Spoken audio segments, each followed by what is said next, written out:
It is a fast-acting viral strain that infects the host immediately, and upon getting sick, the infected will become racked with coughs, sweat profusely, and start to get the shivers and chills. There he is, the legend. The man, the myth, the legend. Yeah. You can't literally run a promotion just for the AEW, what do they call them, sickos? Thank you very much, TikTok and AEW. See you tonight. Tony Khan started telling people there's no such thing as long-term booking anymore. It's week to week. The best guy's Tony Khan. We just secured the bag. It's not like I tried to be a character. It was just sort of happened naturally. But it was never something I intended. It was just something that happened because the wrestlers asked me to do things in matches, and I do them.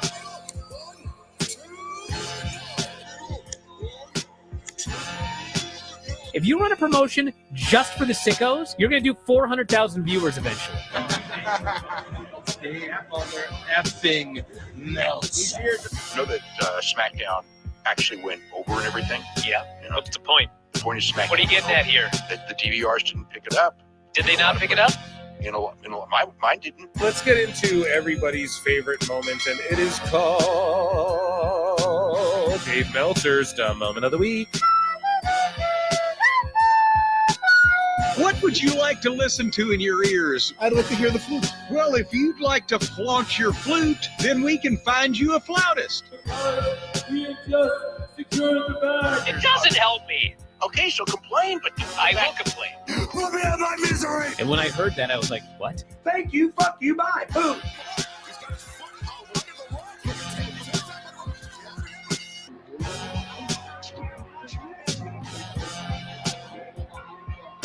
You got to run a promotion for everybody. The sickos can be the ones that buy tickets first and spend the most money on the merchandise. Because we just secured the bag. But, like, you got to promote for everybody. Then viewers. I think we proved a lot of so-called experts. We made them look like idiots. We're not going anywhere. Tony Khan's not going anywhere. You'll also be there on TNT. You'll be in 2 places at once. It'll be a lot like my favorite movie. Lifetime. So great, Pittsburgh. It's not like I tried to be a character. It sort of happened naturally. the best guy's Tony Khan. To keep themselves safe.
What's your next desire?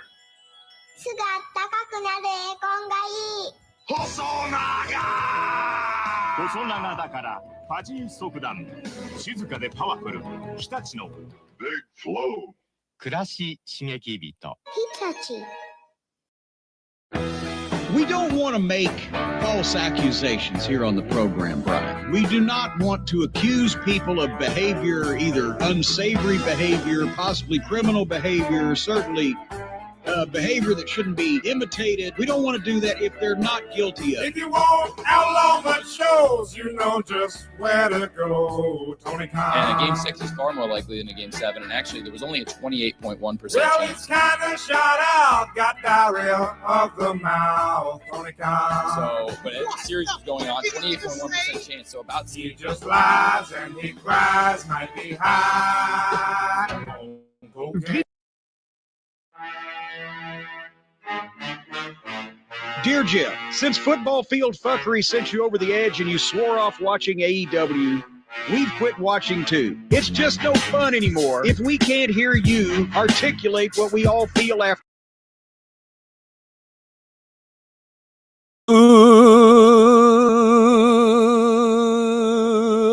What's happening, guys? Welcome to another eclectic edition of PWT Live Show. Yeah. I am your host, the infallible, the fanatical, what else? Did I say that twice? I'm Phil Marks. You guys know that. You just made the list. No, I'm Phil Marks, and I'm here for another live show. Hope you're all doing well. As everybody files in, make sure you hit the like button on whatever channel you are watching this program on or listening to this program on. Please run those subscribers up. We're at like 5,400 on the main channel here on the Clips channel. So round of applause for that. I mean, we're just coasting through the 5K on the way to 6K. Round of applause for that. There is a Collision on tonight. Collision. We're going to put it on the background. I'm not sure how much we're going to pay attention to it. There's been a couple Saturdays where I've done a solo dolo show, and I'm just like, F Collision. You know, is it on? Tell me what's happening. But I'll actually throw it on tonight again. Might as well. I don't know when it starts, so y'all let me know. I think it starts in an hour here. As everyone files in, make sure you hit the like. Make sure you hit the subscribe. What else? YouTube.com/@prowrestletimes. That's the long-form podcast channel. I will be doing a podcast with Marie Shadows this week to talk about Wrestle Dynasty, which is tomorrow. And I just decided, like, okay, it's a New Japan show. I don't know what time it is. There's no promotion. I'm not switching the live show. You know, I'm just doing it Saturday night and, you know, Sunday Wrestle Dynasty. I'll just watch it, and then I'm going to review it and Wrestle Kingdom with Marie Shadows and talk about what it means for New Japan and all of that moving forward. As for today, we're going to stick to our guns. We got some Meltzer to talk about. Meltzer is McDonald's, as you guys can see from the title and the thumbnail. We got some Wagyu beef to go through in the IWC, these IWC sickos. We got some good stuff, much funnier stuff, new and improved IWC sicko segment in 2025. And, of course, your typical hilarity plus more. And then Dave Meltzer, we're going to do a SmackDown review, and Alt Jake will be joining me for that. And he actually was there in the building. So we're going to review it from the first 3-hour SmackDown of 2025, or the new era. We're going to review that from my perspective, which was at home, and I epically botched. See, Dave, this is how you say, oh, you were wrong about something. I said that this SmackDown was on Netflix. I was convinced of it the way Netflix has been advertising to me all the WWE stuff. No, it wasn't. In Canada, it actually, the next SmackDown is the first one on Netflix. We'll talk about that more about that later. What else do we have to get to today? Lots of news, you know, the typical stuff. Lots of AEW stuff and, you know, some WWE goodies as well. And I can't wait to get to it all. I'm going to definitely check in with chat here And I think I posted the show everywhere. I believe it's in Discord. I'm going to double check. My Discord members, consider joining the Discord as well. Just come hang out if you like the chat here. You will enjoy the Discord, even if it's not really your thing. This could make it your thing. As I am getting a phone call here. Yeah, so I believe I posted it everywhere. Okay, and let me check in with chat here. We're going to check in with chat. Hey, what's up, buddy? I'm on the air right now. I gotta go. Peace. Just message me. I'll read it. There we go. Getting a phone call on the air here. And hopefully everything's okay.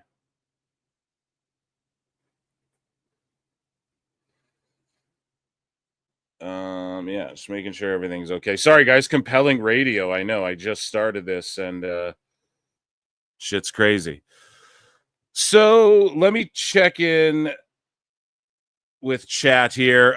Rapid Wolverines LC Killer 17 has been a member for 5 months, and that is awesome. And also for $2 says TNA is coming to my hometown. So yeah, we got TNA news from TNA Explosion. Is that the name of the show? No. And I'm glad that they're coming to your hometown. So sorry, I'm getting fucking texts right when the show goes live, guys. It's all good. We're good. Everything's good. Nothing's wrong. It's just people asking me plans. I'm on the air, folks. Anyways, your hometown, you don't got to stooge what it is. I'm glad they're going everywhere. I've been saying it. TNA is going to outdraw AEW pay-per-view this year.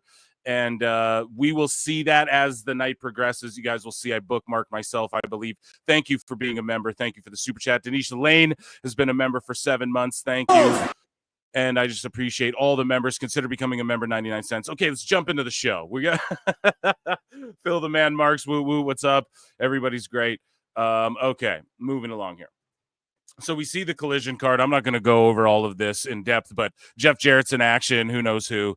Garcia versus Briscoe for the TNT title. There won't be a title switch. Perazzo versus Storm. Great. You know, there could have been a lot of heat behind that. Of course, Jericho's got to latch onto Cope because everything is revolving around him right now in AEW. And then you have the evil version of Top Flight, Bottom Flight. Take it on Private Party. So I don't know if any of that tickles your fancy. Yeah, we can let me know. For me, I'm like, okay, Jeff will have a decent match, you know.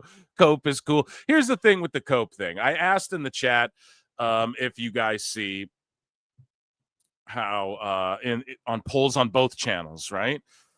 It's asking you, are you okay with the Cope name? Do you guys want my assessment of the Cope name?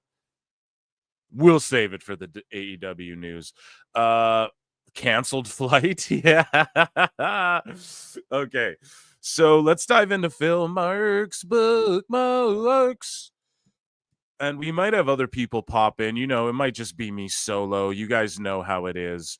But absolutely, Jake will pop in a few minutes here to review SmackDown. I was hoping to do that. But while we wait, let's do some light news. Then we'll get into WWE news, and then we'll review SmackDown before the WWE news. How about that? So, yeah, let's get into our light news segment here, folks. And I'll play us some music.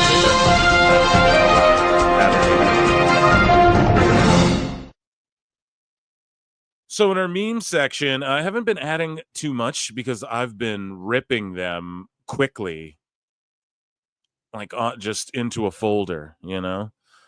And then I usually do like a meme dump in the Discord as well. So make sure you guys check that out. Let's dive into what do we got? I don't think. Oh, yes, there's a little bit here. So former WWE superstar and UFC heavyweight champion Cain Velasquez has signed with the GFL as a team manager. So I'm not going to spend too much time dwelling on this. You guys remember Cain Velasquez. You know, he's a former UFC champion. He knocked out Brock Lesnar in UFC. Then they came and had the work, shoot, shoot match in WWE.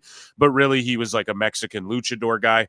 So what had happened was his daughter or his niece was SA'd, but like by an adult, you know, at a daycare. And I'm sorry if my facts are a little off. And what Cain did, was he chased the dude down and like shot at him. or whatever, allegedly, right? And the son of a bitch is lucky Cain missed, right? Or didn't get his hands on him. And then Cain went to prison. This is in California, guys. So America. And then Cain went to jail. Thank God he's out. He's training. He's doing his thing. He's a little past his prime.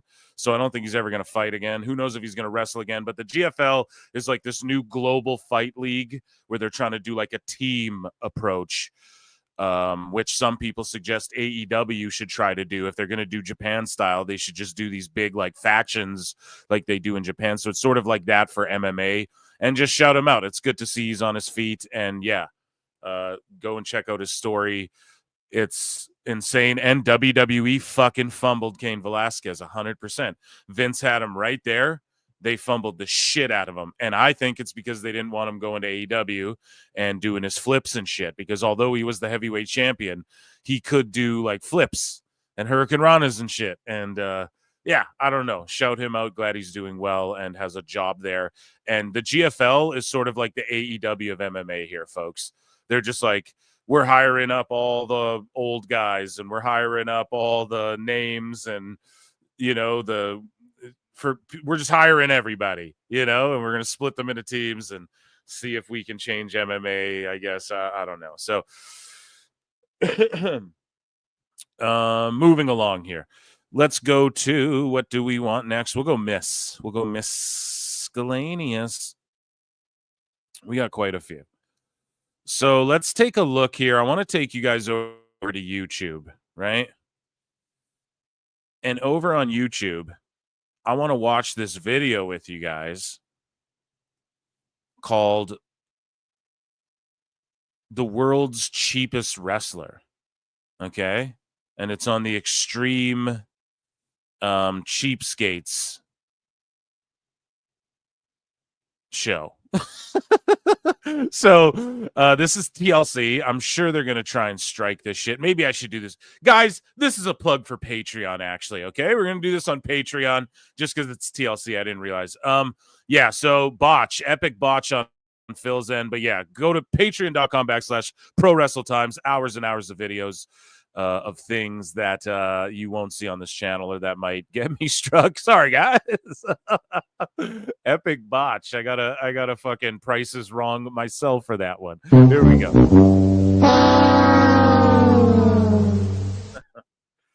So Fightful gossips that Gabe Kidd's New Japan Pro Wrestle contract is reportedly set to expire soon. It is unknown if New Japan is in negotiations with Kidd to retain him, but the company reportedly hopes to keep him. My guess is he shows up in AEW. And if you guys, we've been chronicling Gabe Kidd here for a while on the show because he's somebody I know WWE would love to have. My whole thing is he's always burying AEW and burying AEW wrestlers and Tony Khan himself. And, you know, he's talking about like New Japan supremacy and shit like that. He's called out Randy Orton and stuff. I think he's doing this and Tony Khan's cool with it. See, here's the thing with Tony. And a lot of people are like, there's no way you really think he's in on it. Yeah, dude. There's like when Tony is in on some shit, he's okay with it. He's okay to like, oh, you can break my neck, or MJF goes, you fucking Mark. And then everybody believed that Tony Khan actually punished him for that. No, bro, that was a work so he could go do the Iron Claw. We covered it here on this show. He had already signed for multiple years before that whole quote unquote no show. And then Wardlow squashed him. That was all a work, guys. Okay. We fucking covered it here ad nauseum on the show back in the day. That was a while back. I think even before we had a pod, but during we were doing retrospective, we were like, no, this is how the MJF thing works, because the debate's gone on forever. Is the bidding war of 2024, and we were talking about that, so we went back and we're like, dude, and I covered extensively how the fuck. And I'm not even a news guy. I'm just you know what I mean? We're just talking shit here. But ultimately, that was a work, bro, and that's why the bidding war fell apart. Everybody knew it was fake, right? So Gabe Kidd burying Tony Khan. Tony's in on it. When he's not in on things, that's when you see Like, he didn't pull the trigger on the Acclaimed because he wasn't in on that. That was Caster and Bones just getting over. Athena's been buried in Ring of Honor. Why? Because Tony didn't think of her like work shooting to get over on like rookies on Dark, and then her just handing people their asses and then doing this minions and training stuff. Like, and I know y'all are like, what the fuck is she honestly doing in Ring of Honor? Like, because I tell you guys, Billy Starks and Athena, they're really trying. They're doing good shit, pal. And I know y'all are like, but no one's watching it. Who cares? But to the sickos, and it's not, they're doing like WWE shit in Ring of Honor. Athena is. So I've told y'all, like, if you're going to watch Ring of Honor, and even just go look up her segments on Twitter, and that will fulfill you and keep you up with actual interesting shit going on. And she's funny. And I don't know. She knows how to get. Athena's a great professional wrestler. She got over in NXT. I feel like she was getting over on the main roster, but Vince just kind of, again, he was flubbing then during that era of WWE. We can admit it. And in AEW, Tony flubbed it because it wasn't his fucking idea. So anything that's not his idea, he just buries it if it starts getting over. That's why him and Cody butt heads. I truly believe that. That's why Cody had to leave. Like, anything Cody was doing, I think it was probably met with resistance, even though look back to, he did the most memorable shit in all of AEW. I know I'm spending a long time harping on this, but I'm really trying to drive this point home that Gabe Kidd, this is an elaborate thing. I think Tony Khan would allow you to like kick his dad in the nuts on TV if he was like in on the work, Tony's just a mark, bro. You can break his neck. You can yell, "You fucking Mark." You can have him come out and look stupid in your little vignette or whatever. If like he's in on it, he'll go out there and stone cold stunner Sean Spears. If you guys get it. So I think Gabe Kidd and him and Kenny have really planned this out, or they just said, look, whatever Gabe says about you, I promise. It's like every time he shoots on him, I guarantee Kenny's on the phone. Like, listen, we're going to work this angle. It's going to bleed over from Japan into AEW. And then it's going to be this thing, he's going to run out and cost me the Okada match. And then fucking me and Gabe Kidd will continue the feud here. And as we continue this miscellaneous news, the next headline we have, this all correlates and ties together. Because AEW has essentially poached all of New Japan's talent. So it only makes sense that that's how Kenny's pitching. I don't know. Maybe I should X-Files myself. I'm just breaking this down the way I see it. Okay? So I'll X-Files myself. But I just think this will bleed over, and that's been the pitch, and it's just Tony's in on this with Gabe Kidd knowing I'm going to sign this guy whenever his time comes up, whatever. And to lend into that, let's look at the next thing here and what I've been saying for a long time. The next headline, this is something I've been harping on forever too. New Japan's hurting. Now, I had some motherfucker come in the DMs and be like, oh, so Stardom just did their biggest gate. I'm assured you'll give Tony Khan credit on your next show. And it's like, for a Stardom show, what the fuck are you talking about? Listen, bro, up until very recently, Stardom was hurting. Y'all, everyone knows that. New Japan's, ever since that Rossi shit, they were hurting. New Japan Pro Wrestling's been hurting. Ring of Honor and AEW are in the shits. Like, I'm sorry, Ring of Honor's a shell of what it once was. Everybody knows this. We've harped on it. Even JD, everybody talks about it now, okay? Oh, and New Japan, though, loses its US TV deal. What have I been saying? And one of my predictions is that New Japan in 2025, they're going to make a statement like, we're not just working with AEW. They'll still work with AEW, but the statement will be like, we're not exclusively working with AEW. And I think they're going to try and work with WWE. Honest to God, think about it, guys. Think about it, chat. Tony Khan, his money would have been much more well spent just investing and trying to help New Japan in America. No, that would have been a way better investment. Hey, buddy, just buy Ring of Honor, keep it afloat, and then just help New Japan in America, and then help these indies. And then once every 3 months, do a super show called AEW fucking Explosion or whatever the fuck, AEW All Out. Just once every 3 months, do a super indie. And then start a YouTube show or start like a indie TV, whatever the fuck, and then once a week have highlights from each of these indie shows and call it AEW Dynamite or whatever. And it could be a YouTube show or just on whatever. And then you elevate these goddamn indies. That would have helped so much more, especially with this wrestling boom. Think about what Tony Khan actually supporting these other feds that know what the fuck they're doing. And New Japan like teamed up with AEW in hopes that this is going to help their US presence. That was the whole spiel that Meltzer and everyone gave us. They lost their fucking US TV deal now. Meanwhile, TNA is getting multiple deals, TV deals, Canada, whatever the fuck. Okay, it's crazy, man. It's embarrassing, and they poached all the talent. So I think Gabe Kidd is next, and it's not poaching.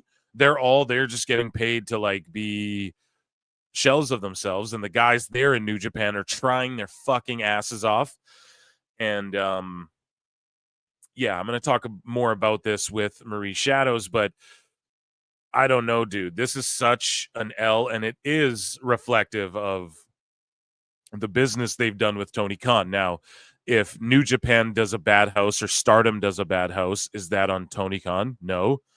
And if they do a good house, is that on him? No.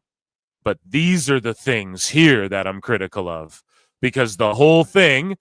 Right? The person DMing me this too was Fantastical Tales of Tony Khan, who's now an L. Like, they broke kayfabe, bro. And it was like, oh no. So we can't read their stories anymore.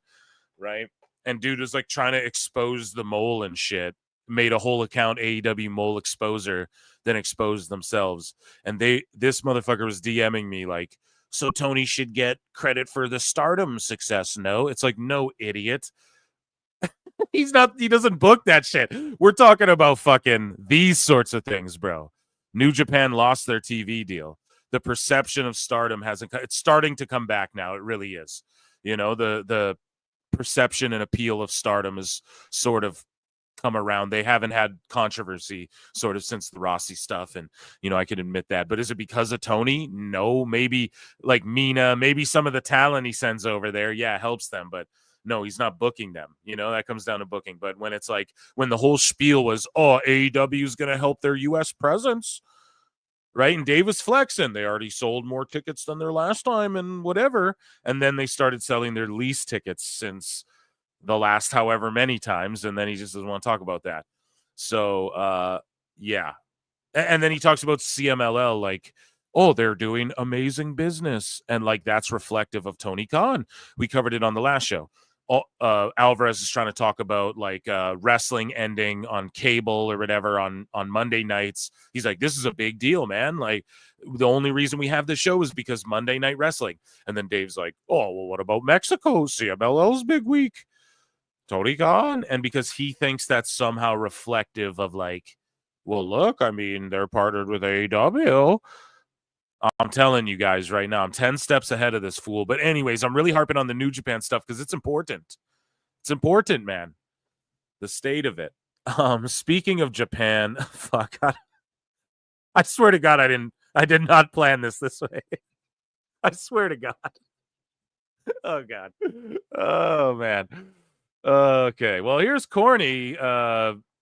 Here's his thoughts on the whole situation. Poor Lucy, is she secretly a ninja in disguise, Brian? Oh, ho, ho, ho. What the hell are you doing? I fucking swear to God, dude. Oh, Lucy was kung fu fighting. That girl was fast as lightning. In fact, she was a little bit frightening because she fought with expert timing. There was Funky A. Steel and Cancer CM Punk. They were fighting for real and dropping some bucks. It's an ancient Chinese art that made Elite the popcorn farts. It's called Karma, you bitches. It made Tony shed his britches. Everybody was kung fu fighting. We're to lose. Oh, man. That's pretty funny. That is pretty funny. Moving along here. And joining us, it's ridiculous. Bully Ray blocked me, and I have no idea why. Here, let's check on the show if I'm blocked. Goddess Nikki MVP. Let's see if I'm blocked by Bully Ray. Bully Ray.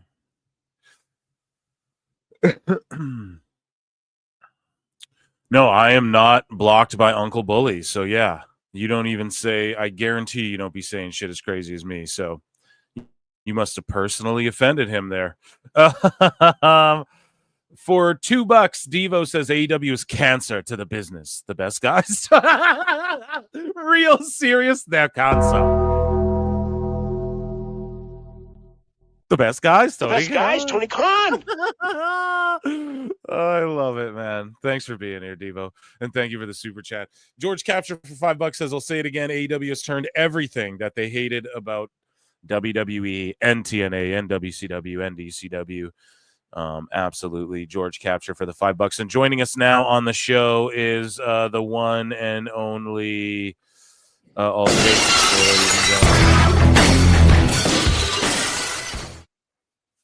What's up, buddy?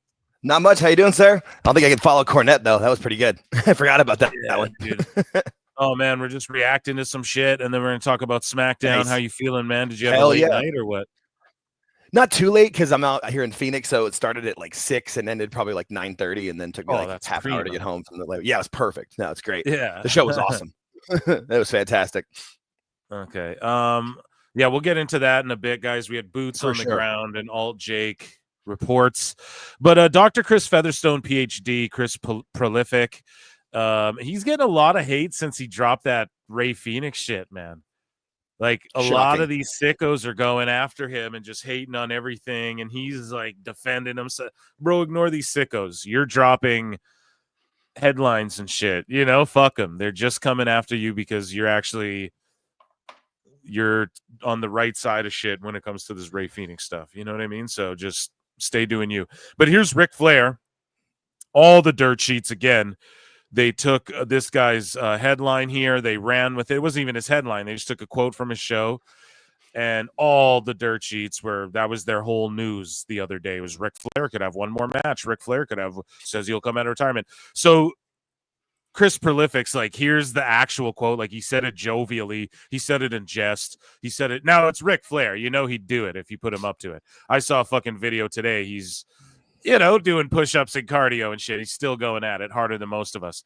But, yeah, here's the actual him saying, I'll come back and have one more match. And the dirt sheets just ran with it. Like, I don't know. I'm sure you saw it all, Jake. No, you were on social media. I'm sure you saw the 10 million fucking people post about, Flair could have one more. God damn it, dude. Like he had a serious conversation with Conrad about it. Like, because Conrad would book it. Like, he was serious come about on now, Jake. That's not very fair to bring me into this one now, all of a sudden. Oh, come on now, Eric. I haven't seen his video yet, though. Putting on. Yeah. Once Tony found out I was on blood thinners, he wouldn't let me get in the ring. So he just admitted, he just revealed that when Tony Khan found out Flair was on blood thinners, he wouldn't let him get in the ring. So how the fuck did he not know that before? That was even a possibility. You got one more match in you, man. You got one more match. Yeah, dude. And putting on. Yeah, I don't know. It's like an in-passing thing, and all the sheets are like, whoa, Flair's going to come back. And Conrad's like, oh, come on now, Flair. I should be the one to book that. Let me put a Starcade with it. So Kristen Ashley says, for 2024, I gathered stats. Let's read her description here and see. She's a columnist, contributor for Official PWI. Okay. And she says, for 2024, I gathered stats to gauge the state of women's wrestling among promotions with weekly TV shows. Now let's take a look at pay-per-views. Percent of total pay-per-view matches belonging to women, percent of total pay-per-view matches time belonging to women. So let's just check it out. Let's check out her charts. So NXT has the most women's wrestling, the most women's match time. WWE main roster has the second most. ROH has the third most, which this is what I'm trying to tell you guys. ROH is just all the shit that Tony's like, well, we just don't have time for on this show. And I'm telling you, like, the most interesting shit is Billy Starks, Athena, Lexi Nair, who's Big Bill's wife now, I believe. And a few other ladies there. They're the most red velvet cake. What's her name? Red Velvet. Yeah. So she, I botch it every time. So she's there now. She's not the best wrestler, but she's like a focal point. You know, she's featured there. I think Queen Aminata as well a lot. So I don't know, man. If you like women's wrestling, like Ring of Honor, they might as well just change it to fucking WOH or whatever. TNA has the fourth most with 19.6% or minutes or whatever the fuck. And AEW is the least amount, man.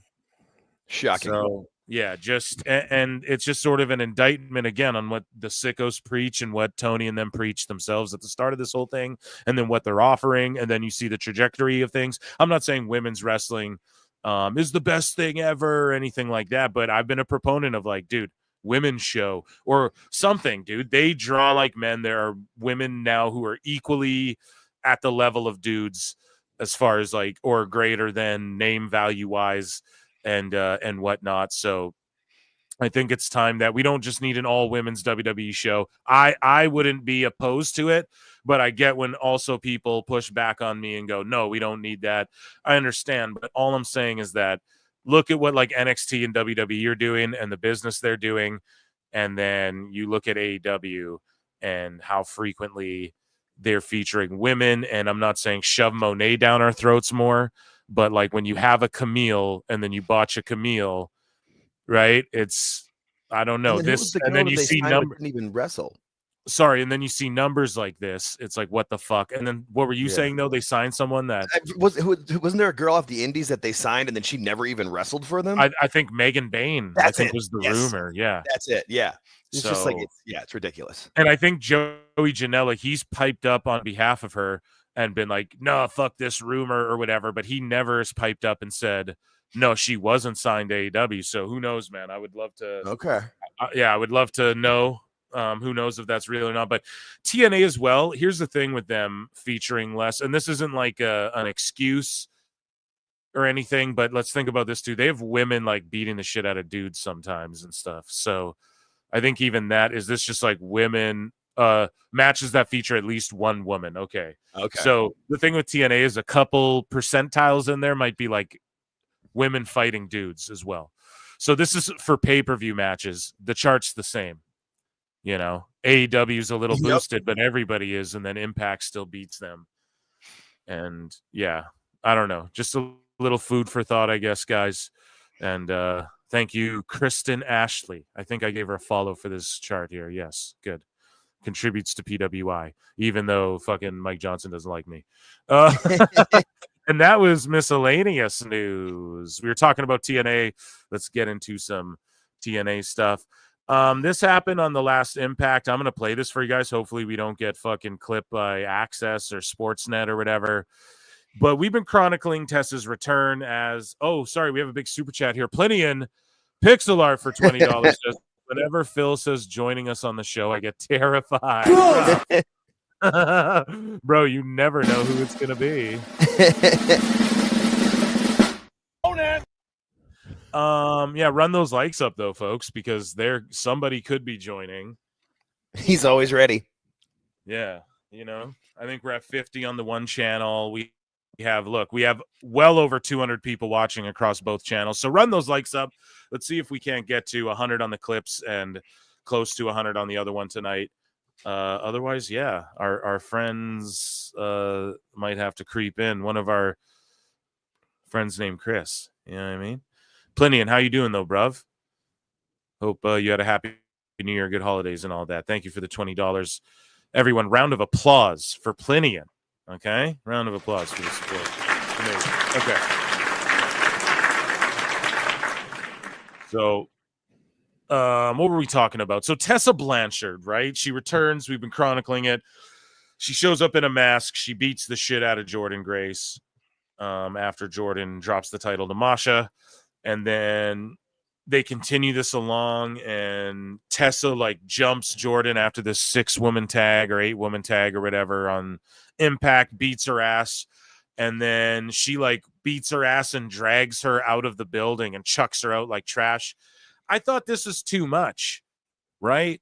And I got some pushback, man. Motherfuckers were like, Chris Connor and some other people online were like, we're saying, that this isn't bad booking, if you will. I said it was bad booking too.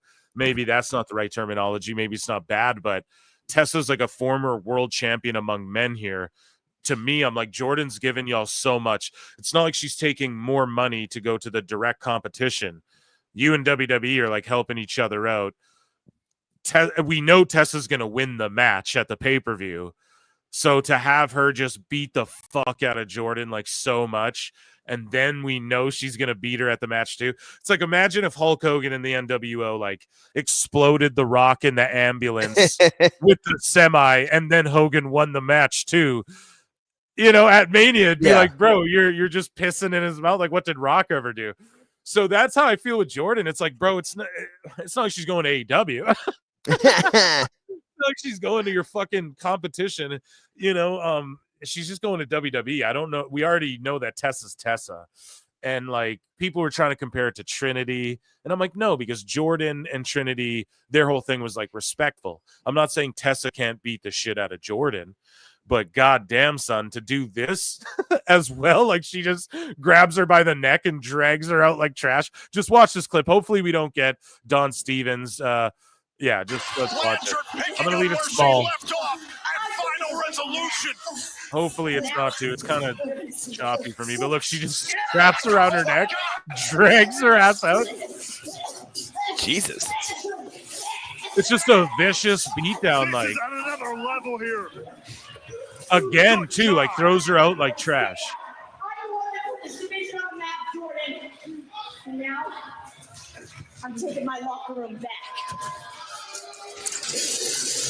And I'm down, like, listen, I'm down with the story and everything. I'm down with this happening as well. I don't know how many weeks there is till the pay-per-view or PLE or whatever, but we know that we know that TNA let Jordan out of her contract a little bit early so she could be at the Rumble and just not have it be an appearance. Like, she'll just be at the Rumble, like, as a WWE superstar full on. That will be her first, like, official re-debut, if you will, or whatever.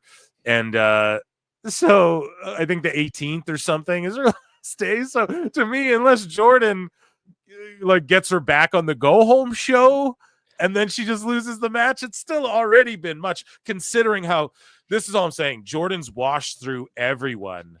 Or unless I'm so wrong and they give the win to Jordan as like a send-off or some shit, because it's not for the title.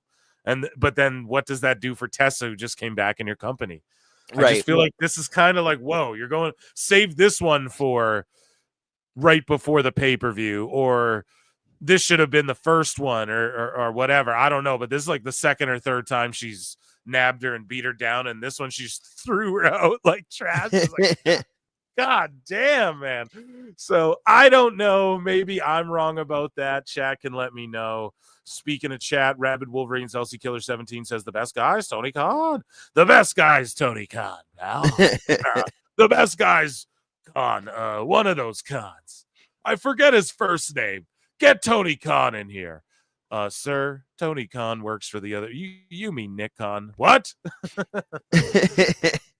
Lincoln Hawk for $10 goes, Jake, I'm glad your voice is back. Tessa did it for Benoit. Love that girl and hit the like. Chris Friezo. Yeah, dude. You look and see that like is free. Hit that shit, motherfuckers. Thank you, Lincoln Hawk. And Tessa did it for Benoit. Jesus. Yeah. That's dark, bro. And yeah, speaking of oh shit, I'm gonna lose my voice. Speaking of Jake's voice being gone, let's get into some WWE news. And round of applause for Lincoln Hawk, our super chatters, and round of applause for light news as we get into WWE. And before we get into full on WWE news, we have to review WWE SmackDown. So we head over to our non-biased friends here, Doc Chris Mueller at Bleacher Report, okay, owned by WBD. I'm just throwing that out there. And you were here. You were in the house, Alt Jake, for this. It was the first 3-hour SmackDown in a long time. Have they had 3-hour SmackDowns in the past, or is this the first ever? I know that this is like the first of this new era for goddamn sure. Have they ever had 3 hours in the past? I can't remember. If they did, it was like a special. I don't think they've ever like run it for where it's going to be like all year at 3 hours. Not that I remember, at least. Maybe there was a few years where after I moved in like from like 2017 to 2020, I wasn't watching as much, but I don't think that because Fox wouldn't have done that. Yeah. So, you know, the SmackDown, it was good shit, pal. And I was convinced it was on Netflix here in Canada. I botched. It's actually this upcoming one. Everything from the 6th on will be on Netflix. Yeah, it was on YouTube as far as, for everybody else. Yeah, they re-uploaded the episode. Like today, the SmackDown's on there from last night, but it just didn't air live, and I thought it did. And I was convinced that the way it was marketing it to me on the Netflix app itself, whenever I turn it on, because they're throwing all the WWE shit in my face, because of course I clicked the fucking I love this, you know? Yeah. There's like, dislike, or love. Yeah, the double thumbs up. He gave it the double thumbs up. I've been watching WrestleManias. I watched 1 and 2. Nice. In the last couple of days on and off. Yeah, it's good because you can just like turn it off, jump back in later. You know, I've seen it before. I remember this. So it's good. And it's a good refresher. And then I'm going to mix the Rumbles in there once I get to 88, I think was the first Rumble, right? I'm going to mix them in like, I'll do Rumble. 88 Mania, or 89, Rumble. Yeah. Yeah. So I'll do Rumble Mania, just to, because, the Rumble winner takes on the fucking, they main event Mania. So not till like the third one, I think. I know, but still, I'm gonna mix them in just so cool it's though, like, yeah, and then I know who's in the Rumble every Rumble because it's gonna make sense, right? Either way, this SmackDown, I thought it was like a really solid episode of SmackDown. It had one of the best moments already of 2025, and the year just started. Yeah, for real. The crowd was in their seats early too, because we got like the show was starting around 5:30 with it going live at 6, and you knew there's gonna be a dark match. But like normally when you get in, like the crowd will kind of still be filing in. I looked at it was like 5:41, and I could barely see any empty seats. People were ready. People Dude, were the house was packed. Jake, was it a sellout? There was probably like 2 sections upstairs, like in the upper deck that were blocked off. But honestly, I don't know if the view would have been that good from there anyway. From like everywhere we could see, it was full. From our couches, it looked full as shit. From the videos you were sending me in DMs, it looked full as shit. The crowd was so hot. They were so hot for the fucking Naomi Nia match as well. I was going to tweet that out. And I might have during the match, but I was tweeting off a lot of tweets during the whole thing. And yeah, man, the crowd was really hot for that match. They were really hot for everything. Overall, and that cash in, we're going to get to that, but Cody Rhodes opens 2025. They're talking about that transfer window's open, so we get Cody Rhodes out there. The crowd erupts for him when his music hits. What was it like having Cody come out and whoa? What was it like in the building? It was fantastic. I've got a pretty solid video of it. I saw an X probably like 10 minutes before that he was going to open the show, so I made sure I was parked and ready to go. We were like right behind the people who had the cutout sign of I love you Solo. We were like 5 rows behind them. So now you're in the arena, right? And the show commences and everyone sees it's a blue mat on the mat. And not blue ropes. The stage isn't really different. It's just a blue mat. You're all filing into the building. I'm sure you're thinking things in your head. I'm sure you're commenting things to other folk. I'm sure you hear other folk commenting things to other good Arizonians. Jake, from my perspective, I'm rolling with it. It didn't bother me, but to me, it still isn't. I would rather go back to the blue ropes, but I'm going to roll with it a little bit and see, like maybe if it had black ropes, just the white ropes with the blue mat.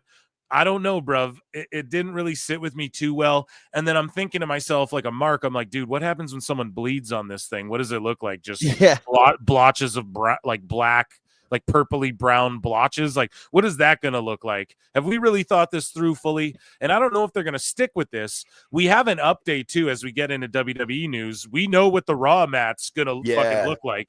But I want your thoughts. Like, you're walking in the building. Well, I'm sure you glance over at the setup. You see the blue mat. What the fuck hits What's your crazy mind? is they didn't have the blue mat set up when we first walked in because they filmed a WWE Speed Women's Championship match with Natty and Candice LeRae before. So hold up. Pause.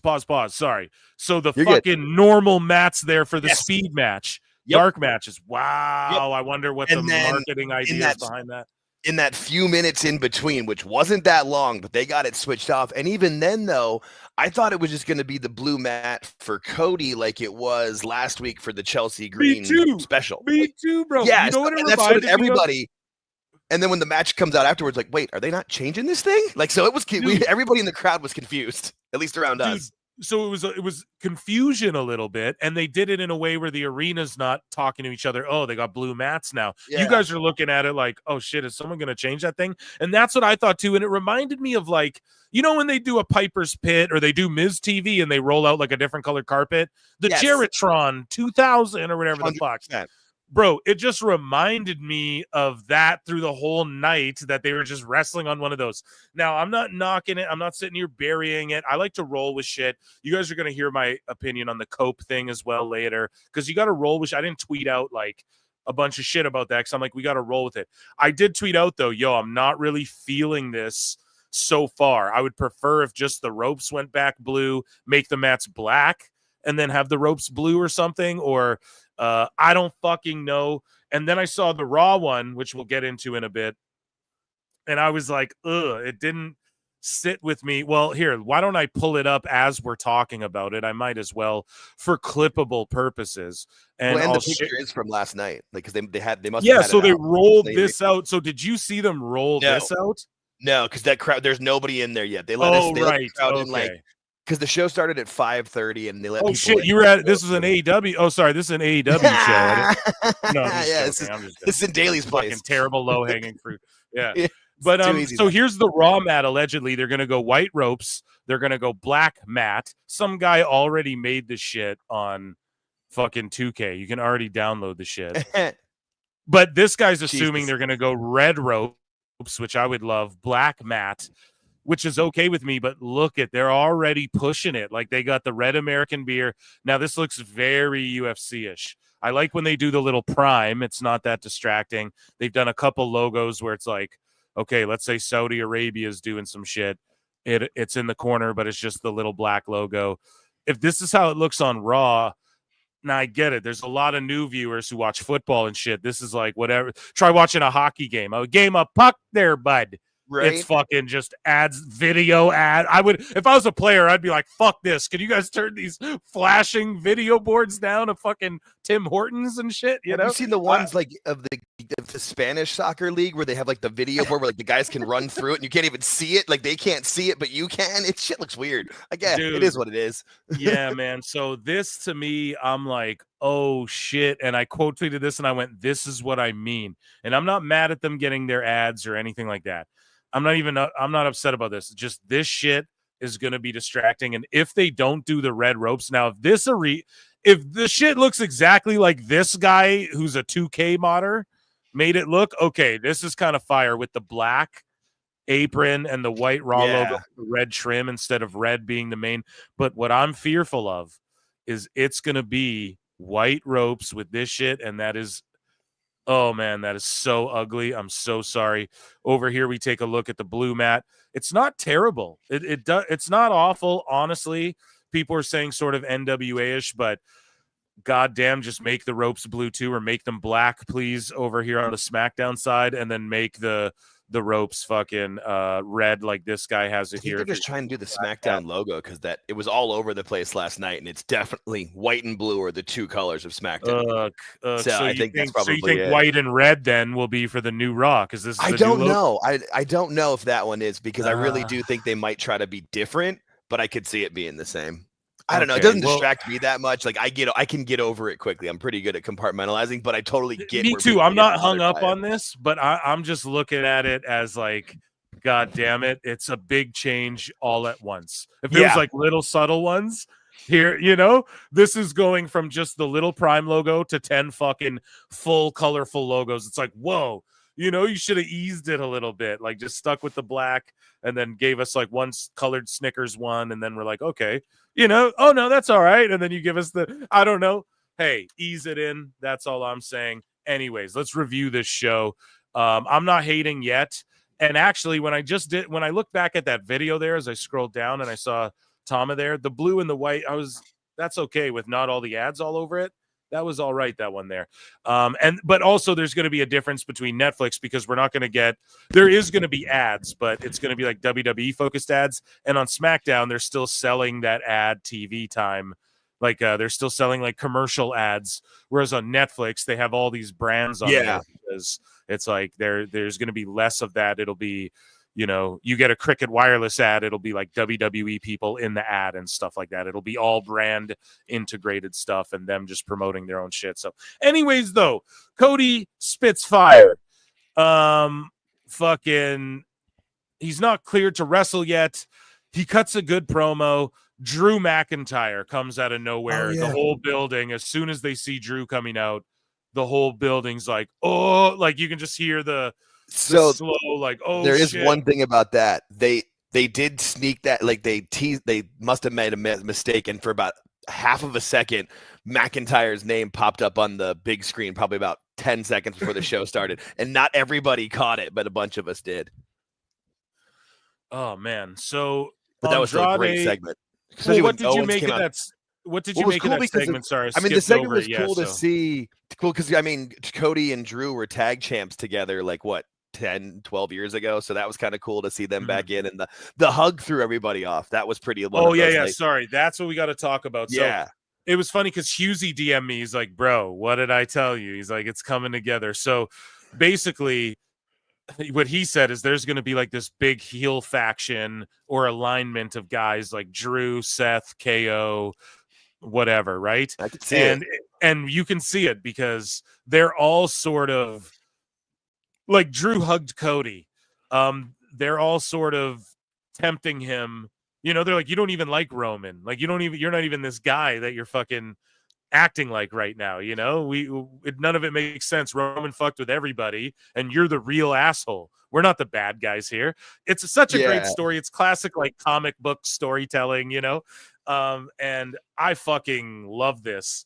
We saw Drew hugged Cody, and I could see it, man, where we get an alignment of Drew and Seth and these guys who like hate Punk and hate Cody and are like hate Roman and are like, no, you guys are the assholes. Fuck you. We don't forget everything you did. And then they're going to try and lure Cody to the dark side. And we're seeing it happen more and more with the fucking chair, the chair crossroads and all of that at main event. So I'm loving it. Husey was messaging me. He's like, dude, I'm telling you, this could happen.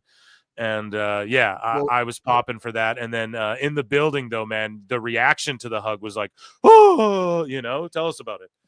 Yeah, no, it definitely caught everybody off by surprise because we weren't sure what Drew was going to do. And even when he was talking to Cody, you just felt like something weird and off was going to happen. And then when KO came out from under the ring, it really kind of set that in motion. And I noticed he's that. Like, watch your back. And yeah. KO comes out.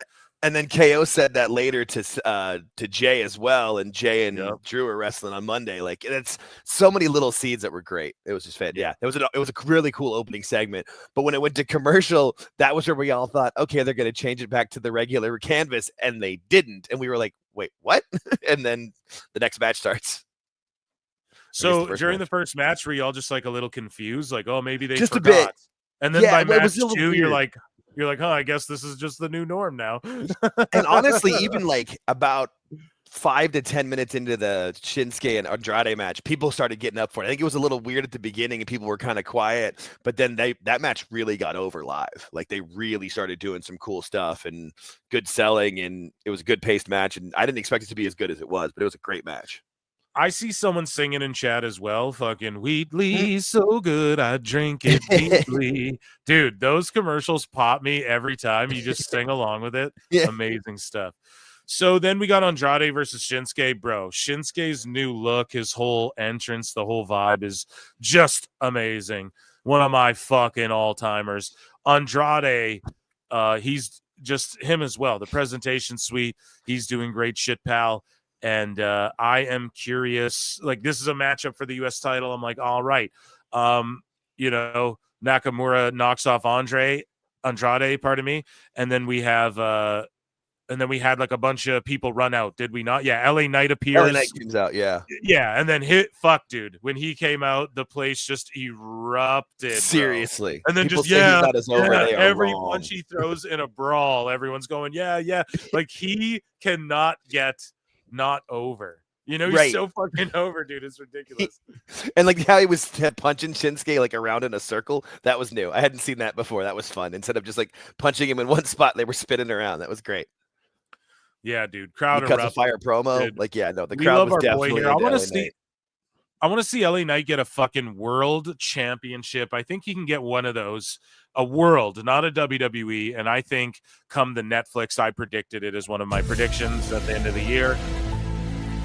I think the world titles are going to go over to SmackDown and the WWE titles are going to go over to Raw. So like maybe all of them, even the tag belts, or maybe those are the only ones that stay. But I think we're going to get Cody and them and now Tiffy over to Raw. And then we're going to get Liv and Gunther over to SmackDown. And then I'd love to see LA Knight versus Gunther. Yeah. Ooh, yeah. That's all I'm saying. That'd be great. So,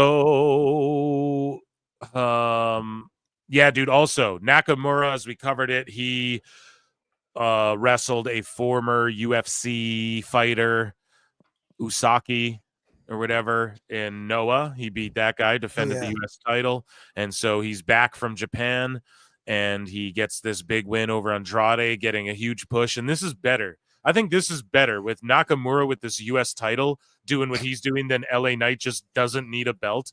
Honest to God, I felt like the U.S. title sort of fucking impeded him a bit. Yeah. It almost slowed him down a bit. It's like, yeah, he doesn't even need that belt. He's just over, He's so over. It's like world title or bust, or like give him a tag belt with someone fun or bust. I don't need to see him be in the IC. I don't give a fuck. He just cuts. He doesn't need that. He feels like bigger than that, kind of. Not in the way Drew does, but if you told me LA Knight and Punk are going to have a program tomorrow, we'd all be like, bro, the promos. Bring it. Bring it right now. So I just think this helps elevate Nakamura and Andrade and shit. And then LA Knight can just do anything. He doesn't right? Just, cut promos. He just sells Slim Jims, bro. He doesn't have to do anything. But it was surprising to see a blue mat instead of the visual white mat, this guy says, and the Prime logo was also missing. But yeah, so this match live, you enjoyed it. I fucking loved it. Oh, absolutely. Yeah, okay. The crowd really got into it. And then we had Mitchin take on Piper Niven, right? Oh, yeah, and there was some backstage stuff with Pretty Deadly. Basically, the through line of the backstage storyline is like Pretty Deadly's lied about Berto and Garza, who I guess, are they trying to be faces now? Who fucking knows? I'm not sure what that was about. Yeah, it was weird. Heels chasing heels around. I don't know. But Berto and Garza, they fucking were lied upon about whoever, Deadly. DIY attacked the Street Profits and the Street Profits, but they said it was Garza, it said it was Garza and them. And then obviously Motor City have their rematch with DIY, and DIY's stringing Pretty Deadly along. And they're like, if you guys want a shot at the title, we'll promise you one, but you got to help us and shit. And then somehow Apollo Crews is involved in all this, just being like, dude, I told you. He's like the Ricochet character in all this, where he just shows up and it's like, cuts a mediocre promo about sort of whatever. I'm not trying to diss him, but it's like, I don't know where he fits into all this shit. Like, who's his tag partner, right? He was tagging with Corbin. That guy don't work there anymore. So I don't know. But yeah, anyway, so that's sort of like the through line. And then eventually in the tag title match, we'll get to that. But Mitchin takes on Piper Niven. And Chelsea Green came out. She was dressed just beautifully as the U.S. champ. Vanessa Hudgens was in the building as well. Yep. Did you get a glimpse of her, dude? Yeah, we were a bit above her, but we could see because like she was right behind the commentary table, and we were probably like 20 rows behind him. Dude, and she was pledging allegiance to. There was a lot of people doing that. The people in my row, we were all saluting. Every time Yeah. she'd look, we would all salute her. It was great. So that's She's amazing. Everywhere the entire match, she's like she's rooting on Piper. She's dissing Meechin. Like she is I was just involved gonna on say the that. outside ring. She's an amazing ballet. Yeah, I was She's just gonna say fantastic. that. Even on the way to the ring, she's just Yes. like really. Even though she's the champ, she's like, look at Niven, look at Niven. Yeah, it was It's great. all about Niven kind of thing. Yeah, so she's just all around A plus. Fuck, you guys already know. She can do no Chelsea's wrong in like, my eyes. Yeah, she's like one of my top draft picks if I'm starting a Fed. She's like one of the Seriously. first women I draft. Yeah, automatically. Yeah, so this match was what it was. I mean, Michin has been doing her thing, honestly, and Niven's doing her thing. Michin's getting really over with all the crowds, and she's like the workhorse going into 2025 again, it seems like, of SmackDown. And fuck yeah, I don't know, more of this. I'm down. Green can do no wrong. The pairing with her and Niven got over when I was iffy on it for for a while there at the beginning of it. And there was something else I can't remember. Either way, doesn't matter. Yeah, she was wearing the patriotic clothing, and yeah, it's just funny because she's Canadian, as they note here. To me, the whole time it's like, she's Canadian.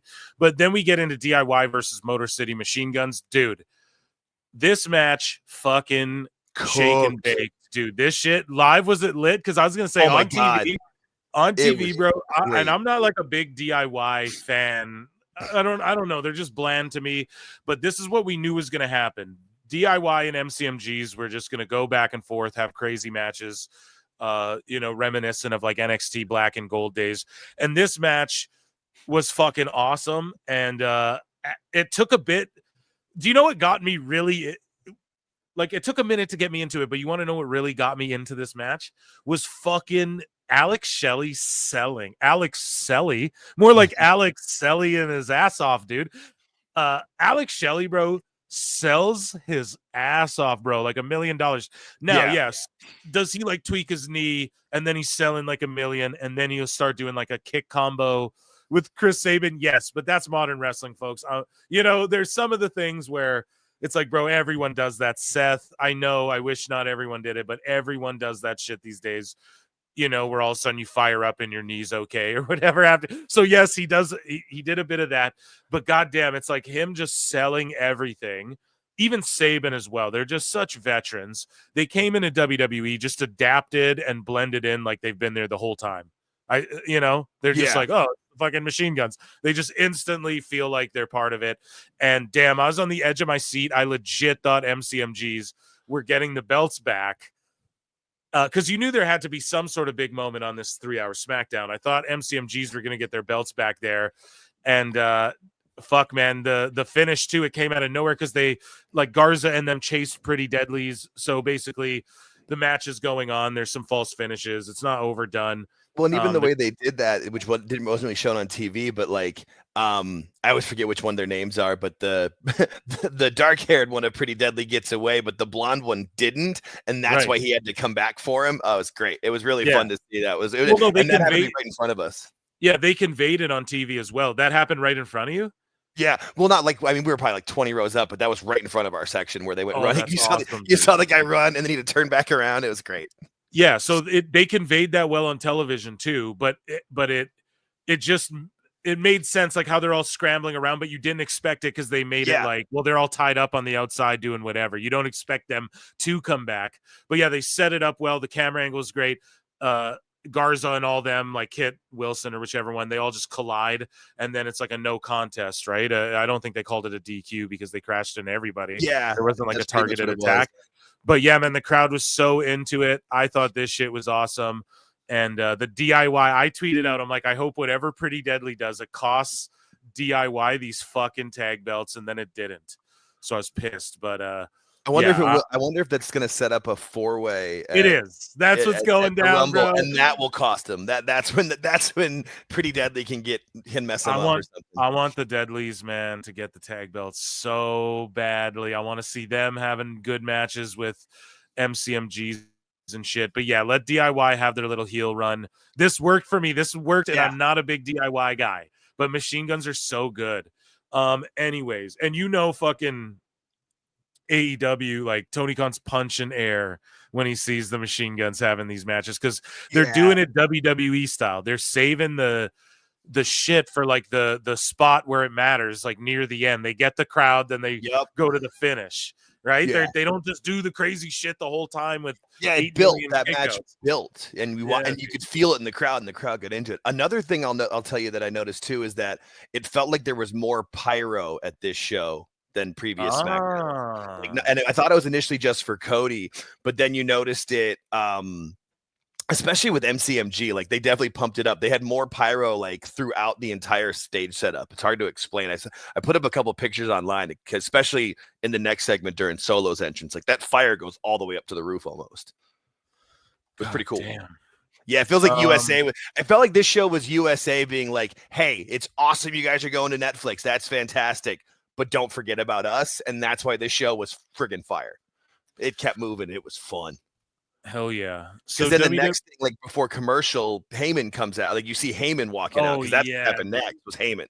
And like that got a massive pop when we saw that Heyman was there. We're like, wait, we're getting a Heyman promo?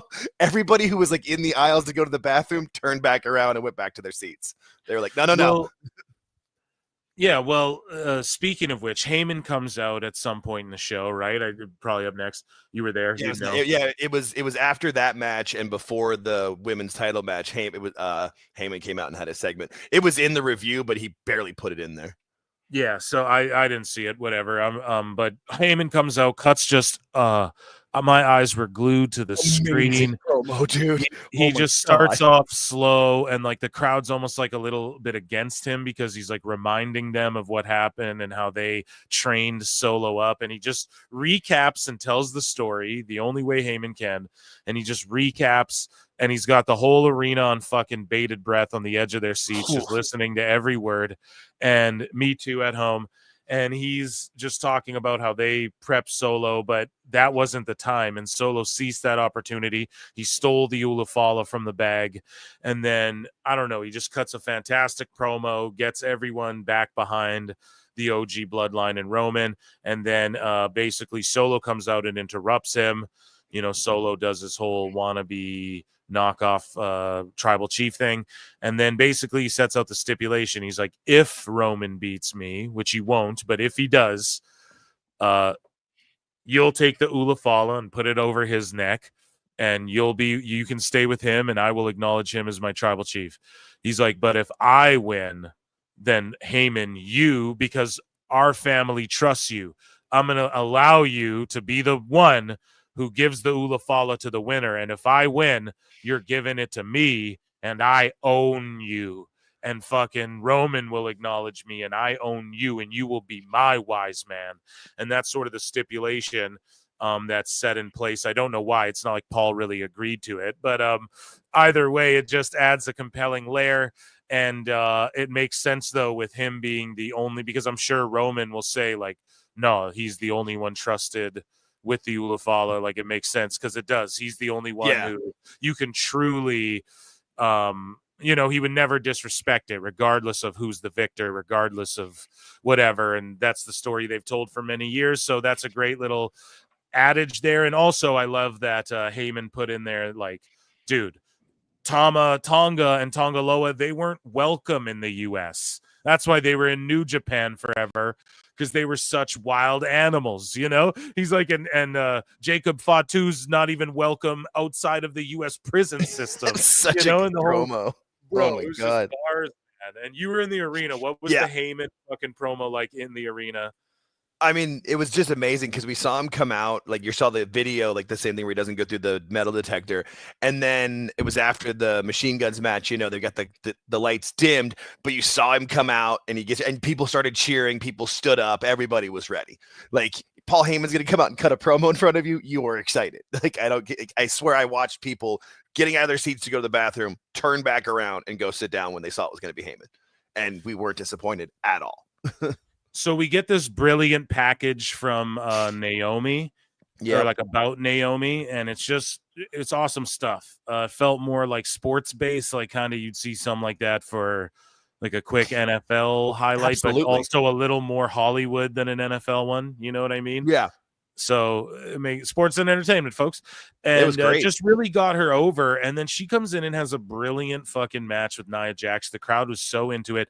Everyone talks shit on better match. I don't think Nia's had a better match that I can remember. Nia looked great. No, this might have been her best match. And also, here's the thing, dude.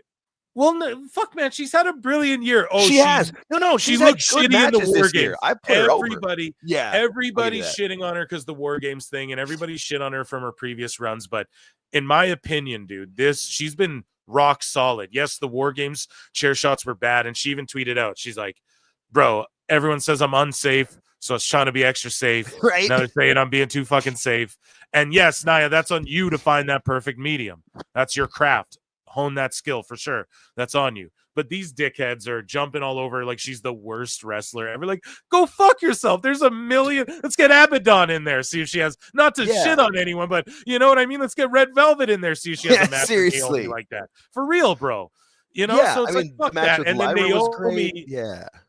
Naomi tapped into her fucking Trinity Fatu era there again with this match. Like, she was TNA. I'm like, damn, she's having a fucking match here.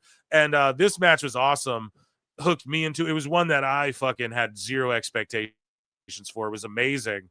And then Jax defeats Naomi, and that leg drop off the second rope, like, goddamn, all that shit was amazing. But then fucking there's this whole swerve situation. So Stratton comes down, the place erupts, and then she's like, dude, it was insane. And then she's like gonna cash it in, and here, she helps Nia first by hitting Naomi, and the crowd she teased like, damn it, right, and she teased like she's gonna cash it in, but then she pushes the ref like over the barricade. So Nia won't see the ref, and then she helps Nia, and then fucking Nia gets the win, hits the what do you want to call it, the bonsai drop, and then gets the win, right? So and then the way Naomi sold that too, it was perfect, like, because where Nia landed on her was kind of far down, so the way Naomi like sold it, I don't know, that whole finish was great, and it was timed perfectly. Now this could get too convoluted, and WWE could have fucked this up, but they didn't. Okay, because they had the crowd with the Tiffy pop, and then the swerve, and then you had fucking Wrestle Talk already tweeting out like, "Oh, Tiffy did the swerve again," and everyone's, "Oh, these fucking shitty Money in the Bank title swerves, teases or whatever, these suck." Blah blah blah. But no, they jumped the gun because Tiffy like helps Nia retains, and then Tiffy gets her ultimate revenge. Now, some people might be like, that's stupid. Why wouldn't she have just fucked Nia over right there? She needed the KOD. I was saying it literally from 5:30 on when we walked in the building. I was saying it all day. She knew. It's exactly like you're saying, Jake. She knows Nia better than fucking anyone. She spent that time, and also it's the ultimate. She knows, like, no, I'm not just gonna like hit her with the briefcase and then hit her with the moonsault and win. She already knows that, and also it's like Nia's like dissing her. So to ultimately rub that shit in, because remember who Tiffy is. She also grabbed Bianca and used Bianca. She used the KOD, threw Bianca over the fucking announce desk. It's not like Bianca would have got involved in Tiffy trying to steal the belt from Nia. She wouldn't have given a fuck. In Bianca's mind, Tiffy's probably an easier opponent, you know? But it's the whole thing that she's still like this petty Tiffy. We're just cheering for her because we fucking love her, and it's Tiffy time. But it's still her. She's this petty, like, do whatever she needs to do. But Jax was dissing her, and she needed the KOD. She needed that ginormous and the KOD sets her up right for the moonsault. She was laying right there perfectly. Oh, it was so awesome. So it was perfectly planned. And I think before, like, didn't we get a segment before where Tiffy accidentally hit the moonsault on Nia, or am I? That might have been because that's why that might have been why Candice and Nia weren't having Tiffany come out with them anymore. Because I think she accidentally like hit her with the moonsault, and then Nia like still kicked out of some shit or something. So I'm pretty sure if you go back, Tiffy knows this. She's like, no, I need that KOD. It's brilliant fucking booking nonetheless. That was amazing. And it gets Bianca a little bit over there too, just reminding everyone how powerful she is and how fucking devastating her finish is. And then Naomi, like, her stock went up in a loss. Nia's stock goes up in an ultimate loss because she gets the W. Tiffy gets the win. Place erupts. Fireworks galore for Tiffy. So you were talking about fireworks before, and we saw them setting it up at one point after Tiffany had come out, and we're like, are they setting those up for her? We weren't sure, but man, that was like, it all just played out so perfectly. And there was probably at least 10 different Tiffy time or cash it in Tiffy signs that I could see just from like where I was. People were ready for it.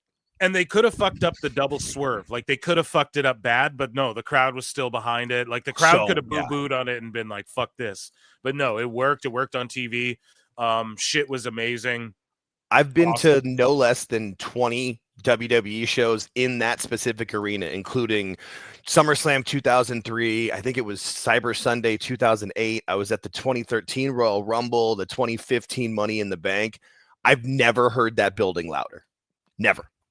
I've been trying to rack my brain. I'll rewatch some of my pay-per-views to see but that pop was amazing. First when she came out, and then the moment she hits Nia, we all lost it. And then that 1, 2, 3, like the rest of the show was great too, but we all could have left right then and been like, cool, that was worth the money. So great. The new Bloodline took on the OG Bloodline, and the new Bloodline in a 6-man tag. The match was pretty good. It was a decent main event with all your over guys. The crowd went fucking insane. That entrance, when Jimmy and Jay and Sammy came out, bro. What was that like? Were they by you or was that on? No, they were right across from us, which was actually perfect for viewing it. They were, because we were basically straight up from if where Cole and Graves are, we were behind them, but more from the turnbuckle that's next to where Cole is. We were just straight back from there. So the entrance was great. We got to watch the whole thing, and then the three of them dancing in the ring together. Honestly, that match could have been 10 seconds and we would have loved it, because that entrance, you could feel it was special. And Jay even said something at the end about how that was one of the best entrances he's been a part of. It was awesome. That is, and amazing. they were just in Glendale, which is about 30 minutes away from Phoenix, where the Coyotes used to play, in November. I think it was the go home show before Survivor Series, I think, or maybe it was the one before that, one of those. And so for them to come back to this area in 9 weeks and sell out both shows, I really feel like Phoenix showed up and we're going to get a PLE in the next 18 to 24 months. Because we haven't had one since Royal Rumble 19, so we're due. Yeah, I absolutely agree. And I'll go to that and give you a full-on report of that one too, buddy. I'm ready. Yeah, boots on the ground, man. What do you think about this guy's complaining the entrances in a commercial break took almost 10 minutes, and then the next break was only a couple of minutes later. Show. Here's the thing. Think of the matches before, with the Nia Naomi match, the tag match, even Andrade and Shinsuke, all those matches got more time and got to build and become great matches because they had the time to do it. One of those matches would have been like a 4-minute schmoz if it was a 2-hour show. You could really feel like they were putting more time in the matches. And if there's some commercials, okay, that happens. That's how they make their money. I'm fine with it. I thought it was being there live. I can tell you it did not feel like 3 hours. When we realized it was the main event coming out, we're all like, oh shit, this is almost over. Well, all right, let's get crazy. And the crowd was alive for it the whole time. So, and I didn't see at the end, I kind of purposely always take a look around, and you could see everybody had stayed. At one point, Corey Graves made he gave a shout out during the DIY MCMG match as well. I just remember this because I tweeted it out, and he's like, fucking ask M-Dog 20 or Prohibition, naming backyard wrestlers from Cleveland. Yeah, I thought it was pretty cool. I watched the replay this morning. That was pretty cool. Yeah, they're just allowed. They're allowed to acknowledge other companies. Even when Tama Tonga was in the match, he's like, he hasn't had a lot of success here in the U.S., but here's what he's done in Japan. Here's what he's done in other countries. This was Vince. It'd be like, he's brand new. He's never wrestled before, even though he's 41 or whatever he is. Okay, and then after the show, then let's hear about it. How was that's after really the show? Yeah, and I posted the videos on X, but I'm far enough away. And honestly, I was filming for fun, but we were having such a good time. But so after the show, the original or the new Bloodline starts beating up on the other three, and then Cody comes out with the chair, and it ends up to where Jacob and Solo get out of the ring and head towards the entrance and leave Tama in the middle. And Tama takes the double super kick from the Usos, the haluva kick from Sammy, which I have an amazing picture of Sammy's foot in the air right before he hits him. And then the crossroads and leaves the ring. start playing Cody's music, and all 4 guys hit the corners and do the whoa at the same time. And then they stop, and that's when they bring Vanessa Hudgens into the ring, which has been online now. I've seen where they brought her in the ring. Yeah, WWE posted it on their I'm assuming on their I saw it on Instagram Reels, but yeah, and they have a lot like professional footage of it, but there's tons of fan cam. They bring her in the ring because Cody's like, you know the thing, and they're talking about Jay and yeeting, you know the thing, dude. And she's like, yeah, and she comes in the ring and leads them in like one big final yeet with everybody. And then Sammy put over the crowd really well, saying how we'd sold out this Phoenix area twice in 8 weeks, and that Phoenix is definitely a wrestling town. Jay said that was one of the best entrances he ever had. Everybody have a good night, and the lights came on, and Cody was signing autographs as everybody was leaving. I'm sure he probably stayed for 90 minutes signing autographs because there was people filing down there. But I mean, it was a fan. Like usually there's a dark match main event. They didn't need one. We were fine. They sent the crowd home on a great note. What was the traffic like getting out of there? Luckily with where I live, I take the light rail that we have in Phoenix. So, I mean, it was pretty packed on the way home, but it was fun. That's actually another funny thing on the light rail home. Right as I was leaving the thing, there was 2 guys standing by the door dressed as old school WWF refs with like black pants and like light blue button-up shirts and the bow ties. And I was walking out, I was like, it's a good look, guys. It's a nice look, boys. It's 2 like probably guys in their 50s. I thought that was pretty funny to see. Was the only dark match the Candace one for Speed? Mm-hmm. Yep. Okay. Everything else was TV. And I mean, for a 3-hour show, I mean, that really makes sense. If they'd have done a dark main event, you would have had to get everybody out of the ring quickly and try to make it fast. Cause I mean, the show started at 5:30, 6 o'clock was when it went live at SmackDown. And this was like 9:15 by the end of it. Like we were happy to go home. But I mean, that's more than enough time. The value for your money with WWE shows. That's why I will always go to the shows when they're close by to me, because your value for money is, I mean, it was whatever we paid for it. I think like $90-$100 for that much entertainment, all worth it. Plus, we got the cash in. I have seen most WWE things you can see live. I've been to a Royal Rumble. I've been to a WrestleMania. I've been to a Money in the Bank pay-per-view. I've seen titled matches before. I was at the second ever Elimination Chamber. But to see a cash in live, that's one of the coolest things I've ever seen. Just period. That was so much fun. Well, let's get a yeet for our SmackDown review. Give it 5 Meltzer stars as we get into our that was our SmackDown review and our review of the ring mats going forward. And yeah, let's get into WWE. Let me check in with chat first, see what's going on. Yeah, I have Collision on, guys. I'll do some commentary. Briscoe's taking on Garcia, who's wearing Hulk Hogan colors. Truly some of the ugliest gear I've ever seen. Looks like the show's on. I was about to turn my TV on. You tell me freaking Garcia's in there. Ugh. So Garcia just gets his foot on the rope from the J Driller. This shit is trash. Okay, so this shit is trash. I'm so ruthless. Let's get into some WWE news. How's chat doing?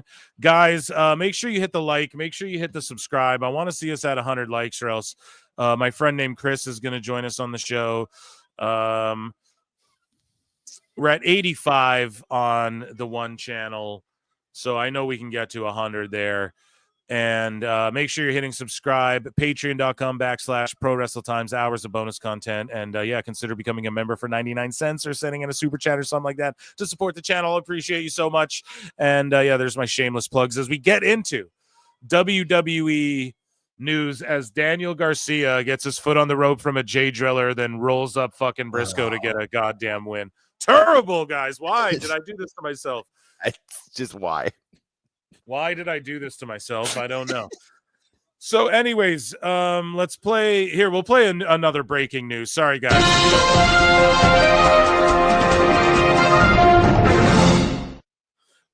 So Topps, it's official. Topps and WWE have reunited, and it feels so good for a long-term trading card partnership. Are you a trading card, Mark?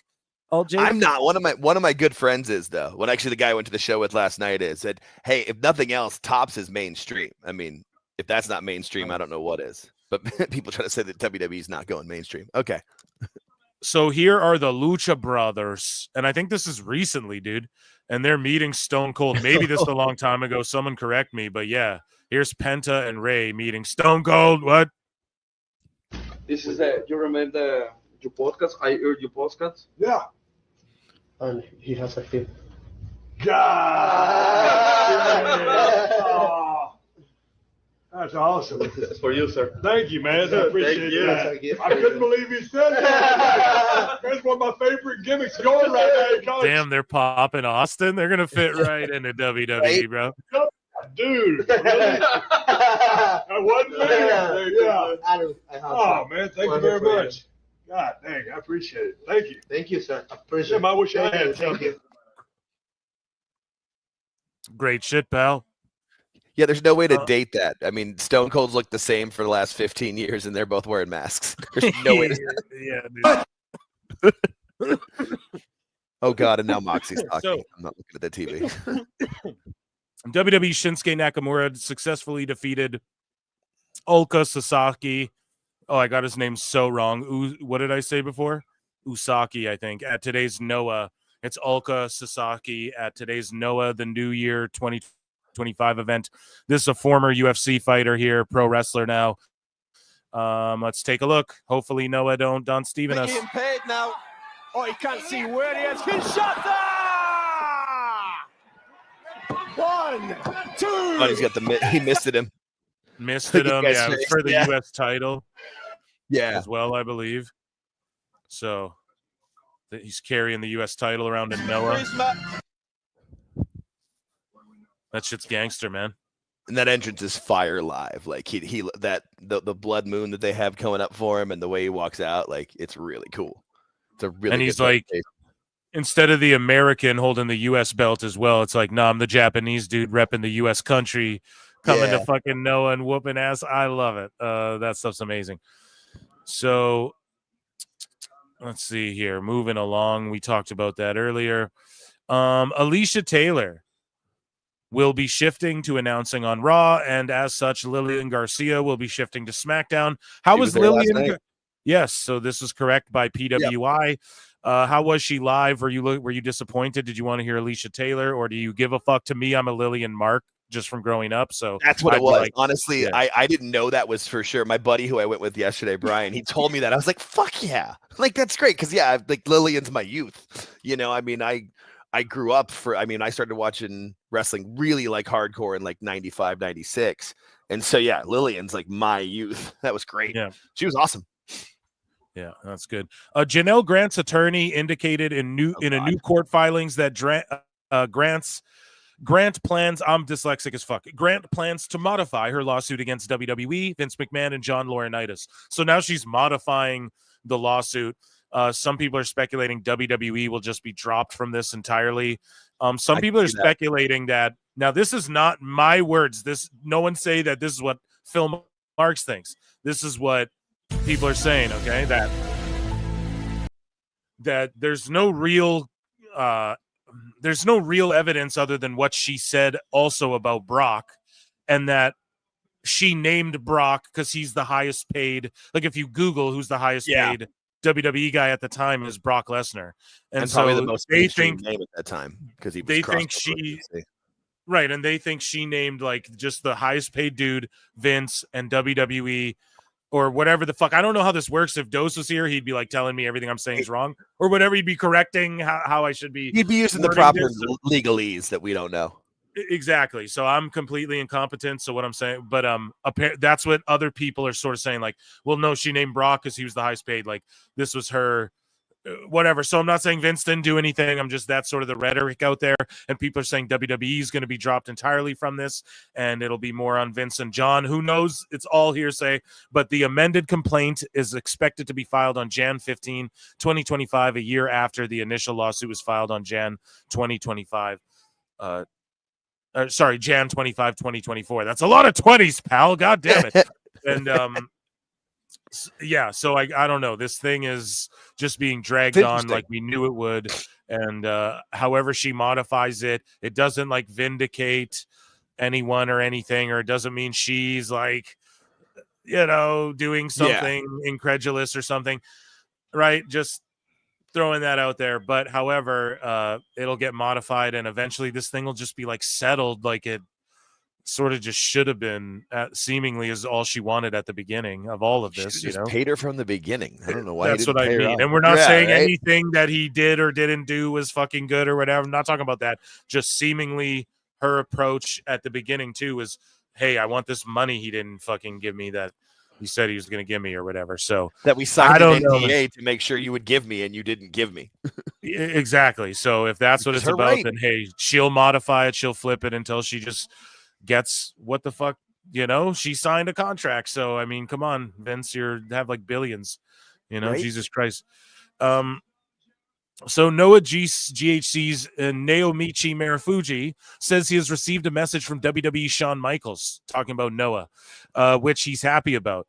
Through a certain person, I received a message from Shawn Michaels. The contents are, I'm happy. So Marufuji, the way Liger came in or whatever, we're going to see Marufuji in NXT, even if it's a goddamn one-off at a PLE.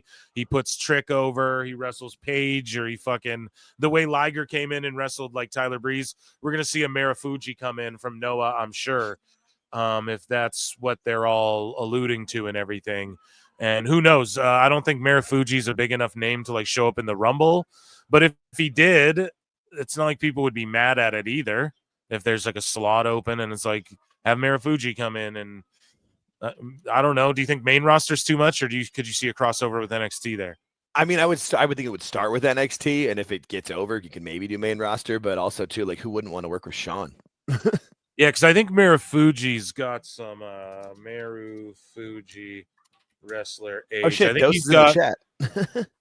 He's 45. Who's in the chat? Dose. Oh, nice. So Marufuji is 45 already. So maybe they're going to do like talent swap or something like that. I could see that because, I mean, who was it? Josh Briggs that they sent over there for like a month, and now he's come back with somebody. Like, yeah, I could see that. Yeah. So moving along here, WWE Raw. Here's the fucking thing. Full matches on YouTube, and they cropped Moxley out. And WWE really cropped out Moxley on this thumbnail. I quote tweeted this and I was like, dude, WWE's so petty for that. Like, this is super petty. And then some guy sent me like 3 replies in a row, like, how the fuck are you standing? You must be mentally fucking disabled to stand Triple H. I'm like, bro, I called him petty for this. What are you talking about? Because realistically, like, who cares if you put the Shield? It's not like people are gonna go watch AEW because Dean Ambrose is there with the Shield, right? That's petty as fuck. This thumbnail does go hard though. Let's be honest. This is a hard ass thumbnail. But as someone who makes thumbnails, this shit goes hard. But all I'm saying is that like, it's their prerogative, and if they had to put Ambrose in it, sickos would all be like, oh, they put him in there because why do you think they put him in there? And then fucking wackos would be like, oh, who's this plumber? Like, it's just getting memed either way, guys. Either way, tomato, tomato. It's getting fucking memed no matter which way you put this into the universe. If Shield's going to be on the shit, because Moxley was a part of that. So, I don't know. I just get a kick out of seeing all the reactions, I guess. But yeah, this is Tom Petty to cut Dean Ambrose out of the thing. Like, no one's going to watch AEW, but WWE is going to WWE. So it is what it is. Although, like, with that video package they had on Raw, I mean, they had Big Show in there, bro. They named people. Edge, they had Jericho. Yeah. So yeah, I mean, there's pettiness, but there's also like, But I mean, someone in the chat, Miracle, says, just thinking outside the box, maybe it's a time it was just Rollins and Reigns in the ring as tag champions. I would say that, but no, I don't think so, because of the way they're cut off. Yeah, I was just gonna say, the way Roman's hand is cut off, it's because his hand's touching another hand. Exactly, yeah, for sure. But no, I like the way you think. Optimistic. I like that. So here we go. Omos has a series of matches coming up. He's going 1 versus 2 handicap match against Alejandro and Kai Fujimura. So that's going down on the 12th. Fucking amazing, bro. And then we have Omos in a tag match with Owada Yu. even though he's won the tag belts with this Owada Yu guy or someone else. I don't fucking know. Else. Yeah. Either way, he's taking on Soya Manabu and Fujita K. And I'm down. He's got more than this. He's got like 5, 6, or 7 dates announced, something like that, in that range, just under 10.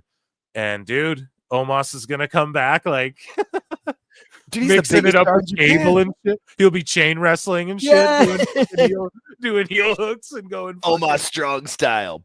Oh shit, I killed him. Oh man, yeah. Holy shit. So NXT Level Up is reportedly being replaced by NXT Evolve. So do y'all remember that indie promotion Evolve that they were working with? That's where Austin Theory came from. That's where a lot of these guys had matches. They bought Evolve. They let Evolve sort of do their own thing. And they own the library and all that. Well, they're sort of mix and matching. They're almost doing what Phil Marks has been saying AEW should do. HBK listening, and Gabe Sapolsky will produce it. Sapolsky listening to PWT. Confirmed. But yeah, that is really cool, man. And the whole thing is, and Sapolsky, of course, like worked with Ring of Honor, right? Yeah, and he was like Heyman's like protege. Like Heyman's protege. Yes, that's the word I was looking for. So Heyman's protege, a name everyone recognizes, worked, I think, in Ring of Honor. Chat, if you have more Gabe Sapolsky accolades, throw them in the chat. I know he's done other shit, because last time we talked about this, people were like, no, he did this and this too. But either way, NXT is going to be NXT Evolve, and what it's going to be is like Evolve indie shows with the NXT brand, and then if they want to, they're going to film it all, and then what will they do, folks? They'll put it on Netflix, or they'll do something with it where it's just an episode of NXT Evolve will be like, here's this match from, we did a show over here in Nottingham. We did a show, because wasn't Evolve out of the UK as well, or no? I don't think so. I think it was in the US. Sorry. So I don't know if they're going to expand this to the UK or something, but let's say US based. Okay. Hey, we did a show in like Pensacola. Where's like a good indie town in Florida? I don't know. Well, and then even too, you can have the WWE ID people be a part of those shows too. That's what I'm saying. How well they work with other stuff. It's so smart, bro. And then you could even produce a show. It's an hour long or half hour long every week, and it's like got a few matches of here's one that happened here, here, and here over this last month at NXT Evolve or whatever. And then basically you're running your own indies, and then this also helps the ID talent. NIL talent can then go mix it up in an indie setting, which I was saying before, there is value to doing the indie thing and the AEW thing and going to Japan. There's value in that you can't really learn. And I'm like, I like that NXT sort of like getting NIL, and they know how to train them, and they know how to train indie talent, and they know, right? But I didn't even see this. They're fucking 10 steps ahead. And they're figuring out how to get Omos that Japanese experience, and how to get the NIL guys the indie Evolve experience and the wrestling indie style, and doing that setting. They're figuring it out. They already know how they're going to blend it all together and get everyone that fucking experience of working in reality of wrestling, and then doing a Noah tournament, and then they're figuring that all out. It's brilliant. It's amazing. Yeah. Tony Khan could have did all this and been innovative in all of this. But instead, he's fucking around and. But instead, he has zero originality. Rampage with the fucking Young Bucks playing Rampage, motherfuckers. But yeah, this shit is. I'm hyped for this, and I'm not gonna be a mark and say, oh, I'm gonna go out of my way to watch. Yeah, I'm not gonna like go out of my way to watch every NXT Evolve show, but like maybe if something compelling happens. Maybe the first one I'll definitely check out. I checked out Level Up a couple times just to see, what it's all about. And so yeah, I'm down to be on Netflix for you guys, and that's what I mean. And if they put it right there on Netflix and they say here's some WWE ID talent, I'm absolutely going to throw it on. People are going to check it out, folks. I check out OVW. I don't keep up with it every fucking week like I was, or every few days like I was, but for a little while there last year. But that's what I mean. Evolve could be that thing, who knows? I don't know. I'm curious, and I'm super excited. And it seems like they're just really focused on developing talent for the future, which is good. because this is why. We could have found ourselves in a situation where there's a bunch of old dudes, and not to like diss anyone, but Cody, Roman, they're all in their 40s. LA Knight, Punk, everyone's in their 40s and shit, right? They're sort of aging out. And even though you can last longer in the wrestling business now, it's like, okay, do we have a bunch of 50-year-olds and then no new young talent that know what to do and can get over and shit like that? No, they got to figure it out. The next gen's there. We got Tiffy. We got it all laid out, you know? Yeah. Just watch NXT. Yeah, with the NIL, with the WWID, it's like they got the next 20 years, at least something in place where even if it all goes to shit one day, let's say WWE just goes out of business out of nowhere, there's still like a whole like generation of fucking wrestlers that like learned this shit right. I don't know if you guys get what I'm saying, but yeah. I'm so proud of just the focusing on the future. It's so key in pro wrestling, you know. George Capture for $2 says source of that story is Meltzer. I know that, but it has since been backed up by numerous people. That's why I didn't shit on Meltzer. That's why I didn't play the flutes or anything. There you go. I gave him his due. I don't know if he's the first one to say it. Probably wasn't, but numerous other people came out. But thank you, George, for checking me. Everyone check me. Don't ever let me go to the dark side. Anyways, WWE Survivor Series replay sees a shocking surge in pay-per-view buys over Christmas week. So people were hanging out with their family and they were like, oh, this WWE fucking Survivor Series thing went down. Let's just buy this and watch it with our family because fuck it. It was the last WWE pay-per-view. How cool is that? Seems weird though. Like, wouldn't they just get Peacock? I guess depending on where they were. It's Peacock, like or they just bought a pay-per-view. They just saw it and were like, oh, we're sitting here with the family. Here's WWE. It's hot again. Boom. Or who knows? I don't fucking, maybe they were playing it at theaters for all I fucking, at bars on replay for all I know. But that's really cool, man. That's a cool thing. Maybe it'll have an people effect are watching. I'm very curious as to what happens on Monday. Me too. Oh, bro. So here's the thing, chat. I don't know if I might be like a little late to the live stream on Monday if I do it. Should I do it? Because I want to fucking tweet this stuff out. I want to absorb it all. Yeah, I'm very curious to like watch it. With, I really want to watch it. That's the thing, and not be distracted by hot news and stuff while trying to put on an entertaining show. Unless you guys want to come and sit here in silence and just hear me go, oh shit, maybe we can do that.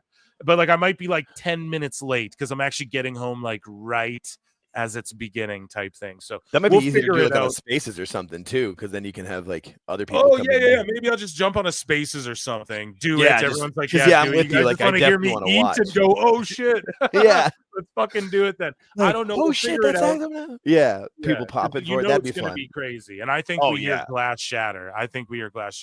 But speaking of crazy, there's this WWE title hanging here. I don't know where this is from. This is a decent design. I do like it. It's kind of modern. This looks like a fake though. This doesn't look like a real belt really, or maybe it does. I don't know. But the nameplates, I love those. And if this is the new title, some people are saying like this is some guy sitting from a production thing or something. We know that Cody and Kevin Owens are fighting. We see the graphic if you look at the graphic for the match, it's like half the WWE modern title and then half the Winged Eagle. And what I love about this too is that everybody's like, Cody needs the Winged Eagle. But in the graphic, like, no, he's still associated with the modern belt, whereas the Winged Eagle is on the Owen side. And just that branding's very just smart as well. Yeah. You know, of just saying like, no, the present is still what is over. I don't know. I don't know if you guys, it's the little detailed subliminal things, but anyways, and then this belt says Cody Rhodes on a nameplate down here, which I would love if they bring back those little, instead of the side plates. Hey, the side plates or whatever, I get it. It's easier for toys. It's easier to manufacture, to reproduce. It's easier to go to a team with a fucking plate of their team logo on it. I get it. It's easier to replicate 100 of those belts, and then you can give one to any superstar. I get it. However, these engraved with your name on it, and I don't know, this title looks glorious. It looks like an amalgamation of the current title, the fucking World Heavyweight title, and the Winged Eagle WWE title. We know that Cody and KO are fighting for that belt, those belts. They're going to pull the belts down. Maybe they unveil this as the new title. I doubt it would get leaked. Maybe this is a purposeful leak so that WWE can gauge how the WWE universe reacts to this shit, and then they know whether to pull the trigger on it. Yeah, they pay attention, dude, and they do stuff like this. They let little things out to see how people react so they can gauge and adjust moving forward to always keep everyone on their toes. And to me, if they switch to this, I wouldn't be mad whatsoever. However, I also wouldn't care if they just kept it the one that Cody has. I wouldn't care if they change it to something like this, although this kind of looks like the U.S. title. Like on the side here, the sketch that this guy made. With the eagle there, yeah. Yeah, it just kind of looks like the U.S. title, I feel like. But yeah, either way, I'm cool with this. Chat can let me know if they like this belt design. Jake, do you like this, or are you like, nah, just stick with the winged eagle, bring that back, or just stick with what Cody has now? I feel like the one that Cody has, they've really only had that for 2 years now. So I feel like it's got to go longer. And I mean, while the WWE logo is prevalent on that one, I think they really like having it as the main thing that you see on the championship belt. But yeah, I mean, that's fine. I'm not the biggest belt mark. I can pretty much be down with anything. Like, I like the wing eagle. I think it's very cool. I was more pumped about it because of how important it was to Cody, because he mentioned it well before even winning the title. So that was cool, but I mean, I don't really care. Man, do y'all see the thumbnail for this video that I made? Oh, Jesus God. Christ. For the live stream tonight, fucking Travis Heckle, shout out Travis Heckle. He sent me that fucking, or he tagged me in it, the Meltzer as the Hamburglar. And then, oh man, that shit's just funny. Anyways, moving along. I don't know why this made it.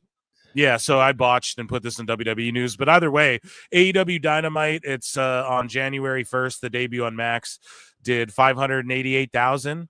So what's the difference there in viewership than what they typically do? NXT did 626. However, it was still just on the CW. Cope. Yeah, I meant to put this in AEW probably, but either way, here's Edge, the rated R superstar here, Cope. And what do you make of this all, Jake? Like, does this fucking matter? So does this mean that this is like the same amount that we're watching Dynamite anyways, minus like 50,000?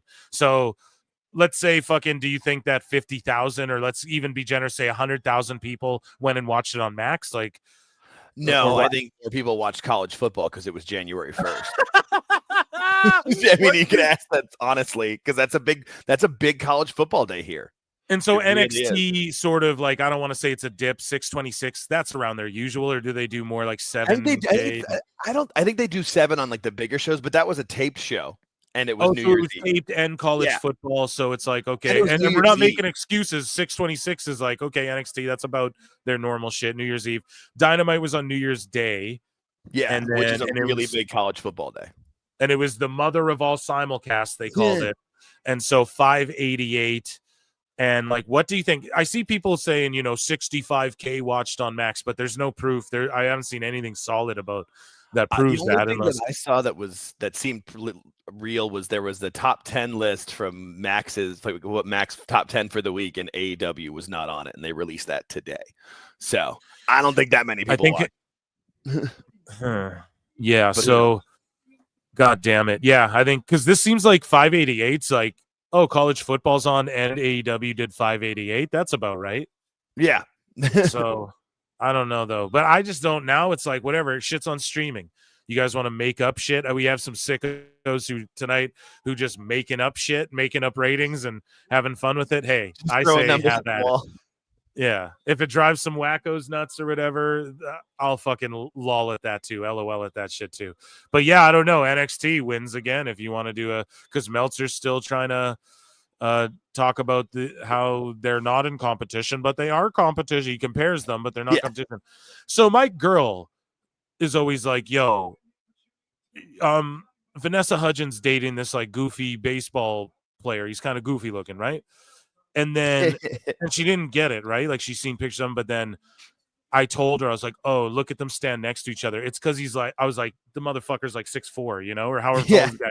I'm like, it makes sense, right? Being tall is like a cheat code. I know. And my girl knows that too. I'm like, look, I'm like, he's a fucking big ass dude. That's why. So, and I was like, it makes sense. So Because she's like, I don't get why she date this dude. I'm like, I don't know. He's a baseball player. He's probably got a shitload of money, and he's a fucking nerd who likes wrestling like her. Matches the freak, as they say. And right, you know, so it and then it makes sense. I showed her this. I'm like, yeah, look at them. And she's like, oh, it makes sense. So yeah, but they were saluting Chelsea Green. The bottom line is you're a bad American. Chelsea Green, did you see the gift? The bottom line. And like, she's there so frequently. WWE smart enough to don't hotshot book having Vanessa Hudgens on TV every time. If you're smart enough, you see her in the background behind Cole and that, but also they brought her in the ring after the show went off the air for the live fans and shit. And then that, because she was just on a Raw like 2 weeks ago or whatever, so they're not hotshot booking the shit. And it's smart and it's good. And more of her supporting wrestling, please. And I'm just, so glad that she's like obviously got through the sickos who I'm sure we've covered them on the show who are like, you should watch AEW. Oh, God. You know, and we'll never get Kat Dennings back. So I was just going to say the same people that scared away Kat Dennings. I couldn't think of her name. So via PW Insider, the 2026 Royal Rumble will take place in Saudi Arabia, dude. They're getting Arab money. You know that song? Is that an insensitive song to sing today? I don't know. Who made that? Was that? I forget. But either way, dude. People that are surprised by this have not been paying attention. This was going to happen. I know, but how do you feel about it, dude? Like, what's Punk going to say when the blood money, suck a blood money dick or whatever he said? Yeah, but that was how many years ago? And I know, but still, dude, he's going to have to eat those words. That shit's going to get thrown in his face. Even me, I'm going to have to call it out. Bro, I called Sami Zayn. Maybe he doesn't. Maybe he doesn't go. I mean, they let Kevin Owens not go for the longest time. Same with Sammy. So we'll see.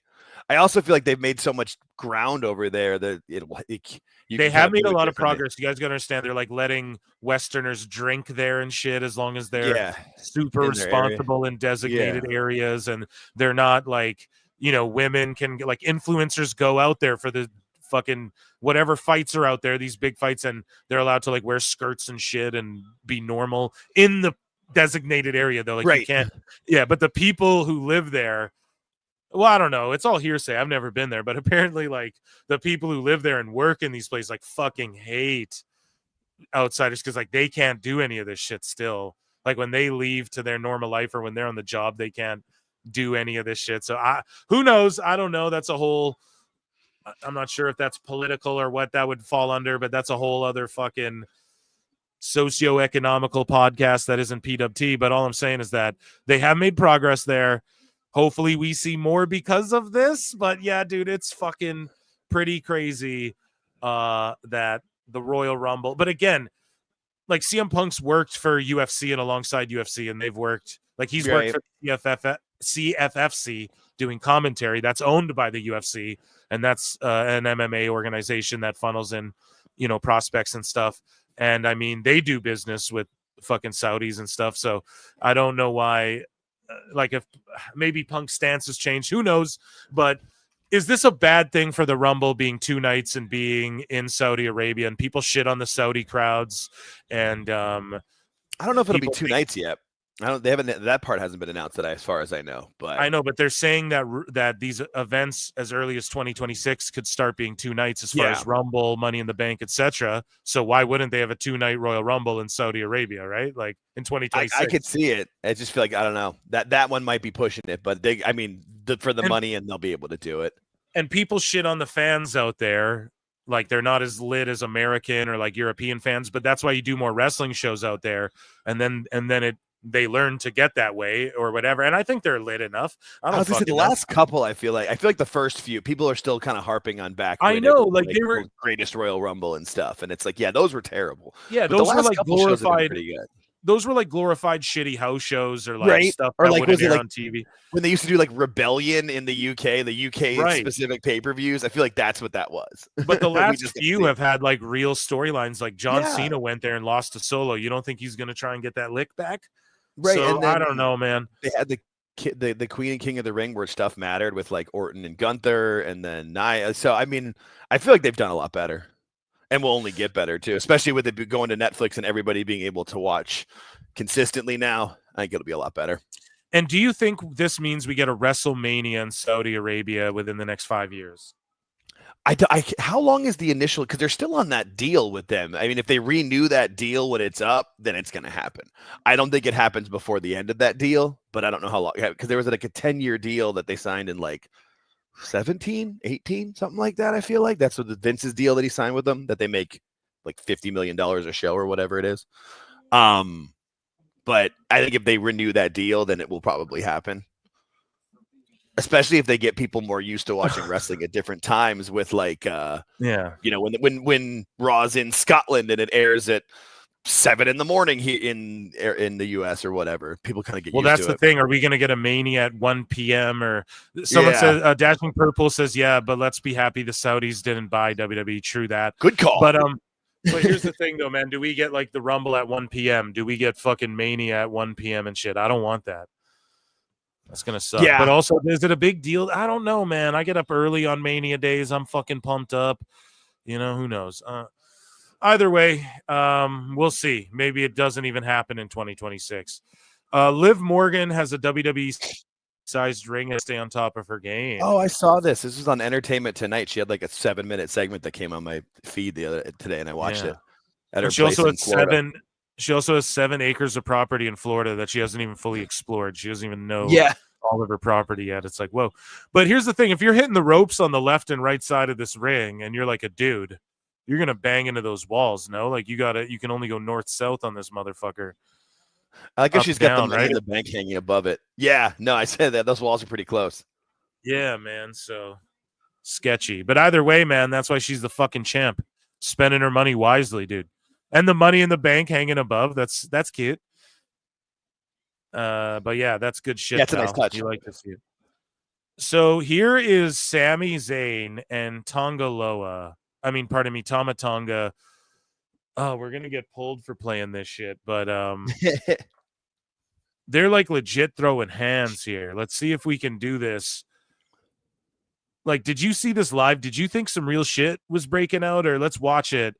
Chat here, let's play it through. Hopefully they're like throwing hands, dude. And I know it's probably a work and they're just working really well, but I mean, I definitely didn't think it was anything turning into I've seen enough.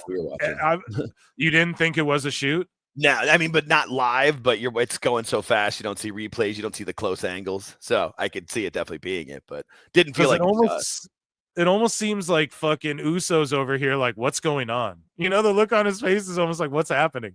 This is a great work, shoot work if they did that.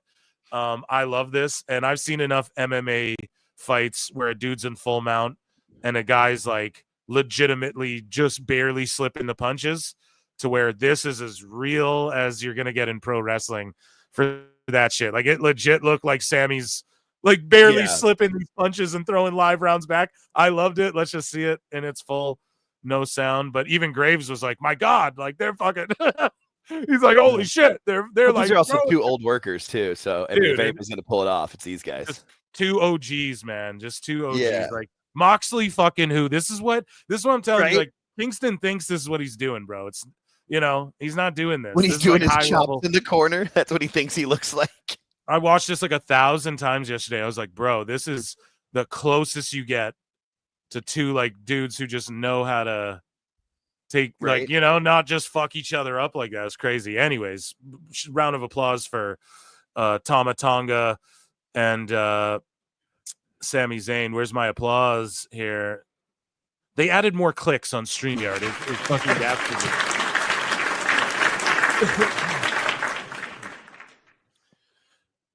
Yeah, chat, Miss October, damn, they are going at it. Yeah.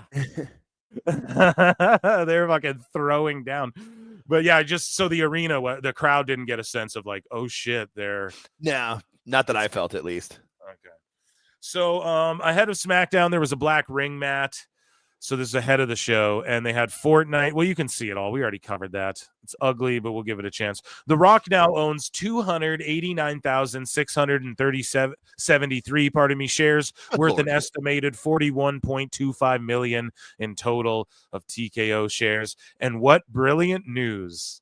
Listen, I'm going to fucking let you guys on a little secret here about the wrestling biz and all these marks like, oh, well, we don't know if The Rock, if Dwayne, we don't know if Dewey will actually be, he calls him Dewey. Like at this, we don't know if Dewey, if he'll be there at the WrestleMania. Bro, how genius is this? Right before the Monday Raw where he comes back as the final boss, he acquires almost 100,000 more shares of the company. And he's going to say that in his promo.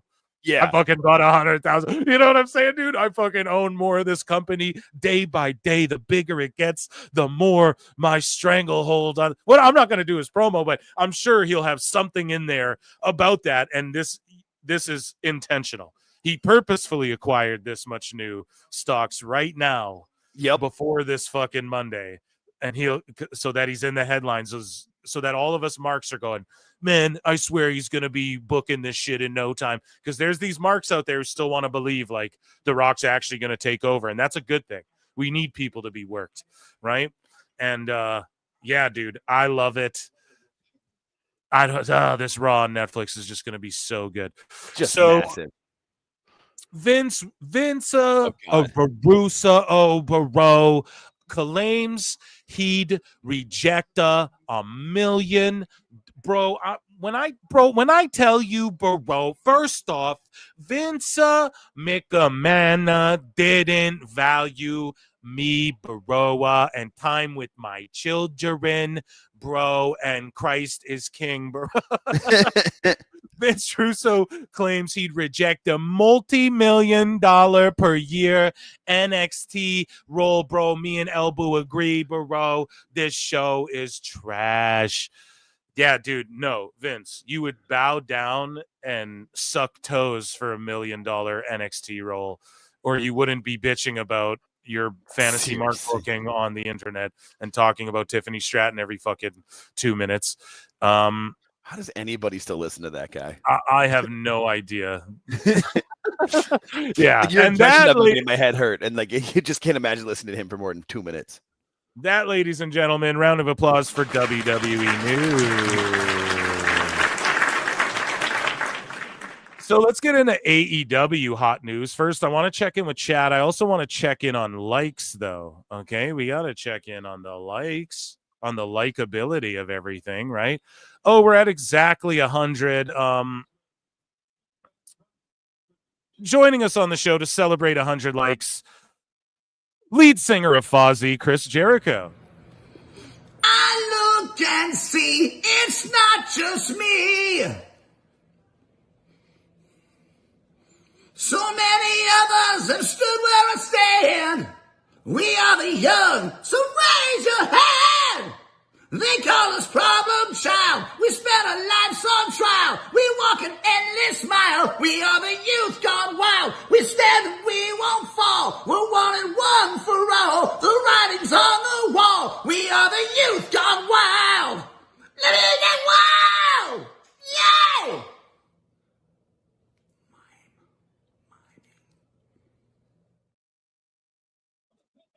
How'd you like that, Jake? He's like, I'm tapped out. I'm dipped. No. Okay. Let's check in with chat and let's get into some AEW hot news here. Here's the Collision card. Toni Storm's making her way out. I'm going to scroll to the bottom and I will check in with chat here. As we watch, Tony and Garcia do their thing. I'm watching Tony come to the ring. This should be a good-ass match. It just sucks that Purrazzo, again, she came in, sort of made a wave. Like, people were seemingly excited. I was. And then just sort of, you're over here now and just relegated to Collision. And now you're in a tag team with Taya, who we did the same thing with before. But, yeah, Tony's doing her old shtick, her old gimmick. We're going to get into AEW news, everybody. So Samoan Supernova for $10 says I would Jesus Christ. I would stomp my own grandma. The wrestling move. Seth Rollins is curb stomp, of course. His own grandmother. Whoa, buddy. You what? for a $500,000 NXT job. Russo's smoking that crack pack so, to say he turned down multi-millions. No, I agree with you, but like curb stomping 2K, obviously, you wouldn't fuck it. Your grandmother, I'm sure. He's like, no, I would. Oh my God. But yeah, dude, to get millions, well, he said $1 million a year. So it's like multi-million. Let's say you're there 2 years. That's multi, right? So thank you for the $10 super chat. And be nice to your grandma, bro. Mike Sausalis for $2 says, damn, I missed it. My volume was down again. Oh, shit. So joining us on the show to celebrate his volume being down. I'm just joking, guys. I wouldn't do it again. Thank you so much for the super chat. Grandmas are overrated in the chat. Okay, so I've met his grandma. She deserves it, Moose. Good Lord. AEW Dynamite replays. Well, here, let's get some fucking breaking news music. How many people did I get in the chat? Did I get you guys when I played Jericho again?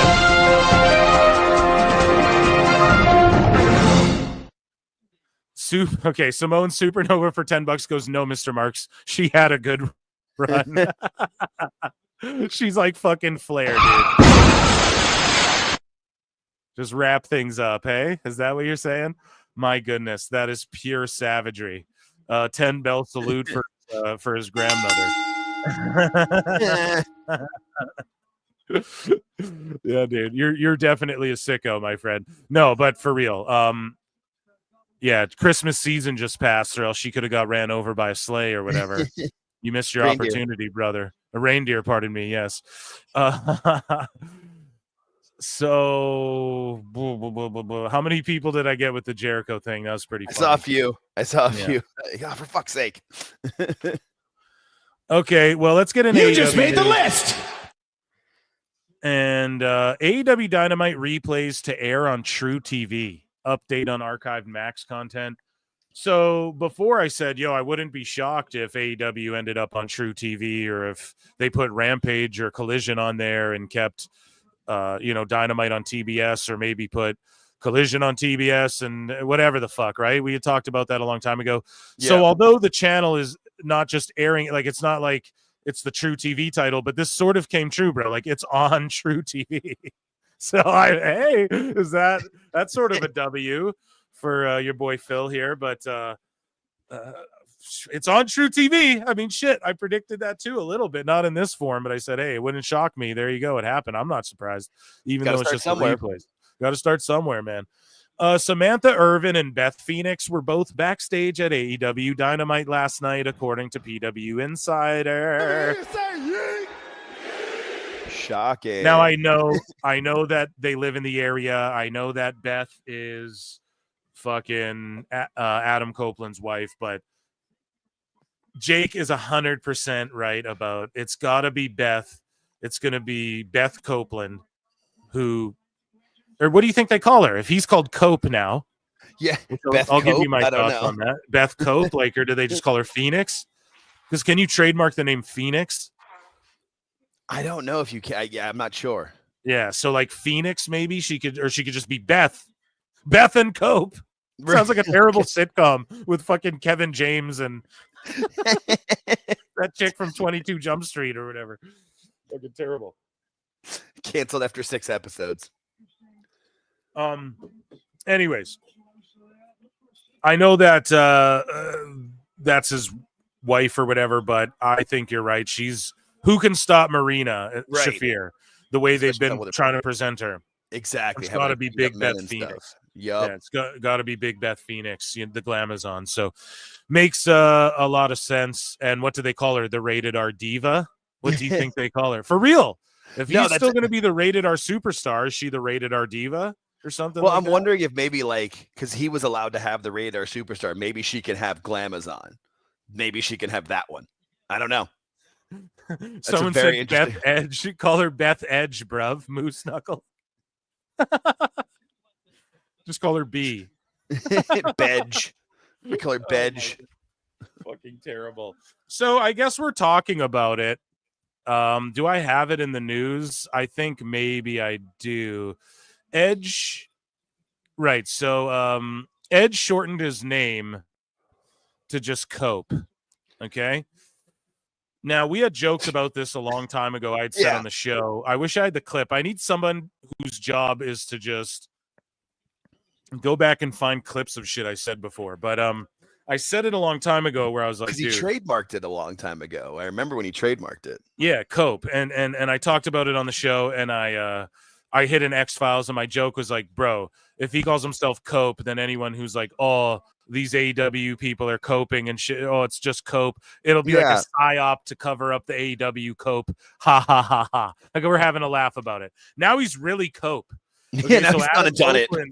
Explains his decision to shorten his ring name to Cope. The Rated R superstar Adam Copeland is very wordy.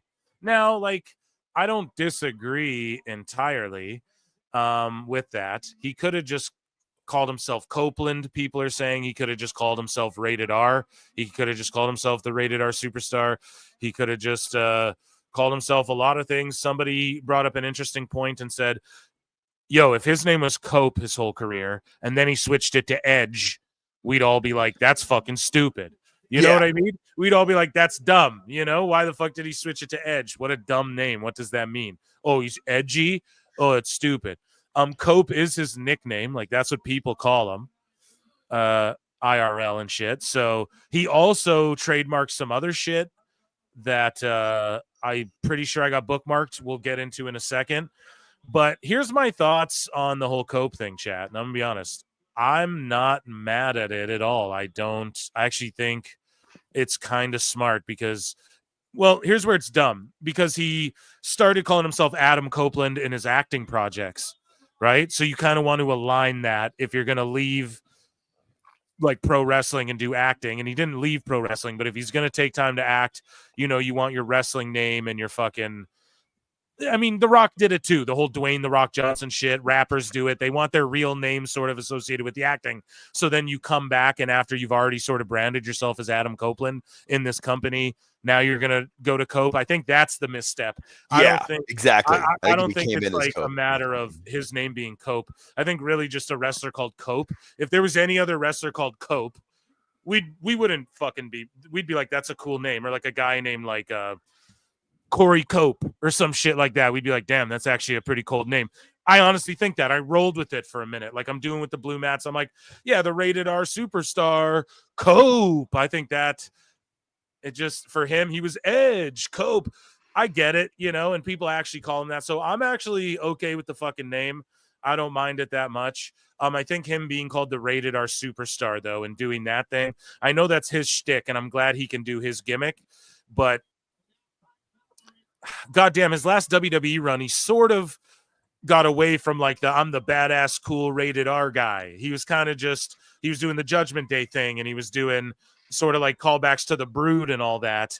And I was more into that era of Edge, and in AEW for him to be like, no, I'm the Rated R guy again. I feel like it's rehashing. It's like if Jericho was like, I'm Y2J again, baby. You know, it sort of feels a little bit to me, for real. So that's my critique of Copeland's like whole gimmick or Cope, I guess, in AEW. But I think there's too many Adams already. There's already an Adam Cole. So what are you, Adam Cope? Adam Cole, Adam Page. Adam Cole, Adam Copeland, Adam Page. It's fucking just call yourself Cope.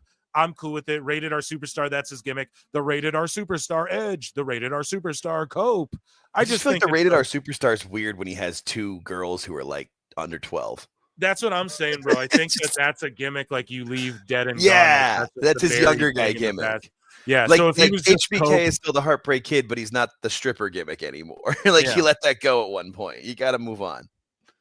Yeah, so I don't know. Jake, what do you make of the name change? Did it trigger you? Did it melt you down? Me. I know, but I just feel like you're definitely right. If he just came in, what was it, like a year ago, just as Cope, it probably would have been fine. But exactly. also, too, I think people. Sorry, not to cut you off, but exactly that, dude. If he came in and he was just like, I'm Cope, I'm the Rated R superstar Cope. Yeah. And then they heard his name is Copeland, they'd be like, oh, it makes sense, man. Because with the music and everything, it would have worked. What's supposed to be called? The Ledge? Adam, you know what's he supposed to call? Sorry, go ahead, Jake. I didn't mean. No, to I feel like someone that was like, we're gonna call him Corner. Like that was another one. But you know, like, yeah, he just, if he came with it initially, but changing it now, and also too, like, let's be real, the online discourse, Cope has become a word associated with AEW pretty hard, and it's too. Again, a year ago would have been smarter. Now it's too little too late. I feel like he should have just stuck with it where it was. But Adam Copeland, yeah. I think maybe too. And drop the rated R shit. It's just not cool. Rated FTR. Fucking that's lame, bro. I don't know, man. And I know like FTR Dax is saying like, oh man, Edge wants to do this. I know people are saying, I have the quote here in this hot news here. A lot of it will have to do with Cope. Or if they saved the rated R thing until he partnered with FTR. Like if they were just calling him Adam Copeland before, and then when he partners with FTR, you bring it back at a certain point as like a callback, but not your thing. But, yeah. So, I believe we have some more trademarks that like Edge. So here, rated R Cope. You see it here. This is how people discovered it, and they announced him as that Cope. Yeah. So it is what it is. Some people memed it and were laughing, but hey, where is it here? Dax Harwood reveals that. Never mind. That's not the one I was trying to read.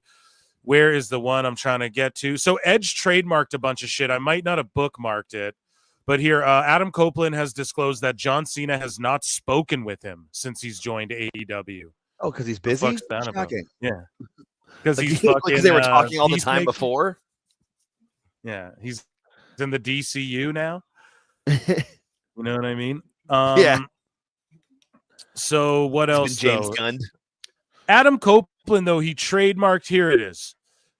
He also filed to trademark Cope. Oh, this was back in the day though when he trademarked Cope. So remember this Legend. Yeah, so I made the joke. So what are they going to call him? Ledge? But then, or do you call him Legend? The rated R superstar Legend, but then he can't just be called Legend with Edge. Well, the way it's spelled with the D too, like that's specifically because that's not how you spell Legend. I know that's with Edge in the middle there, so they can Tony make would sure have made it big letters. He would have made like the LEND in lowercase. That's what he would have done. So like Cope is a better name than Legend or being called like the Ledge or whatever. Yeah. The Rogue. Bro, we're watching on Collision right now. Christopher Daniels, who's like a fucking backstage sitting in gorilla monitor guy, beat the shit out of Adam Page. Bloodied him up. You expect anyone to take this show fucking serious or any of these references? The Rogue. That's the terrible. Rogue. That's terrible. That's terrible. And more. He trademarked other shit. People are like, Cope is washed. I don't know. I don't think he's washed, bro, but he's not that. And the thing is, the Rogue's not a bad name on its own, but it's just a bad name for him in the situation. Like we all have known him as Edge since what 1998. Like I get that you want to get away from it and go by Adam Copeland, which was fine. That's your real name, no problem. That's what Kevin Nash and Scott Hall did. Yeah, works. And Dax from FTR was saying that Adam Copeland wanted to tag with us. No, if you guys only knew. No, guys, I promise. If you only knew, actually, Edge wanted to tag with us and call us the F-rated FTR. People are saying on the internet that we're latching on to things. No, I promise you, Edge. That's my FTR fucking Dax impression there. Jimmy B for $10 says, I'm trying to recreate that one scene from Dusk Till Dawn, except it would be Liv Morgan's foot in my mouth, pouring tequila down my mouth. That's one of my favorite movies of all time. What? Yeah, it's That's a great one of my film, favorite but movies of all time. I think you're in another chat with like a cam girl and you put this in the wrong. The best guys, Tony Khan. No, I'm just joking, buddy. Yeah, it's your thing. Salma Hayek could still pull that off, and she would look good doing it. Oh yeah, for sure. Absolutely. At 65 or whatever she is, but I love that movie. And I'm sure Moose Knuckle would join you too, Jimmy B. Oh yeah, no. Moose Knuckle's already been on my voice for ASMR, and now he's asking for my feed after your feed. So we've gotten to that point. I knew it was going to come. You can recreate the whole scene and everything. Moose Knuckle will be there. Liv's got 2 feet. It works out, buddy. She's got 7 acres for you to do it on. You got plenty of room. So, oh man. Fuck, we got some funny stuff here. Oh shit.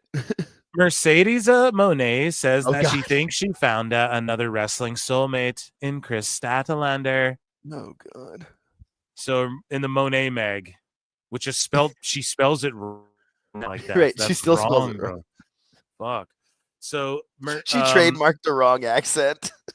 In my heart, I knew that Chris had pushed me to do better, to think creatively, and to fight with everything I had.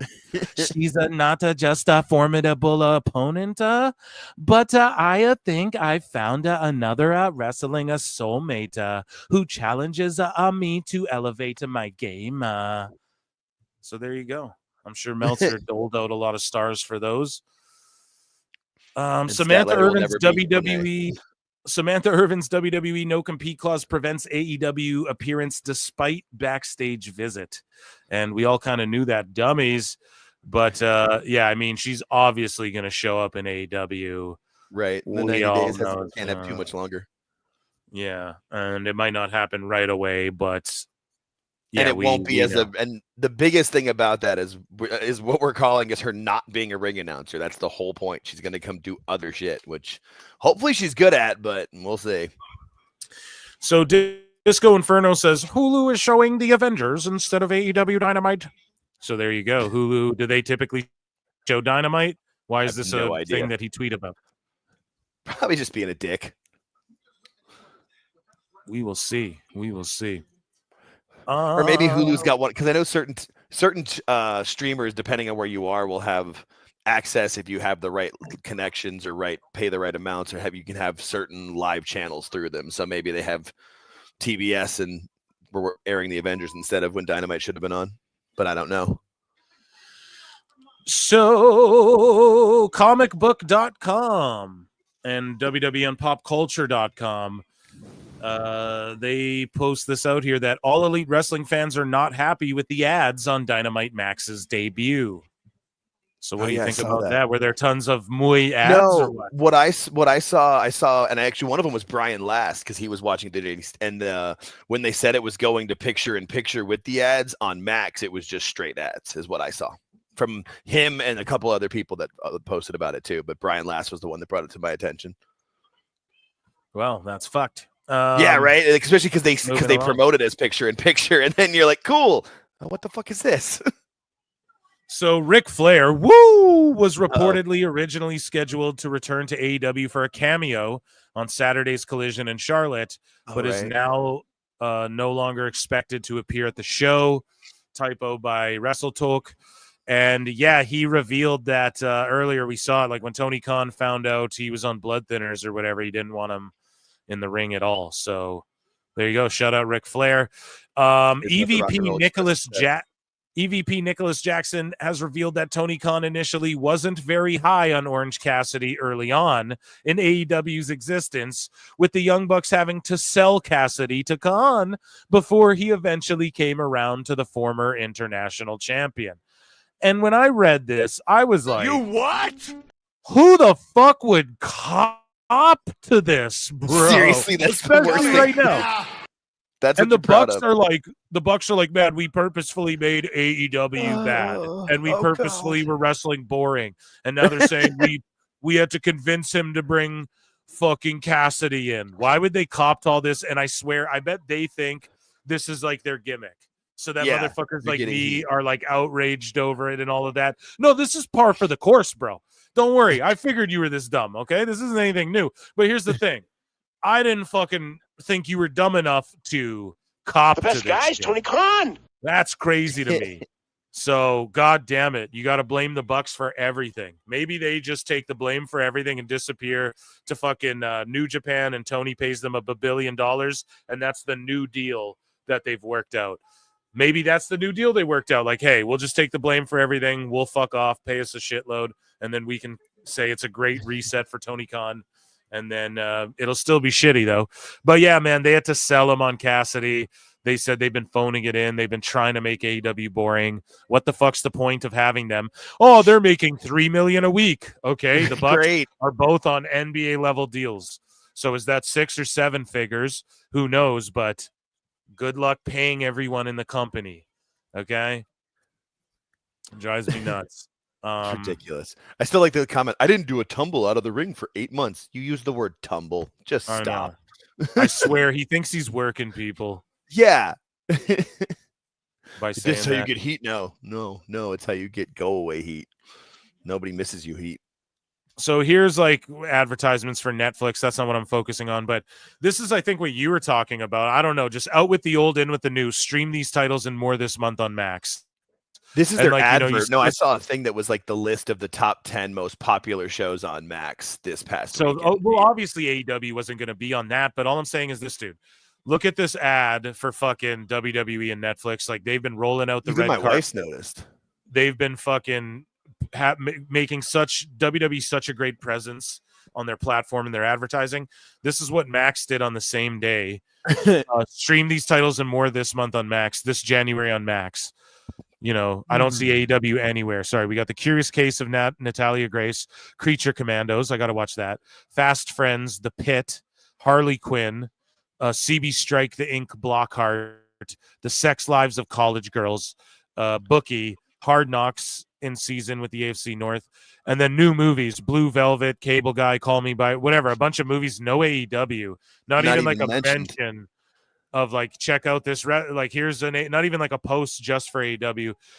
Maybe there is one that I missed that isn't so prominent, but someone put this together, and yeah, that's there. I don't expect Max to be a huge difference, regardless. Like, maybe 50,000 people, if they're lucky, will watch it on Max. You know, I saw some people saying 65K. There's no evidence to that. There's no proof of that anywhere that I can see. But and even like my wife on her Netflix, she's noticed that, like, wow, WWE's presence is everywhere, and it's not nearly as prevalent here in the US as it is for the rest of the world. But even she's noticed, like, they're definitely advertising it really well here. So Dex Harwood, we talked about him before, where he reveals that FTR pushed for the Outrunners to be involved in the AEW Full Gear Tag Title match. I was telling you, there are some people online who like to say that we latch on, right? One of the things people said, we latched on to the Outrunners because of their popularity. I would beg anybody to ask the Outrunners what they thought of us and how they felt we helped them. For example, why say this? Why say this? Yeah, seriously. Go ask that guy how much we helped them. He'll tell you. Yeah. What the fuck, man? This is like weird. I'm cool. He'll vouch for me. I'm cool. I'm cool. No, dude, you're not Jesus cool anymore. Christ, bro. The FTR was my favorite tag team to start 2022 in the entire industry. I can't watch their matches. I've put away. I have a T-shirt of theirs. I'm never wearing that shit again. Like, I feel like take you with the Orange Cassidy shirt. Like, they've just embarrassed themselves. Everyone hates us right now because I keep oversharing. But I promise you, when I overshare this thing, that we actually helped them so much, go and ask them. They'll tell you how much we helped them. They told me. What the fuck kind of weird, kooky shit is this? You just figured something out by saying that right there. When you said, because they remember when they both were interviewed separately by Renee when she was just doing her podcast, like Oral Sessions or whatever, they were received really well for how they came off by oversharing in that podcast. Since then, they've just been trying to chase that high. Like, oh, we were cool. We were cool by being vulnerable. No, dude, we don't care this much about you. Sorry. You nailed it. That's dead on. You nailed it, dude. Right when you said overshare, I'm like, that's what they're fucking doing. Because they got really over with those podcasts. Even with me, I was like, that's really cool to hear the mental health stuff. Dax talking about his daughter. Now he never shuts up about his family. The same shit. And like, I couldn't imagine imagine, oh man, I've helped this guy so much, man. Go and ask this guy how much I helped him behind the scenes, bro. Go and ask him, bro. He'll tell you how much I helped this dude. Aren't I great, bro? Don't like, you know, it's fucking. That's how it feels. Hey, just and then he texts the Outrunner. Make sure you tell him how great I am, please. I'm cool. Oh my god. Man. No, so he goes, I would beg anybody to ask the Outrunners what they thought of us and how they felt we helped them. For example, at the last pay-per-view, the 4-way tag team title match, FTR was supposed to be in one of those spots. I went to Tony and said, hey, man, these guys have worked their ass off. They deserve that spot. Take us out and put them in. And he did. He agreed with me. Or did you just work your way out of doing a job so they did the fucking job? And you weren't the ones who got pinned and they fucking didn't win that match, right? Am I wrong about that or what? Is that what you did there? But no, I'm being cynical, but yeah. Well, I think we said enough about that. Speedball Mike Bailey is officially, via Fightful Select, their latest gossip, Speedball Mike Bailey is officially a free agent and is set to head to AEW imminently. The latest gossip from Fightful Select there. So, yeah, we'll see Speedball Mike Bailey in AEW. I already was assuming that. He flat out has tweeted like a long time ago. He tweeted out there, he's like, I don't give a fuck about legacy. Like, I just travel the world with my beautiful wife, and I get to have fun and do matches I like with people, you know, and like I'm so blessed. My forehead. Like he truly feels blessed already in life for just being able at the level he's at. So if he goes and gets that Tony Khan money and he's allowed to like go have a crazy match again with Will Ospreay, I think that's his happy place. That's his WrestleMania. So good on him. And I appreciate Mike Bailey. However, I don't think they will appreciate him the way he he could do some special shit in NXT especially, but you know, he's not too great on the mic either. So a lot of people would say, what is WWE really missing out on? And hey, maybe that's the truth, and maybe AEW is the place for him. And I don't know. I'm gonna still mark out over his matches for a while, but I know one of them will trigger me and get the internet mad when it's too many kickouts and a Will Ospreay shit. And I criticized their match in TNA for the same thing. Too many fucking kickouts. Will Ospreay buries himself, and then buries his opponent because it takes 19 fucking moves, you know. But yeah, I hope Bailey just does what makes him happy, and we know that he doesn't give a fuck about like going and doing WrestleMania or whatever. So good on him, I guess. I don't know. Your thoughts? I don't know. Are you a Mike Bailey fan? I mean, I'm not a Mike Bailey fan. The matches I've seen with him have been good. I would honestly rather see him go to NXT and be like a player coach kind of situation, almost what Sean Spears is doing. Sorry, the chat was killing me. Moose wants me to read the Grant lawsuit. Moose has fallen in love with my voice throughout the show. I think maybe because I'm still a little throaty from cheering. Yeah, right. It killed me. I think because my voice is probably still a little gnarly from cheering last night because I straight up I couldn't speak after I don't think I got my voice back until about midnight last night.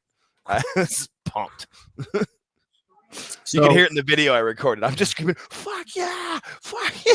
Yeah, it just sounds like a bunch of yelling. Yeah, well, because everybody around me, I kept saying it was going to happen. Like anytime, because I'm like, the moment Bianca comes out, she's going to KO Deer. She's going to do it. And then it happens, and everyone looks at me like, holy shit, you were right, dude.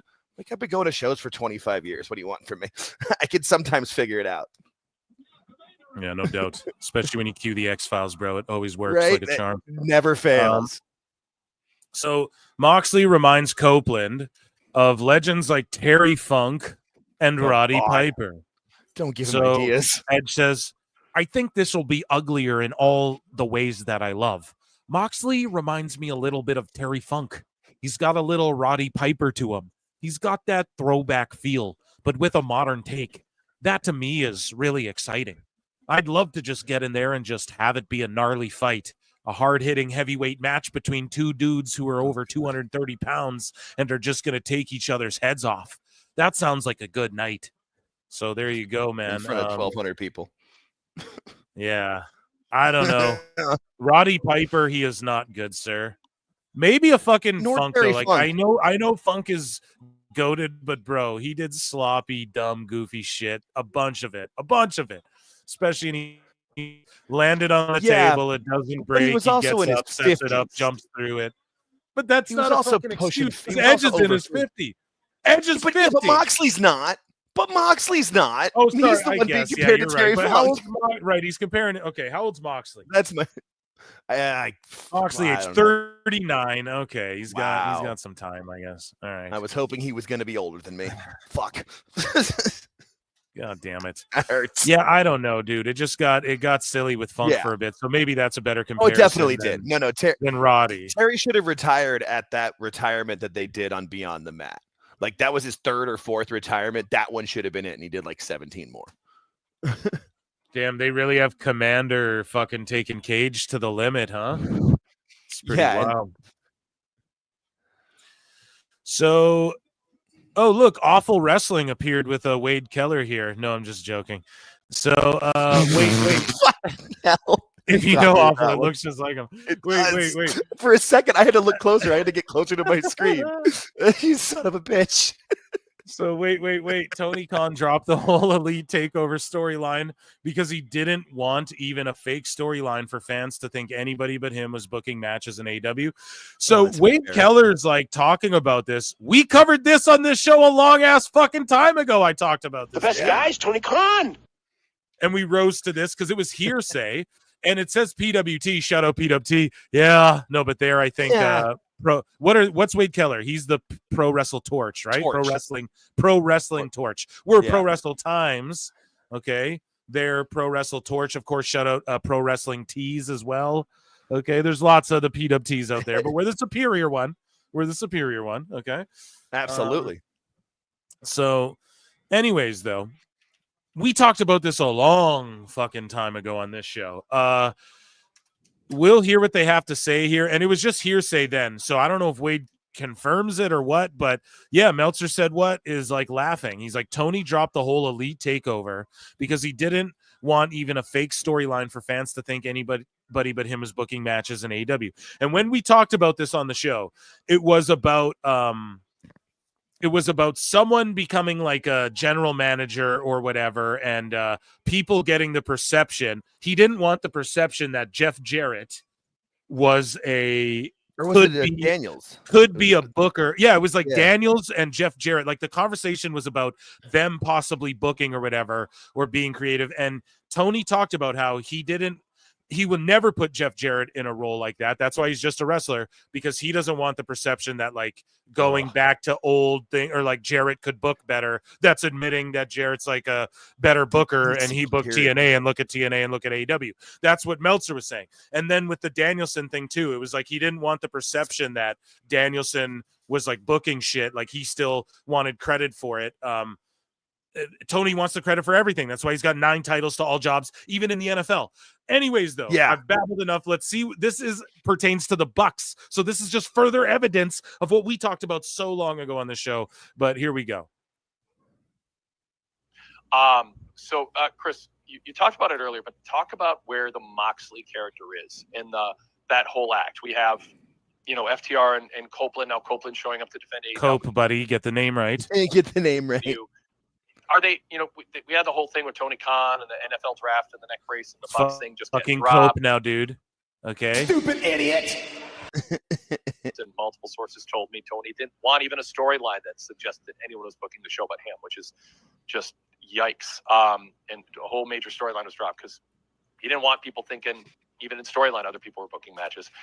And now we have this in the first place. So is that confirmed by Wade Keller, just him saying that in passing? Because I feel like this is sort of a little rumbling that's been out there about Tony Khan for a while now.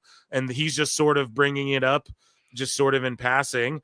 And maybe there is some validity to this.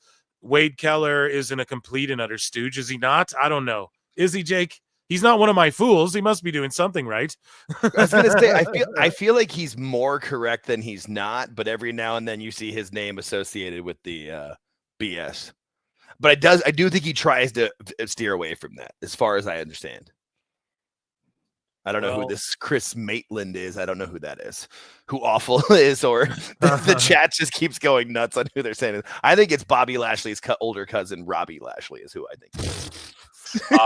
And a whole major storyline was dropped because he didn't want people thinking, even in storyline, other people were booking matches. And now we have this in the first place. I know, and just it's okay if there's a story that other people are booking matches. So, like Brian Bayless in the chat says, Death Riders are just another generic heel of the stable. Oh man, I wonder if that's legit. I think it is, man. It just sort of suits Tony Khan's personality. Dax Harwood says it's been easier to put AEW under fire, and that's okay. Okay. So, we'll continue to do it then. Thank you. Exactly. Keep putting out a shitty product, and we'll keep making fun of it. Yeah, that's pretty much that easy. What it is. So exclusive, Big Boom AJ, the fucking GOAT. I quote tweeted this. I was like, bro, we're patiently awaiting the GOAT. Bro, we're waiting. When fucking that Big Boom AJ music hits, dude, it's going to be like the ding. In the middle of an MJF promo.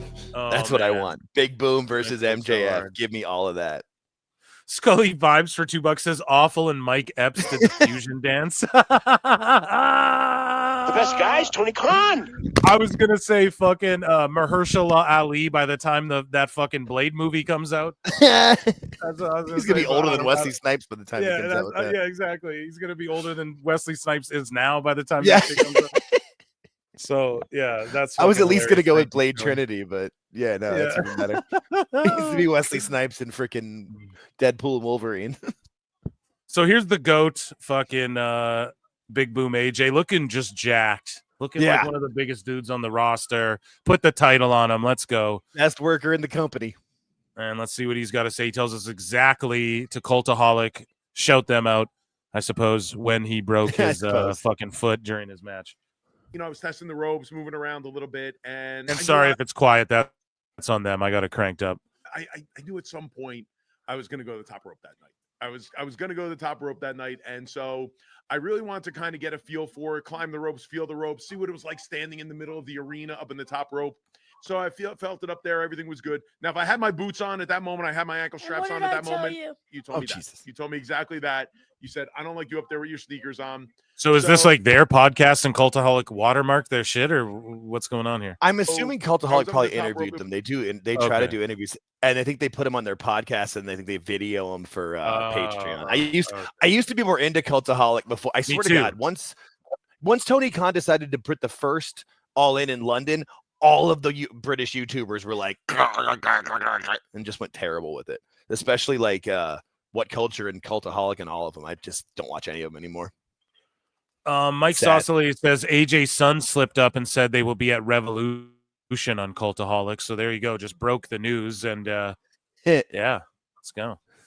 So it was time for me to leave the ring. Others were coming in. I go to jump down, and I landed on somebody's foot. So I jumped down. I didn't know it was a break. I will tell you that I didn't know it was a break. So now I go back to the medical team and I say, hey, you know what? Let's tape this up. Let's get my boot on. I'm ready to go. No big deal. And they're like, all right, let's check that out, Big Boom. So now I got a broken foot. I don't know if it was a broken foot at this point. And they're twisting it. They're poking at it. They took the metal rod. They hit it. Oh, no, it's fine. Tape it up. Let's go. This guy's amazing. Yeah, he's this guy's amazing. AEW's medical before the match. AEW's medical though. We're looking at you guys. Hey, no. Hey man, if you can sell it right, because that's like, because I mean, in the interview that Cody recently did with Bert Kirshner or whatever on that podcast, he's like, yeah, I just lied to him. Bert Kirshner. Oh, that's part of the gimmick. If you watch the video, they show all the times that Excalibur gets his name wrong, and you can just see him getting so mad about it. It's so funny. Because eventually it becomes a bit, but Cody even said like, "Oh yeah, I lied. I completely lied the entire time and was saying it wasn't as bad as it was." So I can at least give him that one. But I think this guy's just amazing. This guy's a great worker. I've never seen any of his TikToks or any of his Costco content, nor do I want to. But he put on the best match for me in AEW of 2024. Period. Bro, the chat is fucking ruthless. Oh, they're just ridiculous, dude. The chat lost it about an hour ago. Every time I look over at it, I'm just laughing. Yes. Yeah, someone said it. What happens in chat stays in chat. Yes.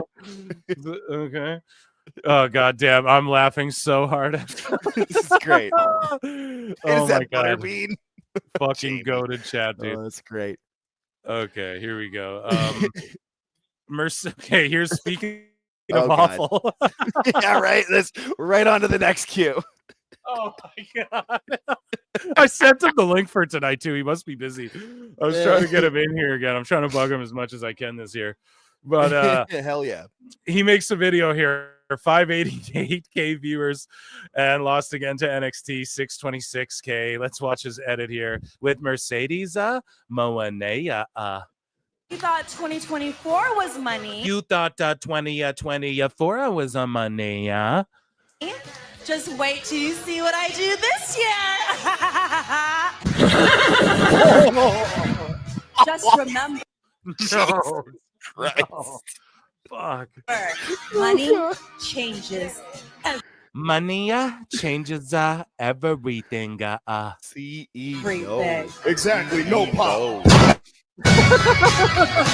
Exactly. No pop. CE no pop. That's what I'm calling it now. I love Roman. No pop. God damn. I need that on the soundboard. Someone please get me that. fucking when Roman says, tag me on it on Twitter and I'll get the audio even. But yeah, no pop. That's the funniest shit ever. Pop. That's so crazy.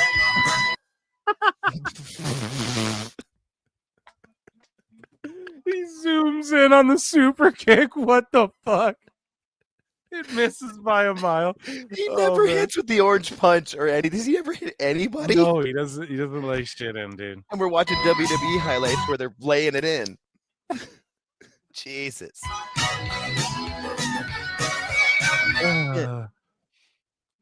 Page no sells it. Not gonna lie, Good. Adam Page at least tries. Yeah, that's the thing. I would say it too. He wants to. Yeah. But I like, you know, Page and Mox. If you'd see them on a Dynamite, you're like, okay, these guys are gonna beat the fuck out of each other in like a good way. You know, it's gonna be a good match. So, you know, Page isn't all the way cooked, right? It's just the situations he's put in. And I think his mentality hold him back more than anything. Yeah, mentality the whole, as far I as don't want to like, listen to veterans. Exactly. Yeah. Yep.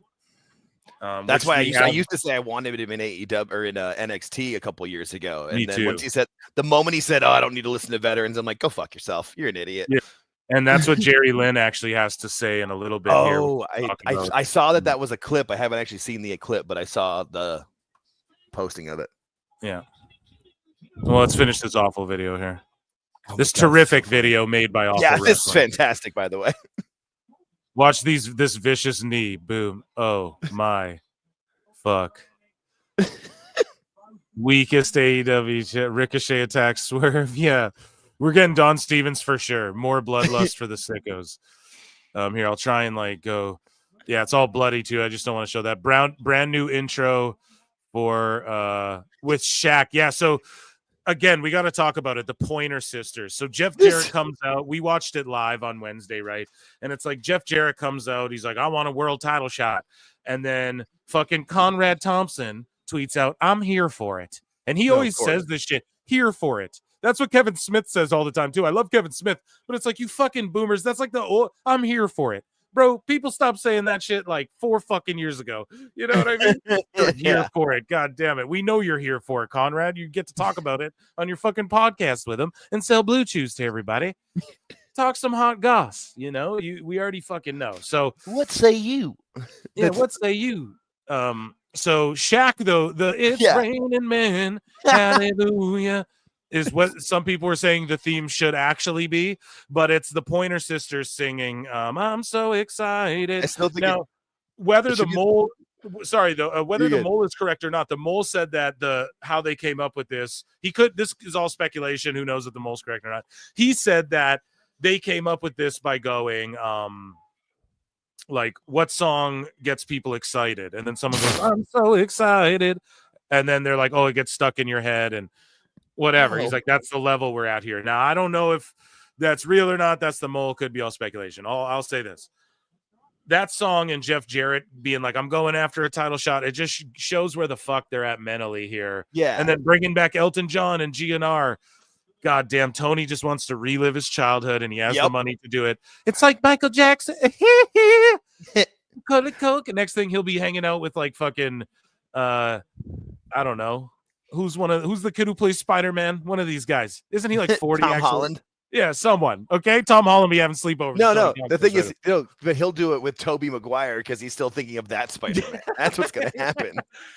Yeah, current age Macaulay Culkin. Yes, you know what I mean? yes, So, exactly. He's going to film Home Alone 2. the Ferris wheel. So he should have done the Pointer Sisters, but he should have done Jump for My Love and change it to Bump for My Love. And we'll pretend it's for wrestling, but it's not.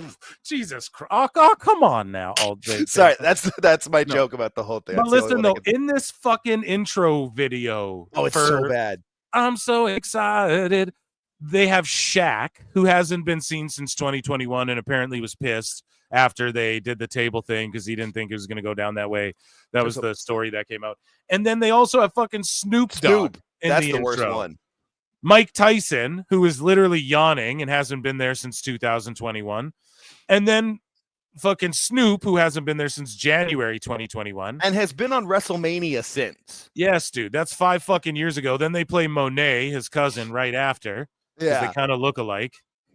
No, And is people that know they're the- related, so people Yes. in the know they're related. So they tried to tie that together, but no. Yeah. I feel like they have the same long face and nose. I always when that was revealed, I'm related to Snoop back in WWE. I was like, fucking obviously, you know. Yeah, that's not a to surprise. me. I don't know. I don't even know if they're related like that. But I fucking because No, they're they're actual cousins. They're she's actually from California but claims like Boston, right? Isn't No, that? I think she was like raised. I think she might even been born in Boston. But I think kids, because I got like most of my cousins live in New Jersey. Like my dad, like his family grew up there, but then he moved to Arizona before I was born. So I know them, and I'm good friends with and family with a lot of them. But I can easily see that happening, especially in a family that's big. My guy Marty though. Marty McFlyer, who's nominated again for I think like 3 Nice. Grammys. He just got a 3rd nomination. Yeah, shout him out. Hell he yeah. fucking. I'm pretty sure he's been on the show and harped about like she's from the Bay or something like that. Like she's not even from Boston or whatever. I don't know. I'll have to get him. I'll DM him tonight. Anyways, but yeah, that would make a lot of sense. The Cope thing, though, of course, that's going to be the new tagline for the Awfuls. And I asked Awful, I was like, dude, is No Millie still a thing? And he's like, oh, yeah. He's like, we're going strong into the 2-year No Millie anniversary. I'm like, all right. No, what's funny about that is I've been to one AEW show, and that was the last time they got 1 million viewers. It was before Wow. MJF and Daniels. Yeah, so it's February of 22. Yeah, or 23 maybe. When it was the first time they came here, and again, it was the same arena I was at last night, which is like 5 light rail stops away from me, so it's easy to get to. And the show was terrible. It's just awful. And we were talking about is Wade Keller legit or whatever. Here's Heel Uzi posting just some ridiculousness here. Okay, so I've seen this. Yeah, so here's some poll, I guess. PW Torch put out, how are you watching or planning to watch Dynamite? 30% said TBS as usual, 18% Max, I don't have cable, 22% said Max, but I have cable, 30% said don't plan to watch, right? Yeah. And then... But that's not the key number. No, but listen, though. And then Wade Keller says, this week's numbers, listen to what he extrapolates from this. This week's numbers are the first data set when Dynamite was simulcast on Max. In our Twitter X poll, 30% of our respondents who were watching Dynamite said they watched on Max instead of TBS, even though they had access to TBS. If that extrapolates to the larger population, Dynamite would have drawn. So this, again, he's doing like a what if. And it's a reach, bro. Okay, like let's just be honest here. This is a reach. And he goes, would have drawn 764,000 if Max weren't an option, which that to me seems like a normal, but even kind of high Dynamite number lately. No, yeah, is that a little high for Dynamite? Very. Let's be fair. Is that very? When was high the last time they so, broke 7? When was the last time? Exactly. I'm trying to be like extra fair. So weren't an option, which would have been the highest viewership since last July. But this is all, listen to what he says. It's based on his Twitter poll with 250 votes. That's how he figures this. Votes. Yeah. Their biggest high since last July. Get the fuck out of here. There was college football on, according to all Jake. So, but still fewer than the 801 the show drew 1 year ago on Jan 2. Our Twitter poll also indicates among those watching Dynamite, more than half overall were watching on Max rather than TBS. Bro, this is your 250 of your followers voted on this. So if we extrapolate that to the biggest thing, or like to the rest of the population, how the fuck is this even something you write in your thing? You know what I mean? Like in your newsletter or whatever the fuck this is this a report? Yeah. What does Wade Keller do? A news show? Is he a journalist? Do you know? No, I really don't. I've just seen the name. I think Okay, he's a journalist. I think think PW Torch used to be a newsletter. Listen, so all I'm saying is like, why would this even be? Here's our little scientific experiment we conducted that really doesn't mean anything. This is what they're spending their time talking about. I don't know if this just like distracts people. So that's how they get people to read it, or I don't know what's going on over there. I'm not trying to take shots over at Wade Keller or a fellow PWT, but God damn it. How is this like, say at the top, here's a cute experiment I did for fun. You know, like none of this is serious. How the fuck is this some shit you're like fleshing out seriously? In my opinion, this is like such a waste of time. And this is why you can't blame people for clowning ratings when people are taking the time to try and Like, what is he trying to do here? So what's the point of this? To say that Dynamite would have, in a fantasy alternate universe where your 250 voters on your Twitter bubble were the entire population, and fucking AEW would have had a good number. I'm not even saying it's shilling for AEW. Even if this was like WWE would have had a good number. What the fuck would be the point of even hearing this? Sorry, that's all I'm getting at. Yeah. I don't know if you people are with me or if I'm going too hard on this, but I was like, what? Why would you even do this? And then I don't know if he like shills for AEW, just criticized them in the other video. So I don't want to hear this guy's nut washing Tony. He criticized them before. So I'm down with Keller. But yeah, he's towing a thin line here. There's a thin line between foolery and no, I'm just kidding. I mean, even if like be cool, chat be cool. Wade Keller's still a cool chat, okay? But listen, our Twitter X poll extrapolating the percentage votes compared to actual viewership would indicate 1.352 million watched overall between TBS and Max. All Jake, did 1.3 million people watch fucking Dynamite between fucking Max and TBS? Do you honestly believe that, gun to the head? God, no. God fucking no. I would be closer to believing 0.352 million watched than 1.35. If you had to make me pick between the two, that's where I would go. Oh my God, dude. Yeah, there's no fucking way. It's ridiculous. And he extrapolated this from his 250 people. So what's the point of doing that? Now, I get if he had a poll and they're like 1 million people voted. Okay, now we're talking like 10,000, something, a real number where you can have a base, not 250. Dude, 250. That's like me going, hey, the PWT Awards, if extrapolated, fucking like they're just in our own little universe, right? That's why we call it the PWT universe. Pete in Texas. Yeah, Pete in Texas for $5 says there's no world where hundreds of thousands of people watched AEW out of the fucking blue because it's on Max. Yeah. Pete nailing it, man. Pete's been on it. That's what I mean. It's Deadass. Funny. Yo, Wade, we're close. You just made.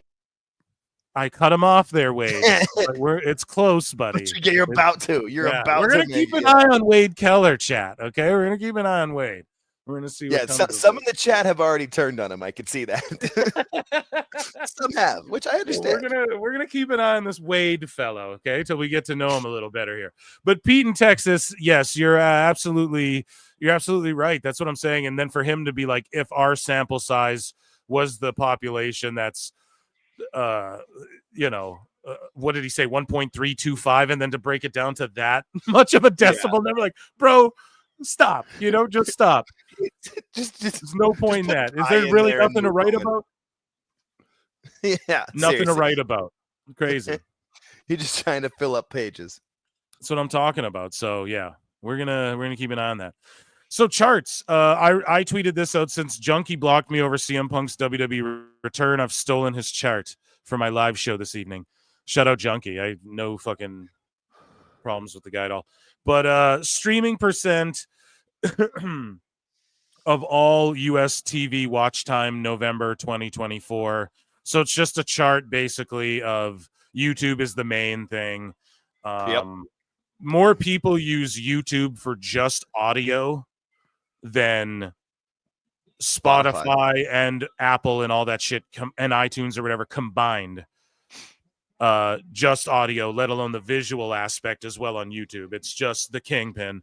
Netflix, way up there. Not hating even that Max is at 1.1%. But just when these sickos go, 2 million people watch, or Wade Keller's saying some weird shit, it's like, that's not even possible. Yeah, I'm not hating on Max, but how does Tubi have a better? I mean, Tubi's got a better presence than Peacock because it's free. Too. It's free. They just lick off those quick 2-second ads, and yeah, that's true. I have to watch a few documentaries on there. Did we get? Oh yeah, we did get to the 100 likes. Travis, Wade Keller is a piece of Okay. Oh, come on now, Travis. That's not very fair. No. Travis is good people. I can vouch for Travis, but yeah, no. I mean, hey, his opinion. Yeah, everyone's entitled to it, brother, and they're all welcome here. So, Queen of No Pop Mercedes. Well, let's be in moderation here. Yeah, Queen of No Pop Mercedes Cringe Monet is delusional as delusional can be. Mercedes Monet says, "In this very moment, I'm king." Oh yeah, this is like a rap. In this very moment, I'm a kinga. This very moment, I slay Goliath with the slinger. This very moment, I bring put it on everything that I will retire with the ringer. And I will retire with the crown. Yes. Noah, I'm a not a lucky. I am a ballesta. Yes. Clapper for the heavyweight champ, me. But I couldn't do it all alone. We Wrestle Dynasty. Damn it. I hope I did justice to that. We need a beat. I should have put on fucking drop it like it's hot. Drop it like it's hot. Oh man. Shout out Mercedes. But there's her little freestyle rap there for her little Wrestle Dynasty rap. In this very moment, I am king. This very moment, I slay Goliath with a sling. I don't think this shit would work on beat. I'd have to hear it. Crazy. Moving along here. We spoke about this before. Jerry Lynn. Yeah. Okay? He spoke about on WSI. He spoke about younger AEW talent not seeking out advice. He said the following. When Jake and Arn were there in Tully, not a lot of guys were picking their brains. And if I was assigned a match and I was stuck in a part, I would go to them and go, you got any ideas? I'm stuck here. So that really shocked me. You've got this wealth of knowledge and no one's, there was a few, but not a lot of guys picking their brains. Man, I would have been on them. And it's funny he's saying that and he's keeping it real about that. And it's funny when like Tully and them came out and talked about that. Regal talked about it too. Right. And it's funny that when they talked about it, you know, FTR were like, no, Regal, that's not true. We came and watched your seminars. We came and trained with you all the time. And it's like, yeah, Dex, you're not the people they're talking about. And currently on Collision, FT rated R are saving the Rock and Roll, who are taped up to a thing by the White Knight Combat Clan. The death ratings. Yeah, the death ratings and the Outrunners as well are getting in the mix, and they're with the Rock and Roll all beat up. And yeah, a bunch of bullshit's going on. So I think the Outrunners were listening. There's some good young boys there. And even though they have that retro look, I'm actually not sure how old they are, but they're training with Al Snow and shit. So I know that they know what they're doing. And yeah, Jerry Lynn, though, saying the same thing that Regal said, that a bunch, I'm sure Arn has to say, but he just won't because he doesn't want to get any on him. I mean, even Jake has said it in things where he's like, yeah, I'm there to help when they want to ask. He doesn't come out and say it, but I've heard him in interviews basically saying, like, I would love to help more if I could. Ezra Gobert for $10 goes, I love it to sing about the Moona and the Tuna and the Springer. I love to sing where the skies are blue or T42. Yeah, dude, that is Monet, hey? I love it to sing about the Moona and the Tuna and the Springer. I love it to sing oh my God, where the skies are blue or T42. The best ever is fucking, yeah, in South Park where that's what I was just going to say. I want Cartman, yeah. Yeah, I want to rework this South Park where she's dressed up as Bar Brady, but it's her head. Someone needs to make that for us. That'd be amazing. That's good shit, dude. Yeah, that's class. That's a class comment. That's well worth the $10 right there. Yeah, here, I'll give you a ring bell for that one. I don't know what else to give you. Thank you so much for the $10. What a good call. But fuck, I love South Park. I just watched all the Christmas specials over the holidays. So Jerry Lynn will be fired. If he's not already gone, then yeah. How do I get out of this job? Yeah, exactly. How do I get out of here or get paid to go home so I don't have to try to convince people the shit I'm saying makes sense, or like that's shit they should be training with people. But yeah, him just parroting what other people have said. So it can't be false. I'm not going to sit here and say that Jerry Lynn, William Regal, Jake, Tully, I'm not going to sit here and call them all. You know what I mean? So I haven't seen many Arn quotes from them, but I bet he'd say it too. Arn and Cody just don't get any on them. Cody's piping up a bit more, and he said it when the book comes out. The books come out, it'll be interesting, but you know, he just ain't trying to get any on him. Is Collision done, by the way? Is this the ending of it, or is it still going? I thought it was it was over because I saw the Lucasfilm come up afterwards for whatever Star Wars is coming up after. So thank God. Right? Jesus, get that. And speaking of over, Yeah, that is our fucking news. And yeah, what I was saying before, Dax, that's not they're not talking about you. They're not talking about vets and like world-renowned tag teams listening to Regal. They're talking about the young guys like fucking Hangman, who doesn't know how to draw but thinks he fucking knows everything. That was AEW news. Round of applause for AEW news, ladies and gentlemen. So, all right. We got sickos. We got Dave. We got sickos. Chat, what do you guys want? Put pukes in the chat if you want sickos. Put flutes in the chat if you want Meltzer. I will let you all decide, and I will check in with chat. Make sure you hit the like. Make sure you hit the subscribe. Patreon.com/ProWrestleTimes if you want hours and hours of bonus content. And, yeah, thanks for supporting. Anyways. Let's get pukes in the chat or flutes in the chat. You guys can, or should I like the sickos? Yeah, we got to see some chat action. I see a lot of flutes here. I'm going to crack a Red Bull.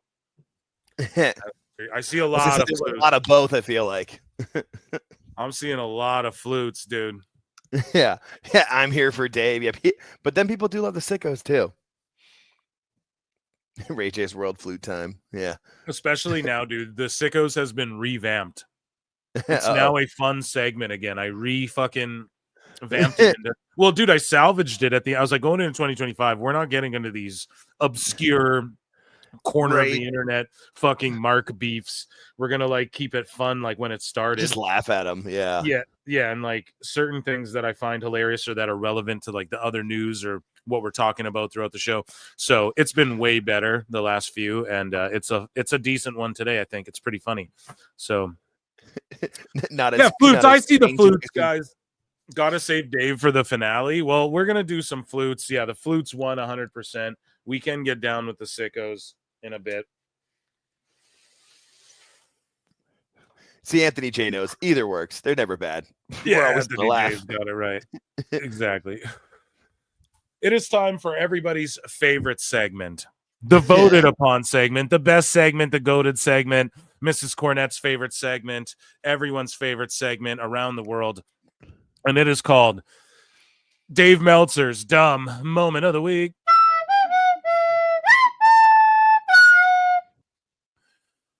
Okay, so let's see what Wavy Dave's got to say. Oh, boy.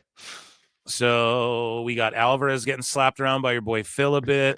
So basically, Drain Bamager quotes the Observer here, who say AEW is now getting $3.6 million a week from their new media rights deal with WBD. And I went kind of viral again, 16K, and I'm sure a lot of people are like, you dumbass, but I was like, Dave lied about Netflix. I'm sure we'll get him with this too. Where's any shred of coherent evidence this is the case? Now, people are like, well, he just did the simple math based on the upwards 185 divided by whatever. But yeah, all of that's like herky-jerky kind of upwards. Like, we don't even know if they got that amount. What, you know what I mean? Yeah. Where's the first check? Where's any fucking shred? Someone come out and say, this is what's happening, or else I'm not going to believe Dave. And I'm allowed to do that, you fucking dummies, okay? And yes, I'm turned about this because I'm allowed to be fucking all these idiots who just did basic math. You can't do basic math. Yeah, dummy, I understand that. Here's the thing. I'm allowed to not believe fucking Dave at this point, especially in 2025. You can come defend Dave. That's fine. Even if he is right, I don't give a fuck. Okay. I want to see something concrete. I've seen upwards 185. Okay. That is from WBD. When Dave starts going 350, 555 million and all this crazy shit, 3.6 a week. Where's that in writing? All he's doing. Bro, he's just saying shit. I want to see it in writing. Go ahead. Yeah, he's taking 550 million. So it's a 3-year deal. 52 weeks times 3 is 156. 550 million divided by 156 isn't 3.6 million. It's 3.525, by the way.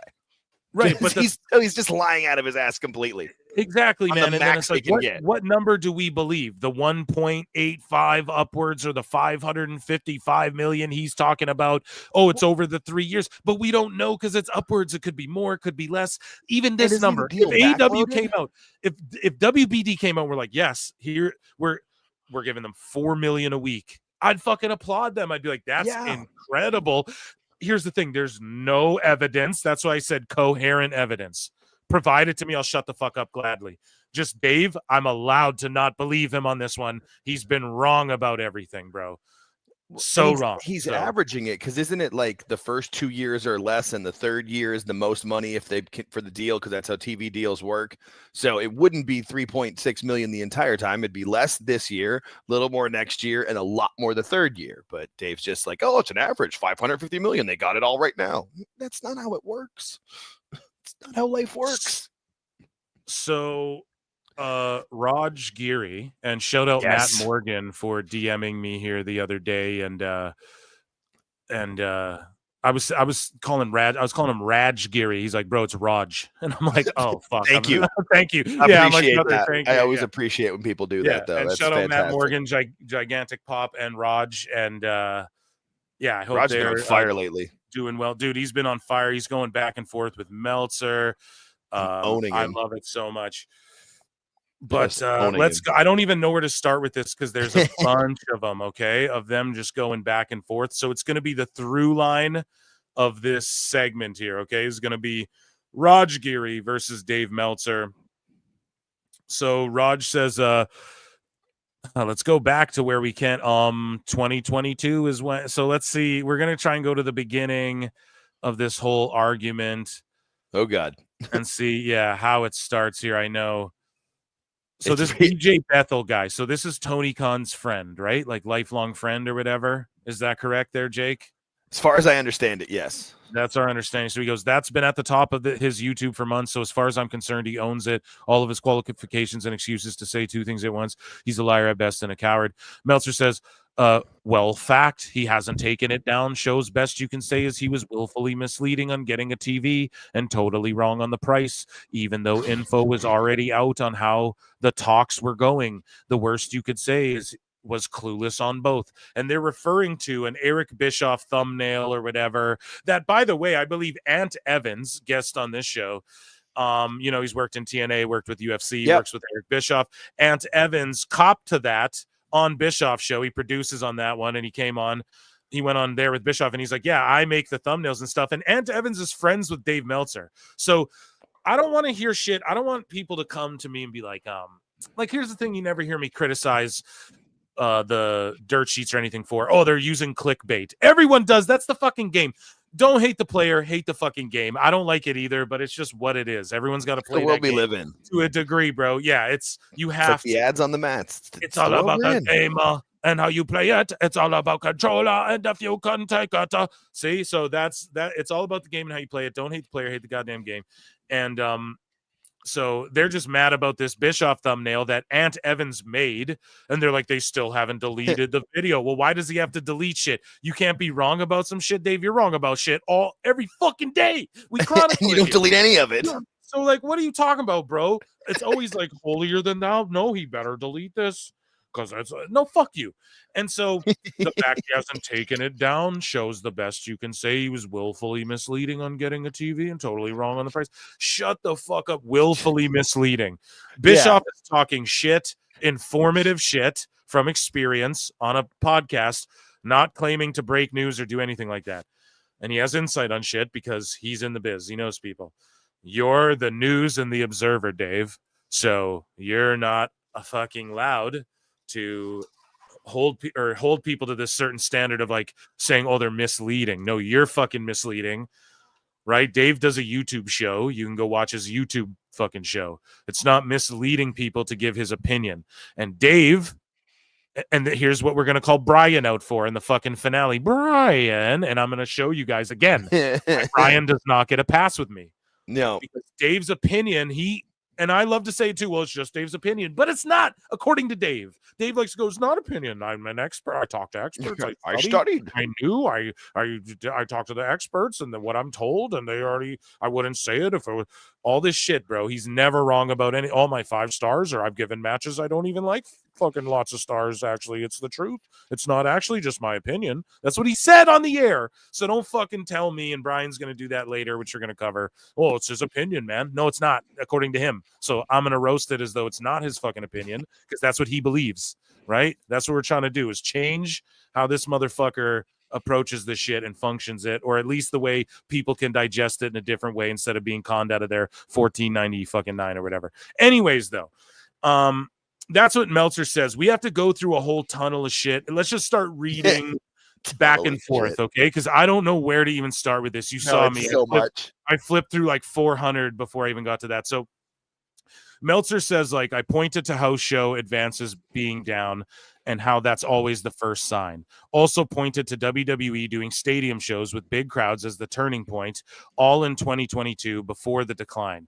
Also pointed the Rhodes loss and what it would mean. And this is in response to Raj, who's saying in early 2022, you would keep talking about how much Dynamite was up year over year, despite ignoring that the reason for that was because it had NXT competition the prior year. Bischoff was one of the few, and myself included, to bring that up.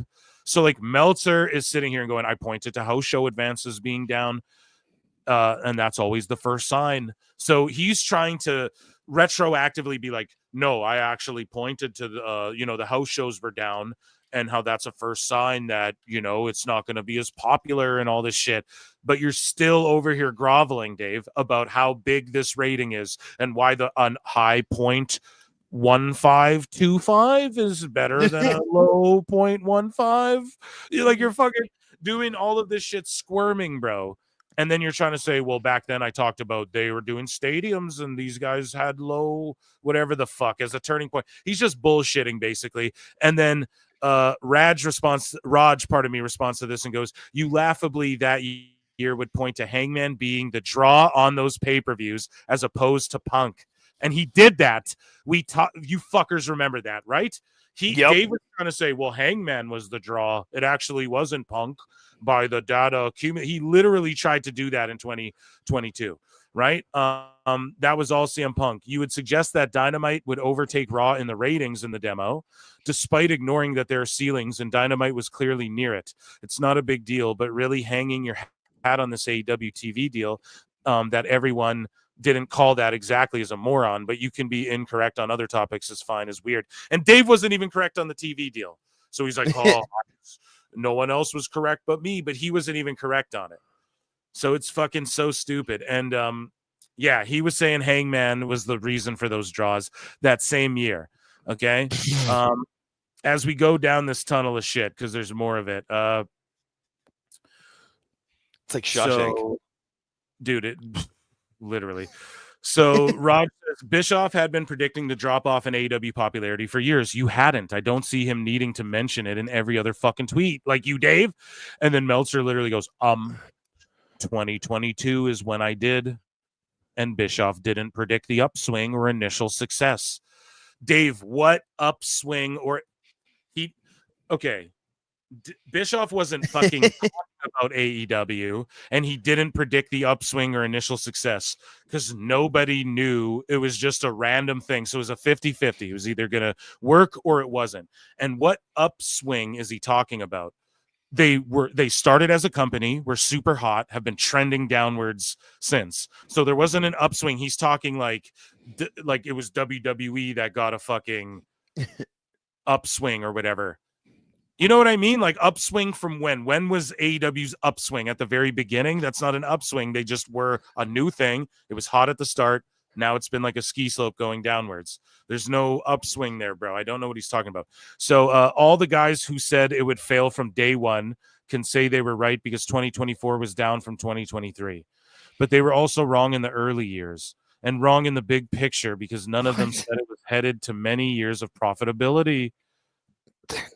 But how does okay, whoever talked about them not making money? I don't think in the beginning anyone said that they weren't making money when they had full ass like 11,000 attendances and shit like that. You know what I mean? And Punk came.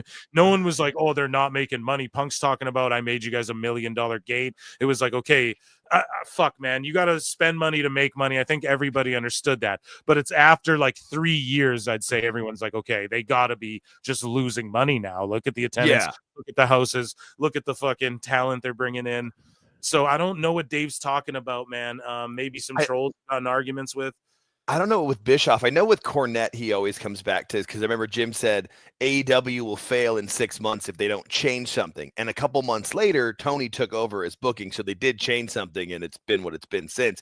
But Dave always goes back to, oh, well, Cornette said it was going to fail. And it's like, no, he said it was going to fail if they didn't change something, because he could see where it was headed. And like, so Dave will, like, I'm not sure what Bischoff said specifically, but I'm sure Dave saw one little quote and he's just sticking to that. Like, well, Bischoff said he was going to fail. Like, and it's just crazy because he's like the big picture. But Dave, what is the big picture?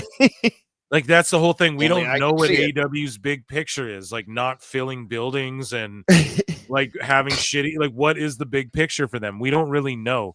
All for them to be profitable.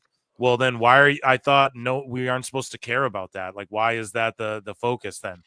If they're putting on the best stories and all this shit, I don't know. Dave makes that the focus, so we focus on it. But he goes in wrong in the big picture because none of them said it was headed to many years of profitability. They haven't had many years of profitability, Dave. They haven't yet. And they're still not going to, just because they're getting some money from WBD. Tony's spending more than he's getting. Many. So is many like more than 3? Because like all we know is it's like 3. Right. Okay, so stop with this many shit. I've been asking for when he in particular first said it could be profitable long-term or would be. When specifically? It was January 12th, 1994. What the fuck do you want? Yeah. It was at 12:02 p.m.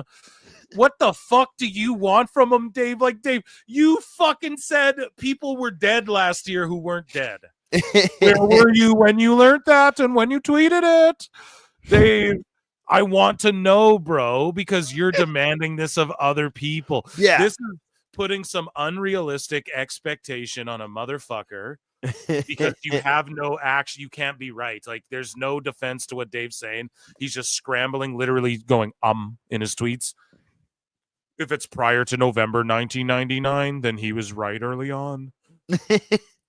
What the fuck? What is 1999? That Dave going back to Y2K to try and it's just is that when he lost insane, his brain? Did he not Y2K back up his brain? Because fucking hell. He said that I listened to Bischoff's pod early on. He wasn't saying it would fail from day one at all. Initially, he would praise the production of the show and how it would be more sports-oriented vibe than what WWE was presenting, which I agreed with. And it's true. That was my big thing. I was like, bro, anything could happen. It's more dangerous. Like, WWE is very polished. These guys are new. And you'd see it. Like, a fan would hit the ring, MJF kick him in the head or whatever the fuck, you know? Yeah. And that's that level of excitement. Like, I agreed with that too. In the early years, it was like, that's what made Dynamite more of a fun show than anything WWE was doing at the time. But yeah, it's pretty crazy how Meltzer's like giving these insane standards. Well, unless Bischoff, goes to Taiwan and stands upon a cliff, the Gigi cliff, and fucking drinks some goat milk while saying the ABCs backwards on June 12th. Can he tell me that? You know what I mean? Like, what the fuck are you talking about? Then he's allowed to claim that he said AEW wouldn't be profitable. Shut the fuck up. Yeah, this shit's crazy. So shout out Raj for taking Dave to task as he deserves. I think there's more of that. But Meltzer, again, I went viral, dude. Like over 500,000, over 600,000 views. I even liked it because I'm proud of myself. And that's okay to do. Who says that's lame? Are you lame for liking your own shit? That shit's hidden now, bro. No one has to know unless you unveil everything like your boy Phil does and you open your bookmarks up to everyone, you know? But Raj Giri says, your prediction was that Dynamite would regularly beat Raw, which never happened. It only happened a few times where Dynamite had the CM Punk bump and Raw was against a huge NFL game. Again, it's no biggie. No one can 100% predict the future like Dave's trying to pretend he can. But you really seem to hold people accountable for inaccurate predictions, even if they weren't inaccurate. Meanwhile, Dave's are inaccurate all the fucking time. And then he says, Raj says, meanwhile, Bischoff correctly predicted that AEW's popularity would wane based on their lack of compelling storytelling and an inability to create stars that draw. It has. I've never heard him say AEW would fold or not get a new TV deal, etc. In general, he's been more accurate than not. And yeah, Meltzer, given my prediction that it would be in the fall against the NFL, where it could happen. That's hardly a contradiction. In fact, prior to the 2022 season, I said that it could happen, and it did. But WWE was turning it around by that time. And that's in response to Raj saying, this is the problem. You leave out a lot of context. Why did Raw lose those weeks? They were huge NFL games. Yes, WWE turned it around, but also AEW started losing popularity at a rapid clip. Bischoff was one of the early ones on why they started dropping, focusing on match quality over creating stars, lack of story, etc. Your boy Phil Mark's been saying that the whole fucking time too. And Meltzer's coping, though, before that, he's like, yes, because WWE turned it all around and AEW didn't. It was a math formula that both myself and Brandon Thurston found. Oh, there's a good name. Could happen based on one continuing to rise and the other continuing to fall. Never said it would happen. Did happen a handful of times before WWE got a lot stronger and AEW didn't, Brian. Oh my God, dude. Meltzer's completely losing it. Never said it would happen, but I said the best guy is Tony Khan. Fuck off. It does. He's just doesn't spiraling do. out of control. It And then is. Rad says the weeks it did happen against Raw was due to a big game. Whatever. We read that. Here, let's see if he. So here, Dave goes, I use the mathematical formula that if one continued to rise and the other continued to fall, there would be a meeting in the middle. Also made it clear that there. Dave, listen to what he's saying, bro. I use the mathematical formula that if one continued to rise and the other continued to fall, if one train left AEW at 7 o'clock and the other left WWE, Stamford, Connecticut at 4 o'clock, what time would they both be in Tokyo, Japan? Tony Khan. What time would they both make it to the Tokyo Dome? Oh my God, dude. Dave is fucking The best guy is Tony Khan. This is amazing. I used a mathematical formula. Yeah. They'd be meeting in the middle. Also made it clear that that didn't mean it would happen. And there were a couple of weeks where it did in fact happen. Can we peer review that mathematical formula, please? Can we get that? I want to peer review that. Oh man. That shit's fucking funny. It's so dude. hilarious. It's like his excuses were, I used a mathematical formula. No, you didn't. You used a calculator. Shut up. And made the numbers work for you. Yeah, and just again, Raj with the amazing reminder to everyone. Like he was fucking saying that shit, dude. That that Hangman out Drew Punk, bro. It's crazy to ever suggest something so foolish. So poor Brian, but not poor Brian. He does not get a pass with me, and I'm going to show you guys why in a bit. Meltzer said says poor Brian. He has to corral Dave like a farm animal to keep him from going on an AEW TV deal money rant, then has to calm him down like a child wearing a dunce cap as he excitedly screams 3 times with excitement over Orange Cassidy doing 3 Superman punches. It's like dangling keys in front of a toddler. He's so hyped about 3 Superman punches. Yeah, they all look like shit. Why does he have to do 3? Why does everyone have to do 3 of their fucking moves before a match is finished in this goddamn company? 3 of their moves and 6 of everybody else's. I know, man. And this is just an O'Brien. We feel for Brian a bit, but again, dude, no, he's a full-on fool, right? And I'm going to show you why. He makes his money off this like Dave does. He can't be excused. Well, we'll see why. He makes excuses for Dave too, but we're gonna hear him corral him in here. It's just something. By the way, they new open to the show, Pointer Sisters. Let's hear what he has to say. How I wonder if he'll say, "Well, I was excited." I wonder if he says so. The Pointer Sisters from 1982. Yeah.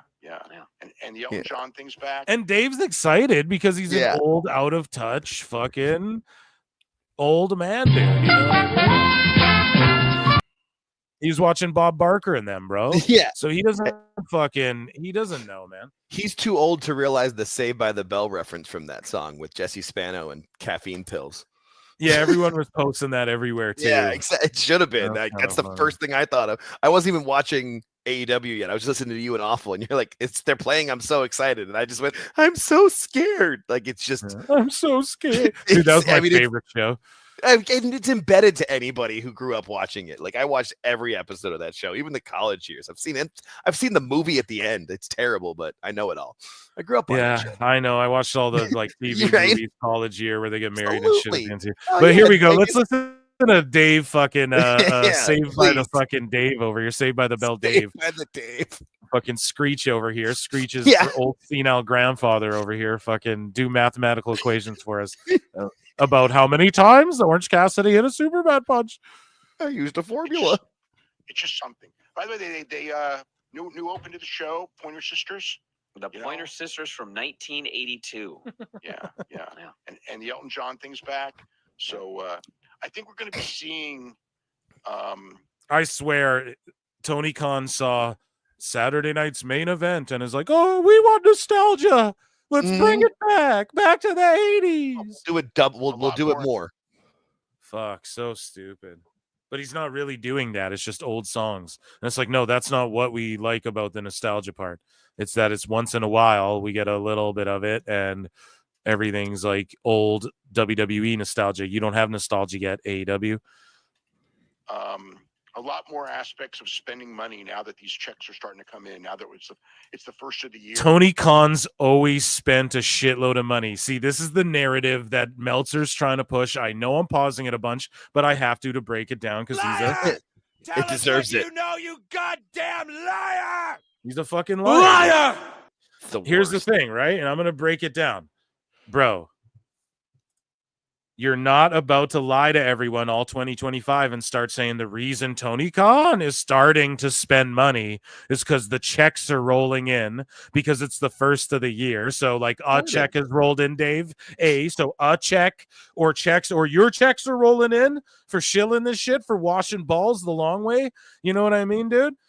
And all I'm saying, dude, this is all I'm saying is that either he knows he's bought into this. I know he keeps saying it, but no checks have rolled in. A check. Okay. It's the first of the year. Okay, great.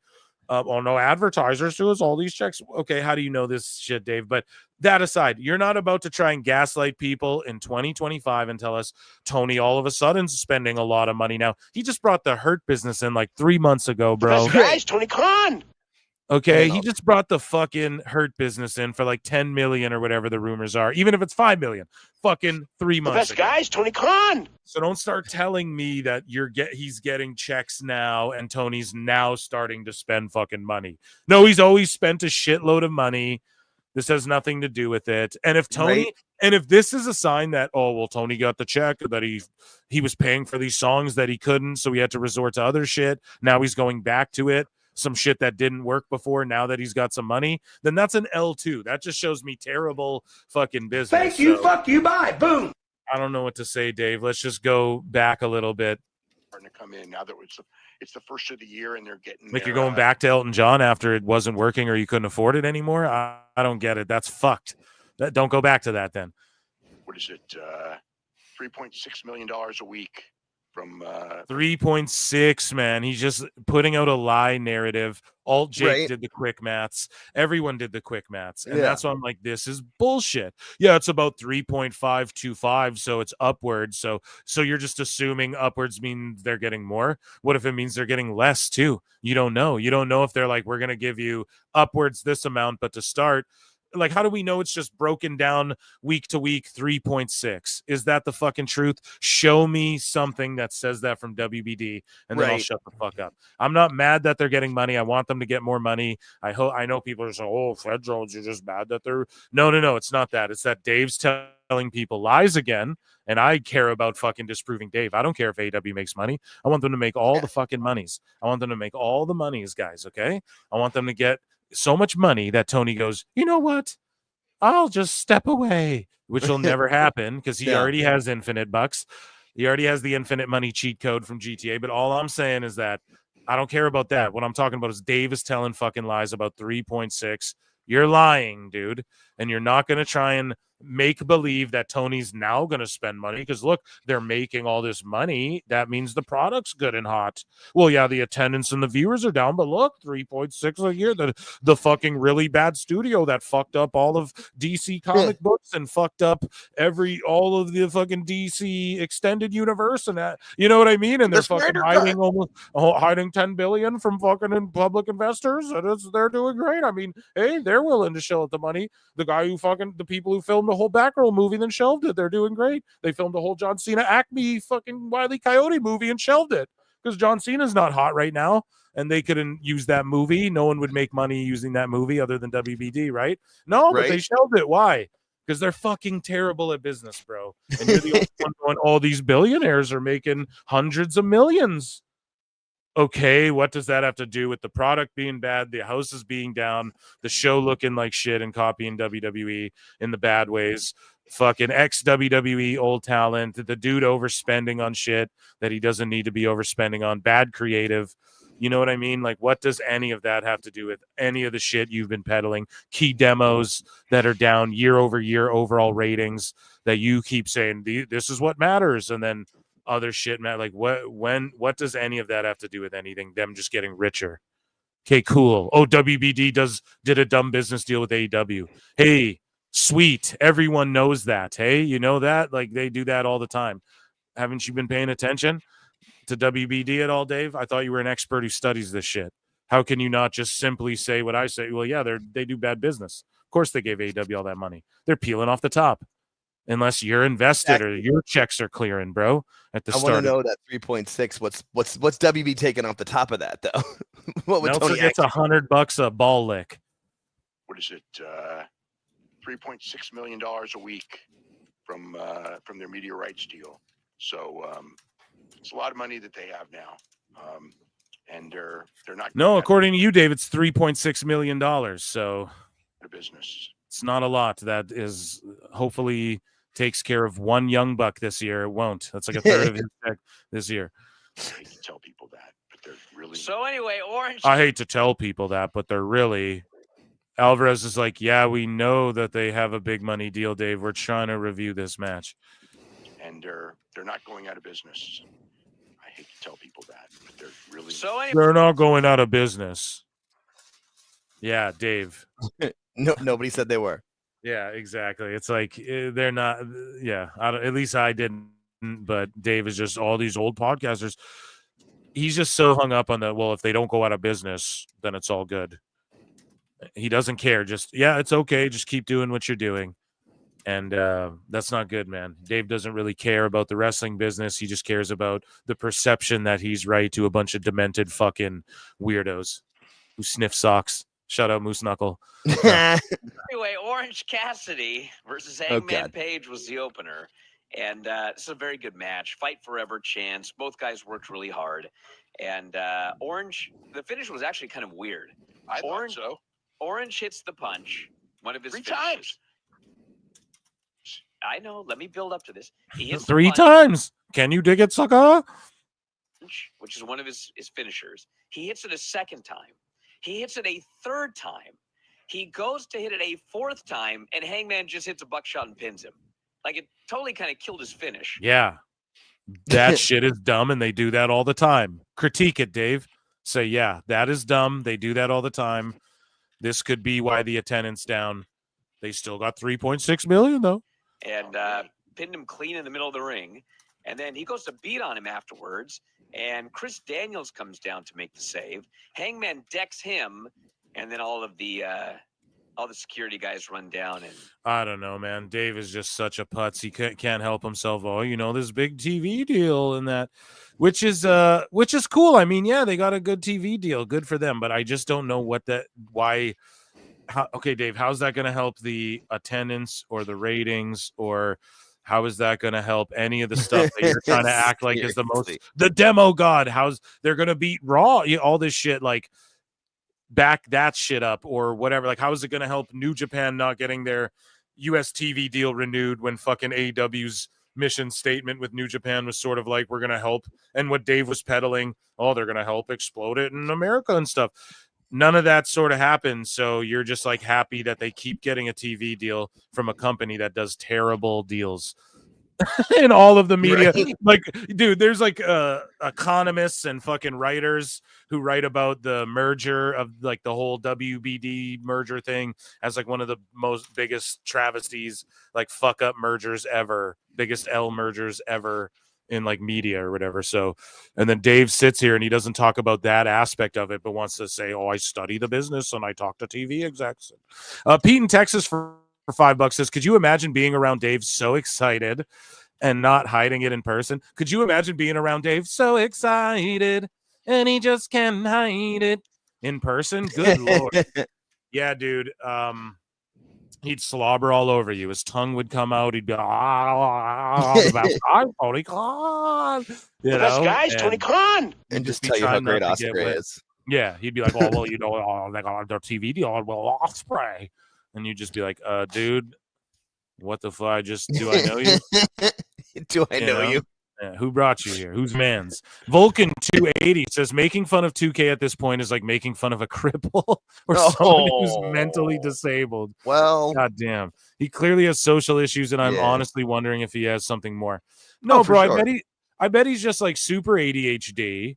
I think that he probably just takes Adderalls and drinks coffee. I mean, that's like a lot of people do that. And it's his upbringing. He was raised as a billionaire. Like he's never really been told no. Even if his parents tried to like make him normal, which some rich people do, the rest of the world was going to always treat him with kid gloves, and they still do, even though he's like if you grow up your whole life and you never have one worry ever about finance, and you never have one worry ever about like you go to private school, you can do whatever you want. You can be like, I'm going to start a fucking wrestling league. And your dad's like, okay, son. Like you grow up like that. His dad's that is another level of like social, just to the common man. You just cannot relate. You can't even, when he talks on the mic, he does not come across to any fucking sane human being as like he's a nice guy. I bet Tony's the nicest guy. I bet we'd party. He seems like a funny character from a movie that I would love to drink like 10 White Claws with and party with all night for sure. It'd be a great time. We're both into wrestling. I bet he's in a Time Cop. I actually do like that movie, you know. Shout out Jean-Claude, you know. I'm an old like kung fu fan. I bet we get along about a bunch of shit.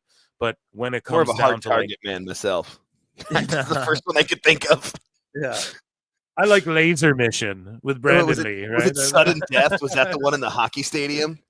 The hockey arena, Sudden Death? Oh, yeah. Oh, no, those are great movies. Yeah. And the one with Double Trouble with Dennis Rodman? Oh, yeah. These are classics. Oh, yeah, dude. But, yeah, I would get down with Tony, I'm sure, on a friendship thing. But as far as, like, just being able to just relate or knowing what's good creatively or being told no or knowing how to handle these weird social situations. Like if you've never been chewed out by a boss when fired from a job or been like the boss and had to choose someone out and fire them, it's hard to then manage all these wrestlers and egos and shit. That's crazy.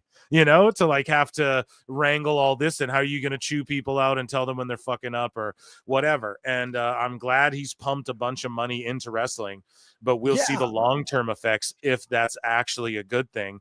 And we'll see, like maybe the AEW experiment fails. And because of that, TNA missed out on their big TNT money deal, and maybe they would have booked it right. And I know that's going into fantasy land and we don't want to do that all the time, but we don't know. And without him, it did drum up a lot of excitement, like in the early years, like as far as 2019 and 2020 and shit. But yeah, since the decline, we've also seen it's exposed a lot of people. It's exposed how a lot of people get down, who's carnies, who's grifting, who's a lot of shit, man. It's exposed a lot. However, ultimately, I don't want to say he has like even a mental illness. I just think he's like a super rich kid who's so out of touch with regular fucking people. And so he just comes across that way, and he doesn't understand like just regular social shit because he's a kid who growing up, if he wanted to wear his cape to the dinner table, his fucking dad would let him. And then now he's wearing a neck brace to the NFL draft. And I don't think it's something That's more. a good analogy. Bro, yeah, you can just do whatever the fuck his dad let him play his toys at the fucking table. Yeah, and bought him whatever he wanted. He always had and the that's fine. Buttons. And he's not like a petulant, like I'm gonna smite people, but he talked shit. This is why he gets flacked for like freezing contracts and shit because he said he wouldn't do that type of stuff. Yeah. And this is why he gets flack for the women's wrestling, because the sickos want to pull out stopwatches and talk about that shit. And Tony wanted to talk about women are going to get paid the same and featured the same. And then they fucking weren't until they weren't. And he realized how hard people are going to get health care. And then now there's stories of wrestlers who went there expecting to get taken care of. And then they're not fucking taken care of. And Tony's like, oh, well, you know, the wrestling biz, haha. But he talked all that shit. And that's what they continue to do. Now, I do like that Tony hasn't had a full-blown meltdown on socials in a long time. I think someone's gotten through to him on that. However, I don't think it's something more than that. People go, he's a cokehead. No, he'd be more like Herb Abrams, like he'd be fucking sweating out, completely unhinged. He'd be melting down on socials. Like if Herb Abrams had a Twitter, bro, holy shit. Oh my God. It'd be fucking, dude, you know? So, I mean, Tony Khan, I think, is just like Adderalled up and on lots of Starbucks, and that's what like everyone in Hollywood does, and everyone who's you know what I mean? That's what a lot reality. He has no understanding of the value of what a dollar would to like actually cost people who work, because he's never really and when you grow up that way. When you grow up that way, there's no way to get back in touch with reality or what people say is reality. There's no way. Like, there's no way to relate to the common man again, even in the 100 millionaire, tens of millions heirs fucking realm. You know, when you're in that 10 of millions, I don't think you can relate. Now, there's some dudes that I know that are fucking millionaires who they maybe have a couple million. And I'm not saying they could pull 2 million out of their bank, but let's say they maybe like they're a millionaire comfortably, and they'll like wear sweats and fucking New Balance and a trucker hat, and they're super like laid back, paint on the hands. They like to work on their cars. I know dudes like that as well. You know, and there's nothing wrong with that too. And I think that I think if you had like 5 million, you could still kind of remember what reality's like, especially if you earn that money. If you especially if you work for that shit. Difference. But if you're born and your dad invented the bumper and owns the Jaguars, you do not have common sense of what reality is. You're fucking Elf when he comes to New York City looking for his dad. Like, you have no concept of reality ever. You won't. It's impossible. Pete in Texas for $2 says AEW went from WL records to setting peeps on fire. Yeah, and poisoning them with fucking antifreeze. Idiot. Like the fucking Jack Frost horror version of Jack Frost. It's like The Simpsons, which Fox turned into a hardcore porn channel so fast I didn't even notice. Yeah. That's what happened. It's the same thing. Yeah, dude. More or less. That's exactly what it is. Because it went real fast from like, we're going to be sports based to lighting people on fire. Yeah, hypodermic needles. Simone Supernova for $5. AEW is successful if you're using Bizarro World logic, which is Mixelplix fucking tricks Superman into the upside down or whatever, and you're fucking gonna say his name. Wario. Yeah, dude. Fitting since Orange's Superman punch is the Bizarro version of Roman's. Yeah, exactly, dude. Yeah. It's like the Bizarro man. Mixelplix fucking tricked us. That's what it is, dude. It's like Mixelplix's fucking version of Bizarro World of wrestling. You know what I mean? That's a great analogy right there. Yeah, that really thank you so much. And it's funny too that they have Orange using that fucking move and Roman uses it on the other show. But no, I don't know. I don't want to say shit about poor Brian, and we're gonna cover that in a minute.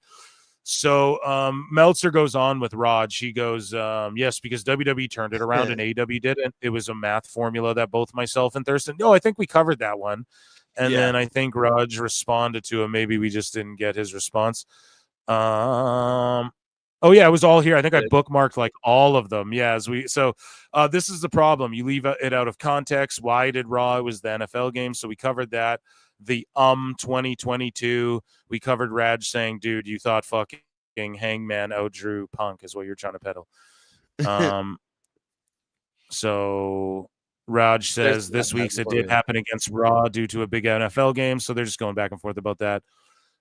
Bischoff been predicting the drop of off. We all have been. I did too. That was the thing, bro. I saw it coming. Even in the early years, guys, I won't lie. There was some stuff in the early years where I was like, hey, if we don't reel in like this Luchasaurus gimmick, this could get stupid. Like if we don't reel some of this shit in, it could get really fucking bad. And like, hey, we can't just cater to being the elite fans now. Like I know I'm watching this shit every Monday on the Young Bucks' YouTube, but not now. You're on TV now, right? You guys know that, right? And I was wary of that early on, but It's not like they completely were fucking things up entirely. And some of the shit fell into their lap, like Jericho losing the title and doing a little bit of the bubbly, and he lost the title at a steakhouse. Like that shit, people clowned on it, but it was also brought so much like media attention to them and shit like that. And Jericho like flipped it into a positive. He's like, someone stole it. You know, I'm here at my palatial estates drinking a little bit of the bubbly and all the shit. And he was getting all that stuff over early on, and they had to get a new title, and people didn't know if it was a work or not. And a lot of that stuff sort of fell into their lap. WWE mentioning them early on, but yeah, Dave just being like, no one expected the fucking 3.6 million a week, so I'm right and they're wrong. It's like, no, bro. And Meltzer saying, like, especially claiming things that were never said in the first place about Raj. And Raj said, wait, you like to protect yourself by saying you use the word if regarding Raw Dynamite ratings while slamming guys for not accurately guessing how much AEW would get on their TV rights deal. Exactly, Dave. It did a few times. You know what he meant. Context again. There was never a chance that it would regularly happen. And this is from a bozo says, you certainly acted like there was a realistic chance of that happening, which was never the case. And Meltzer said it did a few times. And I don't even know what they're saying. I think Dynamite. I think you're talking about like Dynamite beating Raw in probably like the demo. And like that was when Jericho was like, we're going to beat him in overall and I'm the demo god. And then they shut up real fast on that. So someone called it, I think it was you, Jake, or someone on the fucking live show. We're watching World's End, and Ospreay got 2 5-star matches. So yeah, Dave just tongue in his nutsack and his taint. The Okada Ospreay match got 5.25 stars. Like how, man? This is the thing. I don't even get. You can't give that many 5 stars in a year. Like I think Ospreay got like 45 this year. We got a list actually. I have a list. I think it was 15 was what I bro. Yeah, which is still 5 like stars. So I don't think well that means none of them are 5 stars, bro. That means like 10 of them can't be 5 stars. You know, if one, how the fuck is the World's End comparable to some shit on Dynamite then? I just don't get it. There's no way any of these are 5 stars. And he gave him 2 in one night. So, of course, Glaze Meltzer here. Will Ospreay finished off his year by getting 15 5-star or higher rated matches in 2024 alone. This is proof right here that Dave just likes moves and shit. Now, he will say, no, I don't fucking just like moves. He'll say he doesn't until it suits him. But versus Okada at Battle in the Valley. Who remembers? And here's the thing: no one remembers any of these matches because they all bleed together and look the fucking same and have all the same spots and they're all the same fucking match. So how are they all 5 stars? Someone tell me what happened in the Michael Oku match. Someone tell me what happened at either in the MJF matches. Someone tell me what happened against Pac. Like remind me of some of the shit. They're not memorable because it's just all the time. So the only one I remember is that first MJF match because they put it on free TV and it went almost an hour. And it's like, what the hell are you friggin' doing? Ospreay, I don't think has had one match ever in his career better than Kurt Angle. Nope. At his peak. Just my humble opinion. And yet he just got 15 more fucking 5 stars than Kurt Angle's ever gotten in 1 year alone. And I'd love to see how many 5-star matches Dave gave between like, I don't know, 2000 and 2015. I don't think you I bet not even 15. I bet not even 15, bro. Yeah, that's the difference. Like that's why this doesn't matter. This is complete and utter nonsense. This is Shillington. This is grifting.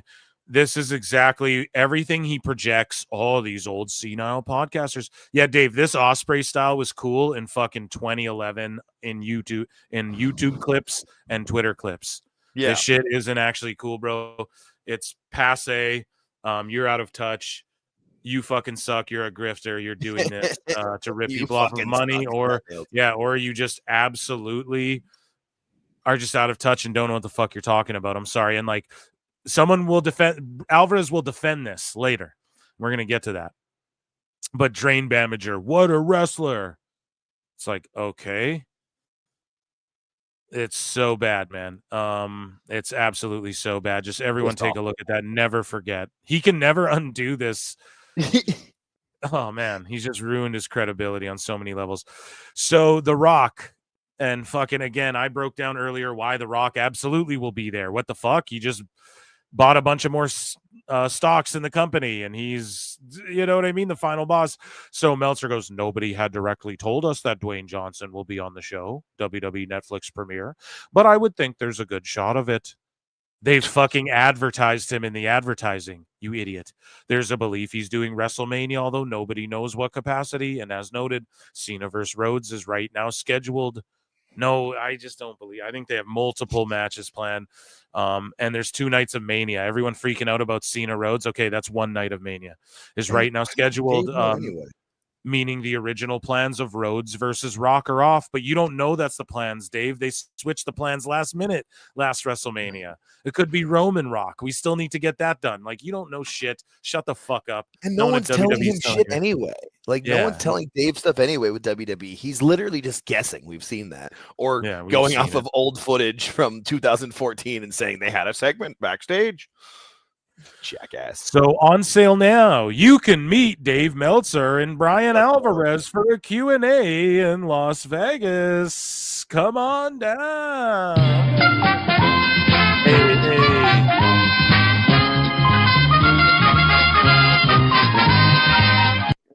So for $87.20, you can go meet Meltzer and Alvarez. $90 to meet these 2 morons. Do you need to feel smarter about yourself? Yeah, no doubt. Do you like punishment? It's crazy. So here's Dave Meltzer, what the title alludes to. Meltzer goes, I've been covering the business for 50 years. I may have written about drawing tens of thousands of times in that period. But also, I've eaten great food in restaurants that didn't sell as many Wagyu beef steaks as McDonald's sells burgers. That doesn't inherently make the burgers taste better. And Dose brings up he's completely lost the plot. This is literal. We covered this a year and a half ago on this show. The sickos going, but McDonald's and Taylor Swift. And we've completely and utterly destroyed that fucking argument entirely. And I've broken it down many ways why that's a bad argument, or if you want to make that argument that WWE's McDonald's, that still makes WWE better, because McDonald's is better than all of these. It serves way more fucking people in context of what is their goal, right? So Dave, earlier, we're like, well, what is the goal? What is the big picture of AEW? Is it to draw money? What is the big picture? We don't know.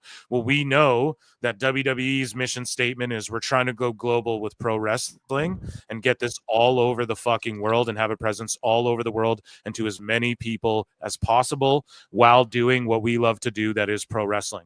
Okay? So we don't know AEW's real mission statement, and it seems like that should be aligned with WWE's. So in which case, then you'd want to be McDonald's, because what is McDonald's mission statement? To get fucking burgers to as many people as they can. Everyone loves McDonald's. Anyone going, I love a Wagyu burger.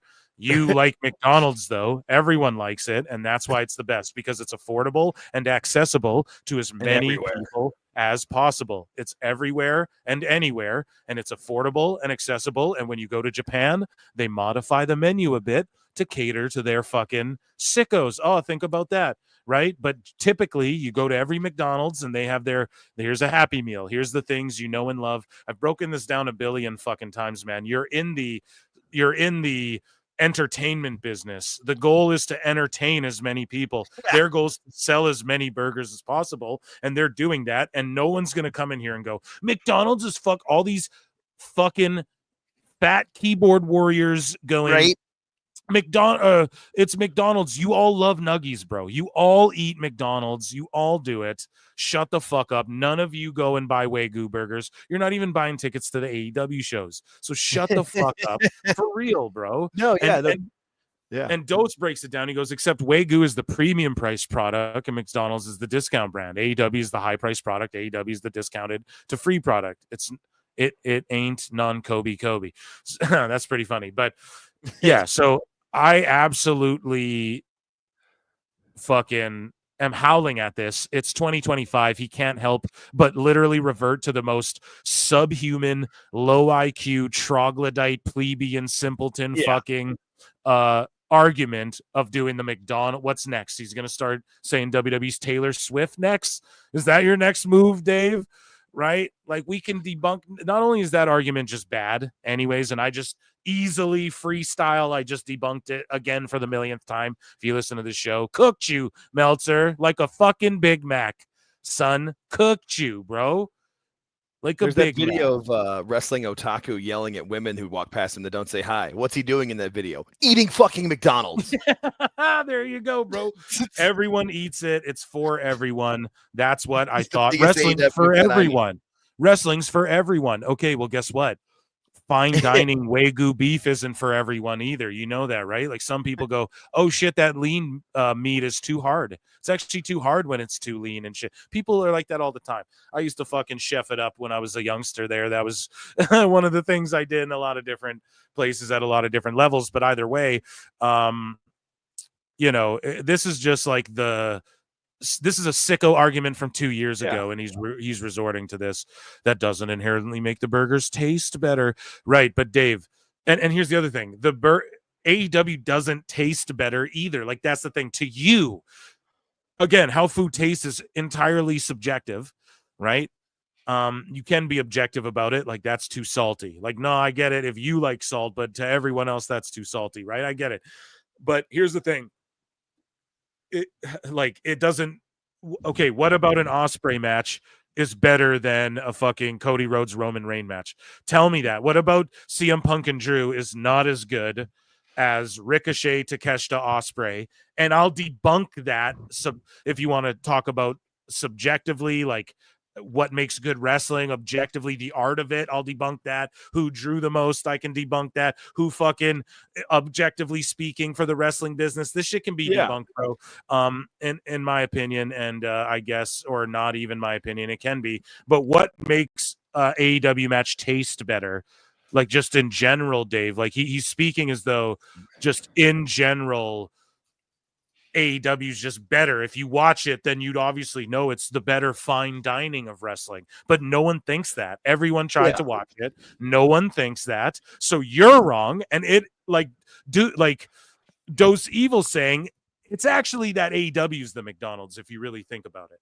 They're the lower quality, whatever. But I think my argument's better, where it's like, okay, no, like, yeah, WWE's McDonald's. Okay. How's that a bad thing? I'll just make the argument how that's a good thing.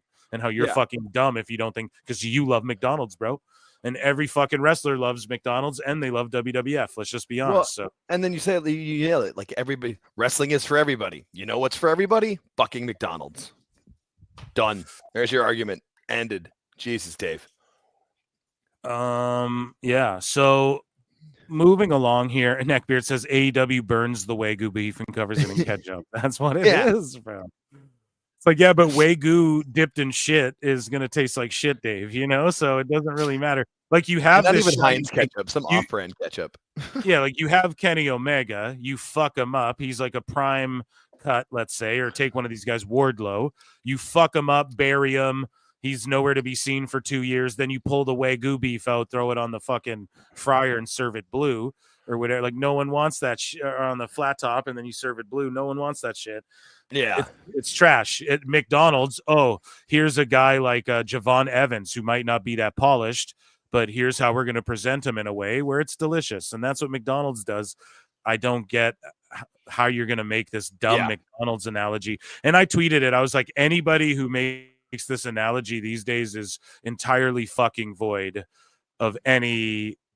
They're just unable to have this conversation. We're just not allowed to have this conversation with you anymore. Someone says, I have an analogy I post on social media. I can send it to you, Phil. Tony makes great pizza, but he positions himself as an Italian restaurant. There you go.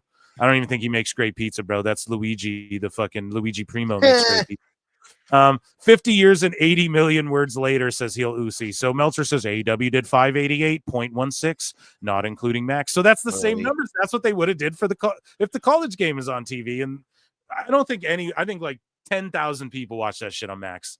I'm telling you. On 1-to-1, no Sugar Bowl head-to-head, but Oregon, Ohio State game against the early part of the show did 21.1 million, and most watched non-NFL sporting event on TV in like 10 months. Well, good for them. So they did college the same football's thing. big.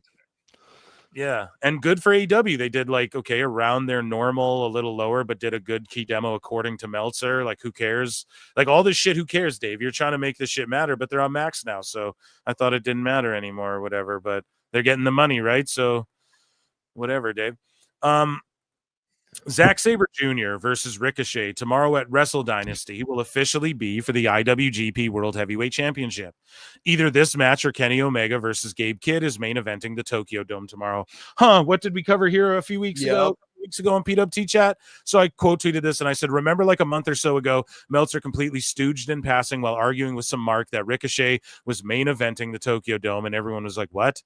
He's in on Tony Khan's creative. That alone is the proof. We're going to find out he owns 2% or something. And I'm being a smart ass, but for real, like, how did he know that and stooge that out? One, well, he's main eventing the Tokyo Dome. And we were all like, what? What's Dave talking about? Who does he mean, Ricochet? And I was like, bro, they're going to do Ospreay Ricochet at the Tokyo Dome. No, it's Sabre. And then Sabre Jr. won the title, blah, blah, blah. Oh, it's a specialty singles match. And if Sabre wins the title, I was like, holy shit. Dave stooged it. Ricochet, it's in his contract, or it was promised to him, or I don't fucking know, but he's main eventing the Tokyo Dome with fucking Sabre Jr. for the title. And that's like a dream of his or something Tony's gonna make come true. So Dave just stooged it, and we covered it here on the show, and we caught it. He's a fucking moron. So I quote tweeted the McDonald's thing, and I was like, when you start doing the McDonald's analogies, you've completely fallen off and have absolutely nothing valid to say anymore. I'm not shocked he's resorted to NPC talking points. I'm really not.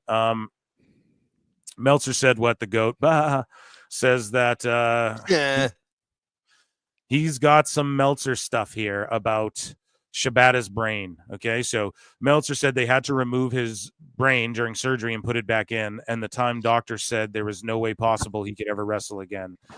And where's Dave? Is this like a throwback to when Dave said this? Yeah. This was years ago. This is one of my of all the Jim Cornette quotes. Them reading this is probably the best one because they're just like, wait, what did he say? They had to remove his brain during surgery and put it back in. At the time, doctor said there was no way possible he could ever wrestle again, and he's going to be at this show. Dude, they took his brain out and put it in. Meltzer took his fucking brain out.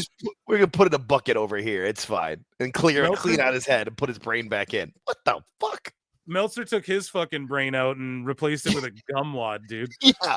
Meltzer took his brain out and never put it back in. Just let him go. He's fine. Good God. That shit's hilarious. It is. It really is. So Meltzer says, again, he said this is fucking earlier today. He goes, AEW isn't in competition with NXT, but even on cable, AEW beats NXT most weeks. Since when? Yeah. It when was the last time they beat them? It doesn't in overall. Okay. And key demo, you want to make that argument? Sure, whatever. Nope. And all these people make the argument, oh, WWE isn't even serving the key demographic. But what is the key demo? We don't know. We had Dose breakdown. No, it's likely even like older than fucking what he claims, right? And Dave, AEW isn't in competition with NXT, but even on cable, AEW beats NXT most weeks. Then if they're not in competition, why do you give a fuck to even say the next part? You know? Because we know why. Because the best guy's Tony Khan. Can't help himself. Nope. And here we go again. Yeah, the difference is the NFL has some of the highest rated broadcasts. AEW can't beat WWE development. And Dave, you act like they're in competition, but then you go, well, they're not. It's just so disingenuous, pompous, and fake and phony. And then Alvarez. See, this is why I don't give him a fucking pass. And we're going to end with a Cornette clip, actually. Nice. But this is why I don't give Alvarez a pass, is because, like, he responds to this guy who says, so Meltzer gave Ospreay 2 5-star matches in one night, but Angle got 0 in 20 years. What the fuck? And then he tags everyone. And then Alvarez goes, it's just like his opinion, dude. But then I quote tweet this and I go, but Meltzer has explicitly said his star ratings are not just like his opinion, dude, and has gone on diatribes about how he's given matches high star ratings that he didn't particularly like because objectively they were good matches, and how his scale is infinite like an earthquake Richter scale as a result of that, of him being able to change his stars over time and go, oh, a match I would have give this much is now I would have given it this much. So yes, we get it's his opinion. Brian, you don't get a pass for defending him. Say, yeah, I try and tell the old fucking coot that his opinion, or push back when he says that that's not his opinion, because he has said that shit. I don't know if it's on other shows. I don't know if it's to Alvarez, but we've covered it here, man. He talks like it's not a fucking opinion. He talks like it's fact. So fucking check him on that. Or don't. Just keep kissing the ring, but then you're one of my fucking lovely fools. And that's on you, bro. That's on you. Okay. But yeah, Alvarez doesn't get a pass yet, chat. Not with me. What say you, Jake? Oh yeah, no, 100%. I've never given Alvarez a pass. Like, he's had a couple of times where he's pushed Dave, but then he always stops. He makes the money from the same place Dave does. Okay, so let's get into someone in the chat said changing the old star ratings is bullshit. Exactly. Yeah. So here's our last clip of the night here. I know this is going to happen. Cornette and Brian Last reacting Look at to that, Dave. Or Dave Meltzer's description. It's Dave Meltzer's description of how Tony Khan booked AEW's Continental Classic. It's a 5-minute clip. Shout out the Castle. And yeah, shout out Brian Last as well, and shout out Travis for the amazing artwork here, and so for good giving me the Meltzer hamburger there for this Saturday well, night I lifted Meltzer. it. I don't know. You tagged me in it and said here, so I fucking lifted it for the thumbnail. But yeah, let's listen to this clip. This is good shit, pal, as the kids would say. In the next week, but if I see another tournament ever on this television or any of their associated programming, it will be too soon. What the can I just, before we start talking about, the first match was Osprey and Felcher in the tournament, can I Felcher, does he call him that every time? Yeah, he does.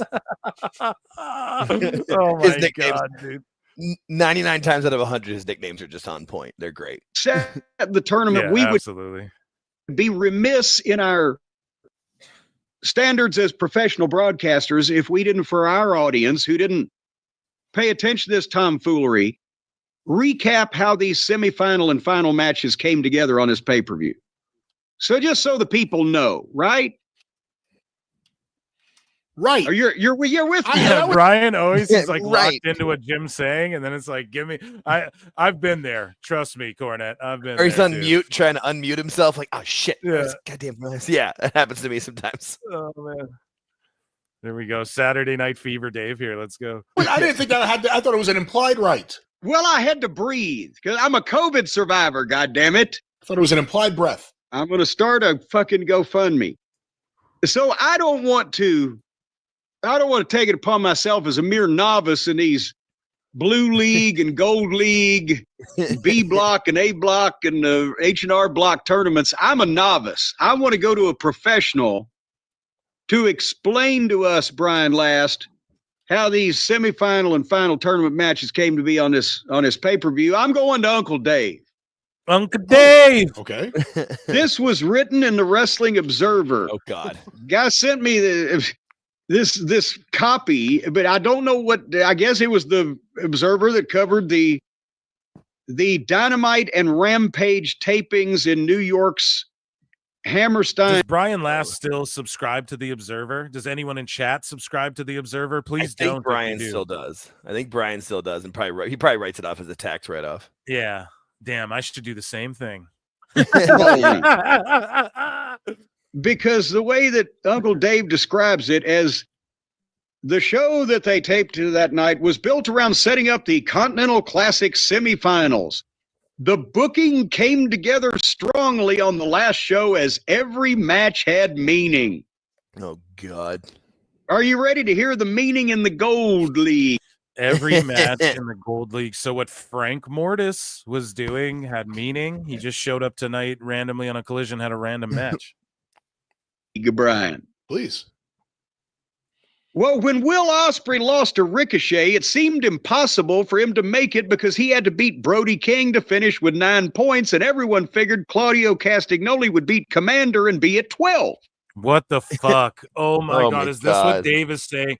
Holy shit. Oh my fucking Oh my God. So it's not like he stole the title. Like, bro, think about a feud in WWE right now.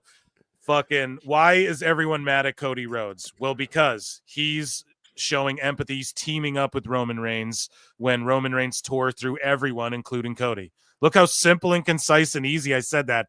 Holy shit. You know what I mean, dude? What the fuck? Why does Drew hate Punk? Well, he costed him key matches and moments. And for Punk, it's the same thing. It goes vice versa. Why does Punk and Seth hate each other? Because Punk left the company, Seth stayed in the company. At least this is the story they're telling. Yeah. And, Punk brought Seth in, and Seth feels entitled, and Seth feels like he abandoned him. There you go. It's not like people figured that Claudio was gonna win, but he didn't. So the meaning of this match was that he barely scraped by because of 9 points, because if Claudio got 12 but he didn't, it would have meant that what the fuck, bro? This shit is hilarious. I did not listen to this before. Thank God for Cornette and Lass going over this. So good.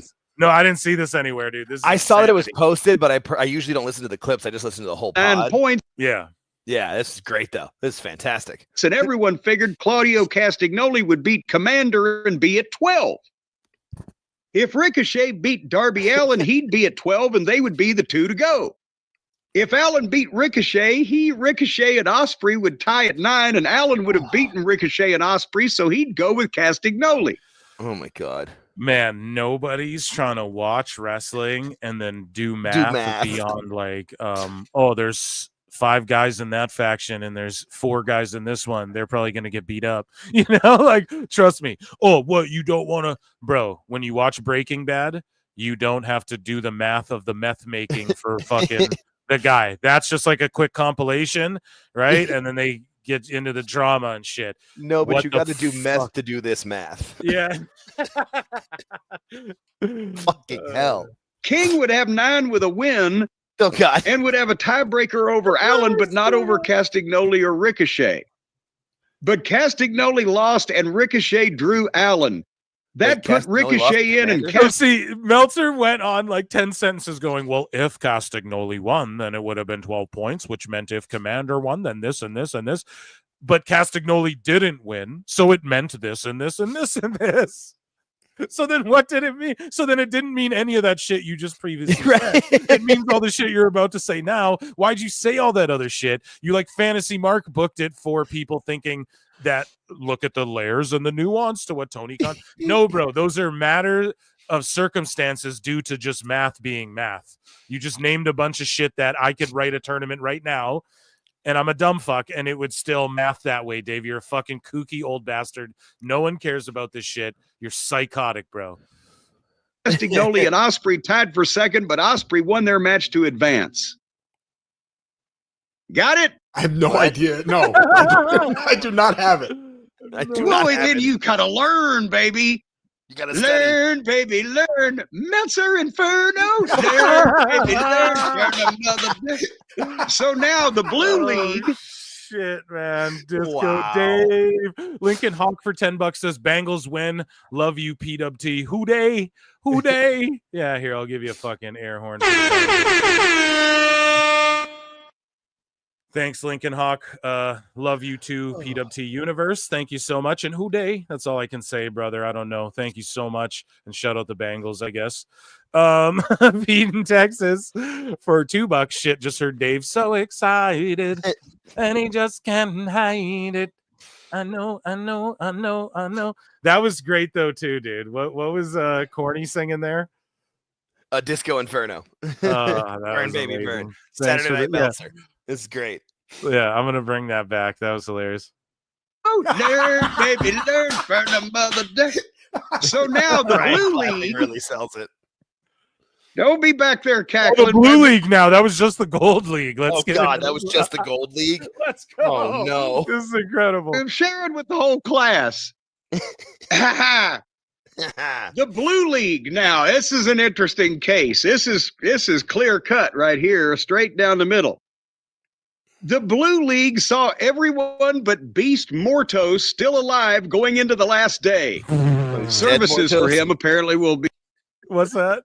I just said dead Mortos. That's on then said services for him. Like, it's just perfect. Just Jesus You Christ. mean Frank? You must mean Frank? Frank must have died. Oh, sorry, Frank. Be taking place this weekend. Okada had 7 points and Benjamin had 6 going into their match. The winner would likely go to the final 4. Kyle Fletcher had 9 points. Why would the winner likely go to the final 4, Dave? He's just saying every mathematical outcome. Like, Dave, yes, let some mark on Reddit do this. If you're trying to report, it's just he would put no work into trying to get anything in WWE this over. Like, he's trying to explain to a bunch of marks who fantasy book on fucking Reddit or whatever that why this should be over to them. It's insanity. Yeah, no, because Garcia had 7 and Mark Briscoe. Sorry about that. What were you saying? I was going to say, because if you bring up Monday Night Cable Wrestling, he's just going to talk about CMLL. Yeah, he's going to talk about CMLL and the great weekend they had. Yeah, so he Briscoe was in the clubhouse with 9. An Okada versus Benjamin draw would put Briscoe in the playoffs. Benjamin would die Briscoe. I think that means tie. I don't think they're suggesting any kind with a tie. I don't make typos. 80 million words, no typos. The best guys, Tony Khan. So now he's also saying if this match had a fucking draw, then this is what would also happen. It's The like, best bro, guys, Tony Khan. Oh man, you're in too deep, and you're trying to keep. You know what I mean, bro? Dave, fucking pack it in, son. What's going on here, Gramps? No, he's in too deep. Homicide. He's turned into a sheep. That's what it Benjamin is. would tie Briscoe with a win, but beat him head to head, so he'd likely be in. Okada beating Benjamin put him at 10. Had Garcia beat Fletcher, Okada and Garcia would be tied, and they had a draw. It was and a reminder. This is what Dave says is the meaning. Oh, the tournament was so great because everything had meaning, and this is the meaning he's explaining. And meanwhile, what did they go with? Okada wins it, and then Kenny just comes back, and the whole tournament's pointless because you could have just did Okada Kenny without the tournament stuff, you know? So stupid. Garcia would be tied, and they had a draw. It was said since they both made it, there would be a coin flip of who faces Ospreay and who faces Ricochet. If Fletcher won, that gave him 12 and Okada 10. Dave fucking is it tails or tails? We know Dave when Dave flips a coin with Tony. We know both options are tails. This motherfucker flips. Dave Meltzer flips a coin booty up when he's fucking. He's got the Joker coin, but he loses every time. Yeah, Dave Meltzer's like, can I flip it with my butt cheeks? Can I flip it with my tongue, Ospreay? Is that okay, Tony Khan? Whatever. Oh my god. Oh a draw was all Fletcher needed because he'd have 10, as would Okada, and he'd finish first based on the head-to-head win. It's as plain as the nose on your fucking face. The booking all came together. That's where you started. He's just done. Well, that's what you're trying to sell the people in fucking Cleveland. You brought up before the idea you don't want to see another the poor people of Cleveland. This tournament. The Owen Hart usually starts what in the all fucking 900 that are going to that show or whatever show it was. All 2000 or whatever. Spring. Oh god. Right? I mean, that's the annual spring thing, and then this is it. And then I think there's other ones randomly throughout the year. This is clearly something Tony Khan. I'm sure he spends lots of times and lots of pads figuring out the outcomes and the points. Dave loves it too. I don't think it connects to the regular fan. No, it doesn't, or it would have worked when TNA tried to do it, or when Japan tries to do it. Pete in Texas for $2 says, "Remember $14.99 for this bullshit." Yeah, I mean, ludicrous, right? Ridiculous. And ultimately, none of it meant nothing. None of the math, none of the fucking everything Dave just fantasy did. He just had a blast writing that all out, I'm sure, in his little notebook.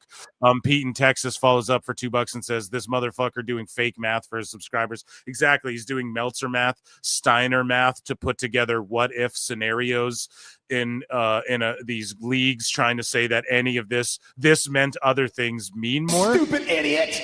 No, because it's fucking wrestling, and it just yes, it can work. I don't think this style of tournament really works in America or whatever, but either way, it's just very funny how Dave just went in fantasy Mark booked it out and then said that's a reason. This is indicative of the storytelling in AEW as well. No, this guy just doing this thing and then he does this thing and then he does this thing doesn't mean there's reason, doesn't mean there's motivation, doesn't mean that it is a story. It's just people doing shit. It's the same with Dave here. He's like, everything had meaning. If this guy won this match and this, right? That's already implied, bro. That's already implied. That's 1 + 1 = 2. What is the meaning behind the other shit that goes along with it? You know what I mean? Like, that's why we're watching pro wrestling. If I want to watch a round robin, I'll watch footy. I'll go watch some football. You know, if I want, I'll go watch some cricket. If I want to watch a bunch of numbers I don't understand, you know, in a round robin style fucking tournament, I'll go watch some footy, mate. You know, I'm not going to fucking sit here and watch pro wrestling where it's about characters as much as it's about fucking move sets and tournaments and all that shit. And Dave just said a bunch of what if shenanigans that didn't mean anything at the end of the fucking day, because Okada just won the shit. And then Omega came out and just undermined everything that happened, and no one really broke out. And the only thing you get from it, I guess, is like a little more Fletcher Osprey drama. And ultimately, you know, Ricochet went and his stabbing swerve, so nothing really came of it. His wins and losses meant nothing. And ultimately, Okada and Omega, a match they could have made with just Omega coming back. Yeah. That's all they had to do. They don't need, because there was already the beef there with the Elite and all of that shit. I mean, Omega could just come back and face Okada. What the fuck was the point of undermining the whole tournament just for that? So Dave can fantasy mark book all this Steiner math and say all this dumb shit. Ultimately, at the end of the day, it amounts to nothing. And that was Dave Meltzer's dumb. Another one, you guys. Dumb, big, dummy, dumb, dummy. Dummy, yeah. Dumb moment of the week. And it deserves an E flute too. We gotta play.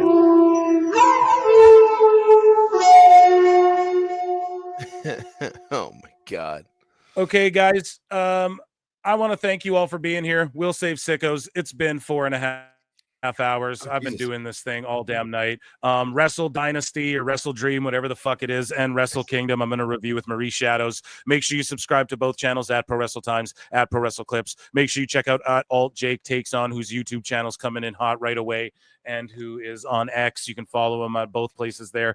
Patreon.com/Pro Wrestle Times. You can check out me and Jake watching Tough Enough. So we got to link up and do one of those. Maybe tomorrow we should do, or the next day, Monday for sure, if not tomorrow. But yeah, we're watching all that. We're watching Botchamanias. I'm trying to bring in different guests to do different Botchamanias as well, because there's so many of them. So expect different people to pop in and react to a couple of those. And Jake, of course, will be there as well. And then I'm going to do Total Divas with my wife and all that. That's enough of my plugs. Love you all. Go and follow Jake. Follow me. I'm Phil Marks at Pro Wrestle Times everywhere. Thank you for being here. Round of applause to the PWT universe. Huge turnout. You all are fucking amazing. I love you all so much. The listeners. And we'll see you all in the Upside Down. Jake, thanks for being here, buddy. I'll DM you. We'll see you all in the Upside Down. Until next time. Peace. Acting viral strain that infects the host immediately, and upon getting sick, the infected will become racked with coughs, sweat profusely, and start to get the shivers and chills. There he is, the legend. The man, the myth, the legend. Yeah. You can't literally run a promotion just for the AEW, what do they call them, sickos? Thank you very much, TikTok and AEW. See you tonight. Tony Khan started telling people there's no such thing as long-term booking anymore. It's week to week. The best guys, Tony Khan. We just secured the bag. It's not like I tried to be a character. It was just sort of happened naturally. But it was never something I intended. It was just something that happened because the wrestlers asked me to do things in matches, and I do them.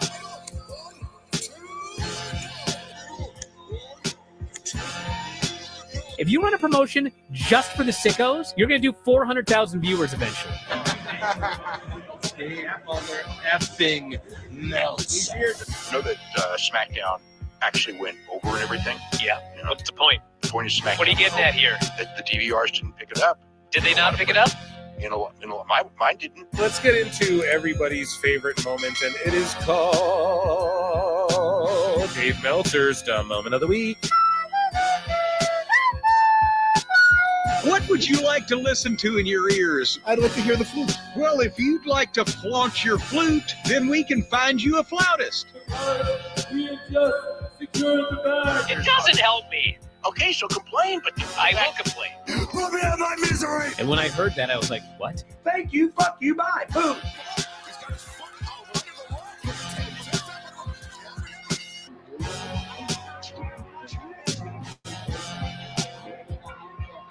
You gotta run a promotion for everybody. The sickos can be the ones that buy tickets first and spend the most money on the merchandise. Because we have just secured the bag. But like, you gotta promote for everybody. Then you'll have a lot of viewers. I think we proved a lot of so-called experts. We made them look like idiots. We're not going anywhere. Tony Khan's not going anywhere. You'll also be there on TNT. You'll be in 2 places at once. You'll be live on my favorite movie. Time God. It's so great, Pittsburgh. It's not like I tried to be a character. Sort of happened naturally. the best guys, Tony Khan. Keep themselves safe.